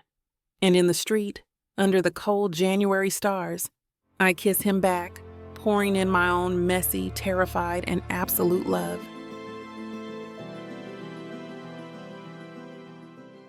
He's the mysterious man I had a fling with last night, and it turns out he's my dad's new boss. I was getting IVF, but the donor came in and wanted his stuff back. It was too late. Now we're stuck together and I'm having his baby. Ready to dive into a world where passion meets intrigue, where love knows no bounds. If I don't find a woman to marry in the next 24 hours, then my entire company is going to be taken from me. There's only one woman I can ask, but she hates me because I ruined her father. Introducing the Escape Your Life with Romance Book Bundle by Amazon best-selling author Tyla Walker, a collection of 100 standalone romances that promised to sweep you off your feet. And the best part? Get 90% off on the whole bundle, baby. For $99.99, you'll get over 800 hours of pure romance with strong alpha males and sassy women who don't back down. They can pass all the tariffs they want, ladies. But you won't find this deal for 100 audiobooks for less than $1 each anywhere else. 90 cents per book for all the dirty fun I can handle? How could I say no to that? Visit TylaWalker.com to grab this bundle today. Get ready to escape your life With Miss Tyla.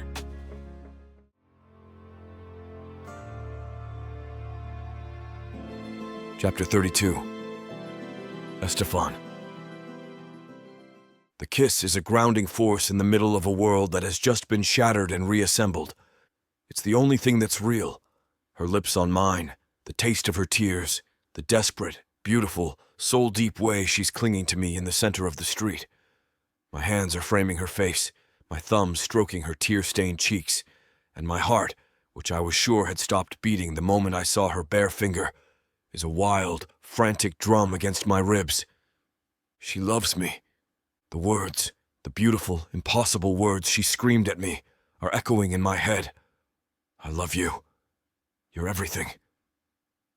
We finally break apart, both of us breathless, our foreheads resting against each other.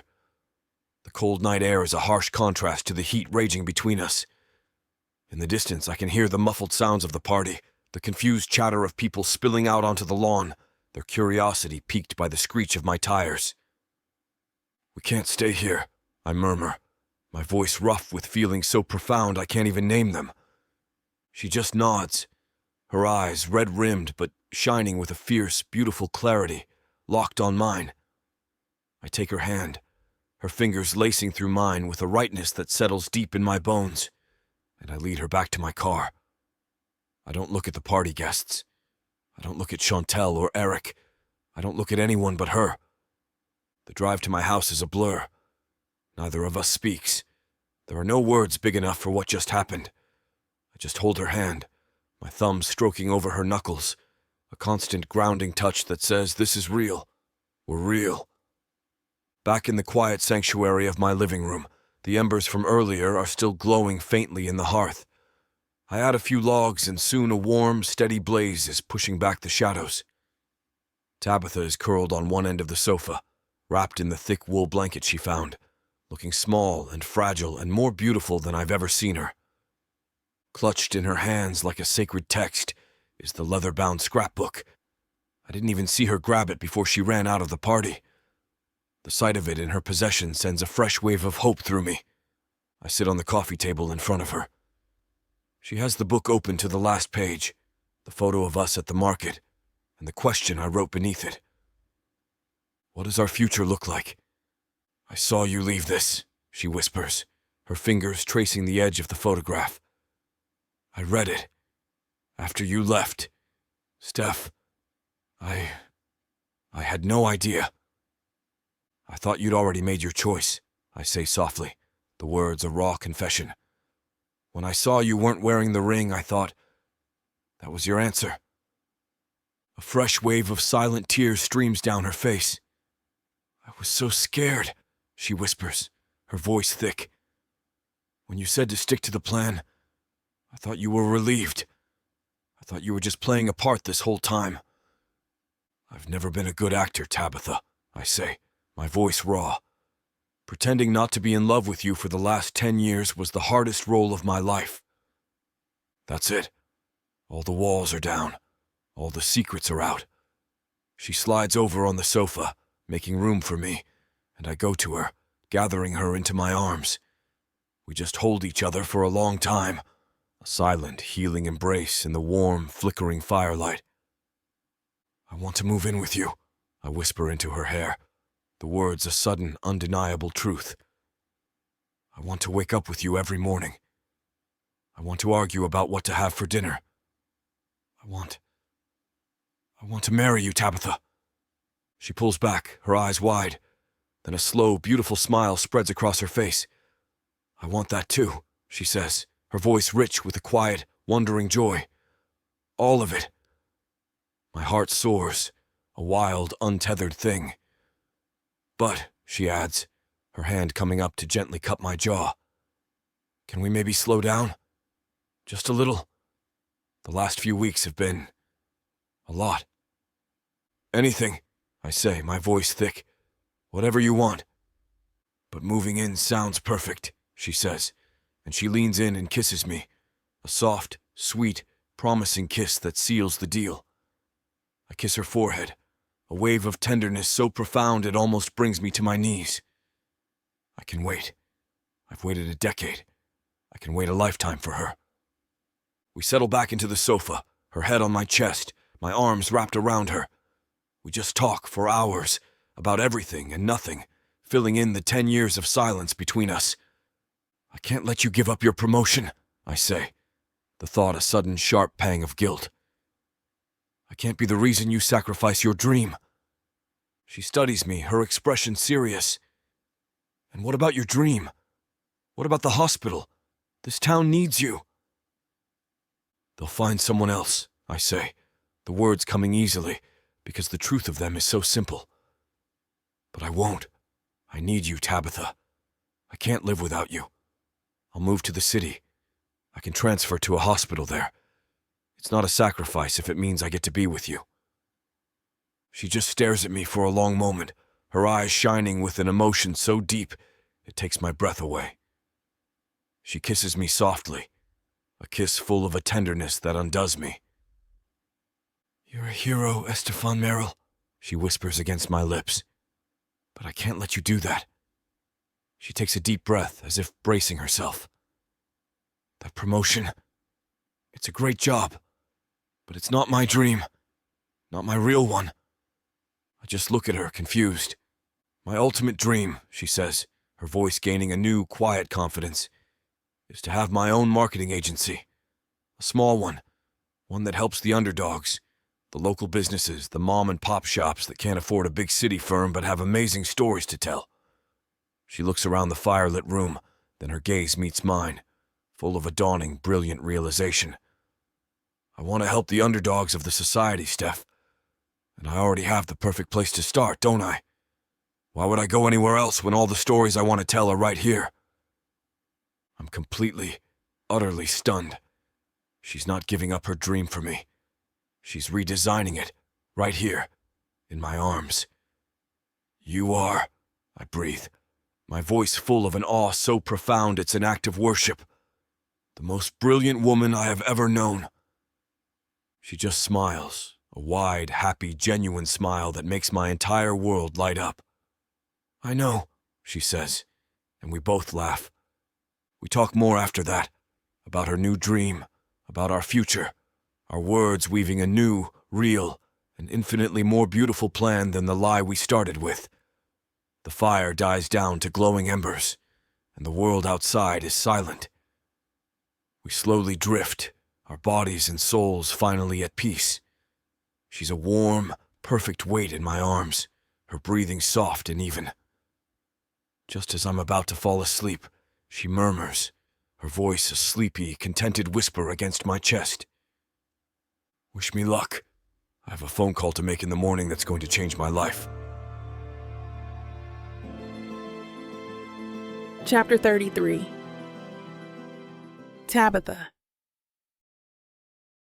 I wake up to the quiet, steady rhythm of a heartbeat under my ear. For a disoriented second, I'm back in the snowstorm, in the peaceful, stolen morning after our first night together. But this feels different. The frantic, terrified edge is gone. In its place is a profound, bone-deep sense of rightness. I'm in Estefan's arms, in his bed, tangled in his sheets, but this time, it's not an accident. It's a choice. The memories of last night rush in, the horror of the public humiliation, the beautiful, selfless courage of Estefan's confession, my own frantic, desperate sprint through the cold. I remember the feel of his lips on mine in the street, a kiss that was a promise, a prayer, an anchor. He brought me back here, to his quiet, safe house. We didn't make love. We just held each other. Two shipwrecked survivors who had finally found their way to shore. I lift my head, and he's already awake, watching me. The guarded, polite stranger from the last few days is gone, replaced by the man I fell in love with. His green eyes are soft, full of a gentle, adoring warmth that makes my own heart feel huge, resounding in my chest. Morning, he says in a low, sleepy rumble. Morning, I whisper back. I trace the line of his jaw, the rough stubble of familiar, welcome texture under my fingertips. Is it still New Year's, or did we sleep for a week? A slow, easy smile spreads across his face. Still New Year's Day, the first day of the rest of our lives. The simple, confident way he says it sends a thrill of pure, unadulterated joy through me. There are no more questions, no more doubts. We're real. This is real. After a long, lazy morning of soft kisses and quiet conversation, a new, familiar energy begins to thrum under my skin. Not anxiety, not panic, ambition. But it's a different kind of ambition now. Clearer and more focused than ever before. I have to make a phone call, I say, sitting up against the headboard. He looks at me, his expression full of a quiet, unwavering support. Do you want me to give you some privacy? I shake my head, my hand finding his. No. I want you to stay. I want you to hear this. He gives my hand a reassuring squeeze. I take a deep breath, grab my phone from the nightstand, and find Mark's number. It's New Year's Day, a terrible time to call my boss. But I can't wait. I need to do this now, while the courage is burning bright and hot inside me. I hear him answer on the third ring, his voice slightly groggy. Walker, everything okay? Everything's great, Mark, I say, and I'm shocked by the genuine confidence in my own voice. I'm calling about the senior director position. Right, your official acceptance. Knew you were a rock star. Actually, I say, my heart pounding a steady, powerful rhythm. I'm calling to turn it down. The silence on the other end of the line is absolute. I can almost hear his brain rebooting. You're, what? Is this a joke? Did you hit the champagne too hard last night? I stand up, pacing the length of the bedroom, the phone pressed to my ear. Estefan just watches me, his expression calm, trusting. No joke, Mark. I am respectfully and gratefully declining the offer. Tabitha, this is the Nocturne account, he says, the sound of his voice a mixture of disbelief and disappointment. This is a career maker. You can't just walk away from it. I'm not walking away, I say, and this is the moment, the pitch, my first pitch for my new life. I'm pivoting. Mark, your firm is brilliant at what it does, but you have a blind spot, rural and small town markets. You see them as flyover country. I see them as a massive, untapped resource of authentic stories and loyal consumers. I take a breath, the words flowing, my professional instincts sharp and clear. I'm starting my own marketing consultancy firm, right here in Holly Ridge. I'm going to specialize in helping small towns and local businesses build their brands, tell their stories, and connect with a wider audience. And I want you to be my first client. You want us to hire you? The disbelief in his voice is now tinged with a grudging respect. Think about it. I press on, my voice full of the passion I've discovered in the last few weeks. A major corporation like yours, investing in a firm dedicated to revitalizing small-town economies? It's a PR goldmine. I'll handle your rural outreach on a contract basis. You get the authentic, on-the-ground expertise you're missing, and a hell of a good story to tell your shareholders. It's a win-win. There's another long pause on the other end of the line. I hold my breath. I look at Estefan, and he gives me a small, encouraging nod. Finally, Mark lets out a low whistle. "Damn, Walker," he says, and I can hear the smile in his voice now. You don't just walk away, you build your own goddamn door. He chuckles. Send me a proposal. We'll talk next week. I'll take care of the board. They won't like this, but you're the best in your job. They won't refuse if they have a bit of business acumen. You'll have it by Tuesday, I say, a triumphant, giddy grin spreading across my face. I'm sure I will, he says. And Tabitha, congratulations on everything. We hang up. I stand in the room, my phone clutched in my hand, the morning sun streaming through the window. A laugh bubbles up from my chest, a sound of pure, exhilarating freedom. I didn't choose between my career and my love for Estefan. I chose both. I chose myself. I reshaped my entire future in a single 5-minute phone call. I turn to look at Estefan. He's gone from the bed. For a split second, my heart stumbles, but then he reappears from the kitchen, holding 2 steaming mugs of coffee. He's been watching me the whole time, a quiet, proud, adoring smile on his face that makes me feel like I could conquer the entire world.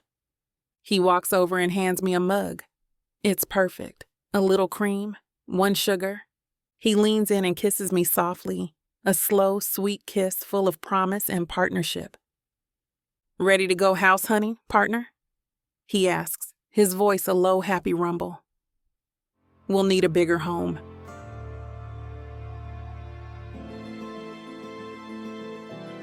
Chapter 34. Estefan. The house smells of old wood, dust, and the undeniable scent of spring drifting through the open windows. For the first time in my adult life, I understand what peace feels like. It's not the quiet emptiness of my old cottage after a long shift. It's this. It's the sound of Tabitha's laughter echoing in the empty rooms of a house we might call home. 3 months. It's been 3 months since that chaotic, terrifying, perfect night. 3 months of waking up with her beside me, of learning the specific cadence of her breathing in the dark, of discovering that the reality of loving her is infinitely better than the decade I spent dreaming about it. She's standing in the middle of what will be our living room, a sunbeam from the large bay window making the gold cuffs in her braids glitter like a crown. She turns in a slow circle, her arms outstretched, her face tilted up to the high ceilings. The last of the anxious, people-pleasing energy she carried when she first came back to Holly Ridge is gone. Now in its place a solid, joyful confidence that takes my breath away. "It's perfect, Steph," she says, her voice ringing with a conviction that makes my own heart swell. "It's a complete wreck. The floors need to be redone, and I'm pretty sure that's a squirrel living in the chimney, but it's perfect." I just lean against the doorframe, my arms crossed, and watch her. I watch her the way I used to watch her from across crowded rooms. But now there is no distance, no fear. Only a profound, steady gratitude so immense, it feels like it could power the sun. "The squirrel can stay," I say, walking toward her, my boots echoing on the bare floorboards. "But he's paying rent." She laughs, a bright, beautiful sound that fills the entire house. She points to the wide, uninterrupted wall opposite the massive stone fireplace. "That's where the Christmas tree goes," she declares, her voice full of a happy, decisive authority. "A big one. So big we need a ladder to put the angel on top." The words send a jolt of memory through me, a flash of the town square, of her turning from the hot cocoa stand, of a lie that had somehow, miraculously, become the truest thing in my entire life. "And the stockings get hung on that mantelpiece," I add, falling easily into our shared daydream. My hand finds the small of her back, and she leans into my touch. I drop my voice to a low murmur near her ear. "We'll need at least 3, maybe 4. She turns in my arms to face me, a slow, beautiful smile spreading across her face as she processes my words. 4 is a good number, she agrees, her dark eyes shining with a future I can now see so clearly it feels like a memory. Her phone buzzes in her pocket and she pulls it out with a soft, apologetic grimace. "Sorry, it's Mr. Henderson from the bakery. He wants to talk about the analytics from his new website launch." Her new marketing firm, the Holly Ridge Project, is a force of nature, just like her. She's already signed 3 local businesses, and her pitch to Mark's firm was so good they've already contracted her for a pilot program to expand their model to other small towns. She's building an empire from this small town, and I've never been more in awe of another human being. She gives me a quick, sweet kiss. Don't agree to any major renovations without me. I watch her walk out onto the large, wrap-around front porch, already shifting into her professional, confident cadence. My own phone buzzes. A reminder for my afternoon meeting with the hospital board. They officially offered me the director position last week, a job I never would have had the confidence to go for if she hadn't taught me what it felt like to fight for the life you truly want. When she comes back inside, she's glowing with the pure, unadulterated high of a job well done. "He loved the mock-ups. We're a go." "Of course he did," I say, pulling her into my arms and lifting her off the ground, spinning her in a circle in the dusty sunbeam. "You're brilliant." She laughs, her arms tight around my neck. "I know," she says with a wink as I set her down. We stand there for a long moment, just holding each other. I imagine this room filled with furniture, with books, with the sounds of a life being lived. Our life. "So," she murmurs against my chest, "should we do it? Should we buy the squirrel some roommates?" "Let's buy a house," I agree, my voice thick with an emotion so profound it's a type of prayer. She pulls back to look at me, her dark eyes shining with a happiness that mirrors my own. "Okay, so we're buying a house." She takes a deep breath, and the mood shifts, the playful energy deepening into something more intense, more profound. "What about the other thing?" I just look at her, confused. "What other thing?" "Do you want to marry me now, Steph?" she asks, her voice quiet but sure, a beautiful, heartfelt challenge. "For real?" The world stops. The dust motes dancing in the sunbeams freeze mid-air. Her, asking me. This brilliant, beautiful, incredible woman who I've loved for more than a decade, who I thought I had lost forever, is standing in our future home and asking me to marry her. My carefully controlled doctor's composure shatters into a million pieces. A sound escapes me, a choked, breathless laugh of pure, unadulterated shock and joy. "Yes," I breathe, the word a raw, explosive exhalation of a decade of pent-up hope. "God, yes." I take her left hand, the one where my grandmother's ring has rested since the night of the party. She never took it off again. I bring her fingers to my lips, pressing a reverent kiss to the antique diamond. I am the luckiest man alive, Tabitha Walker. I think I am the luckiest woman, she whispers back, her eyes full of happy, unshed tears. I pull her close, my arms wrapping around her in a fierce, possessive embrace. I rest my forehead against hers, my own eyes burning. The future is no longer a question. It's a certainty. It's her. Now, I rumble happily. All that's left to plan is the wedding. Chapter 35. Estefan. It's Christmas Day, and I'm getting married in the exact spot where my life began a year ago. I'm standing at an altar set up in the Holly Ridge town square, a light, magical snow dusting my shoulders. The whole town is here, their faces a sea of joyful smiles. My parents are in the front row, my mother openly weeping into a handkerchief, my father beaming with a pride so profound it's a physical presence. Next to them, Tabitha's parents are a mirror image, her mother clutching her father's arm, both of them radiating a pure, uncomplicated happiness. This is the place where she first grabbed my arm, her eyes full of a beautiful, desperate panic, and announced a lie that would change our lives forever. Now, I'm waiting for her to walk toward me, to turn that lie into the most profound truth of my existence. The irony is so thick, so beautiful, it makes my own eyes burn. Then, the music swells, and I see her.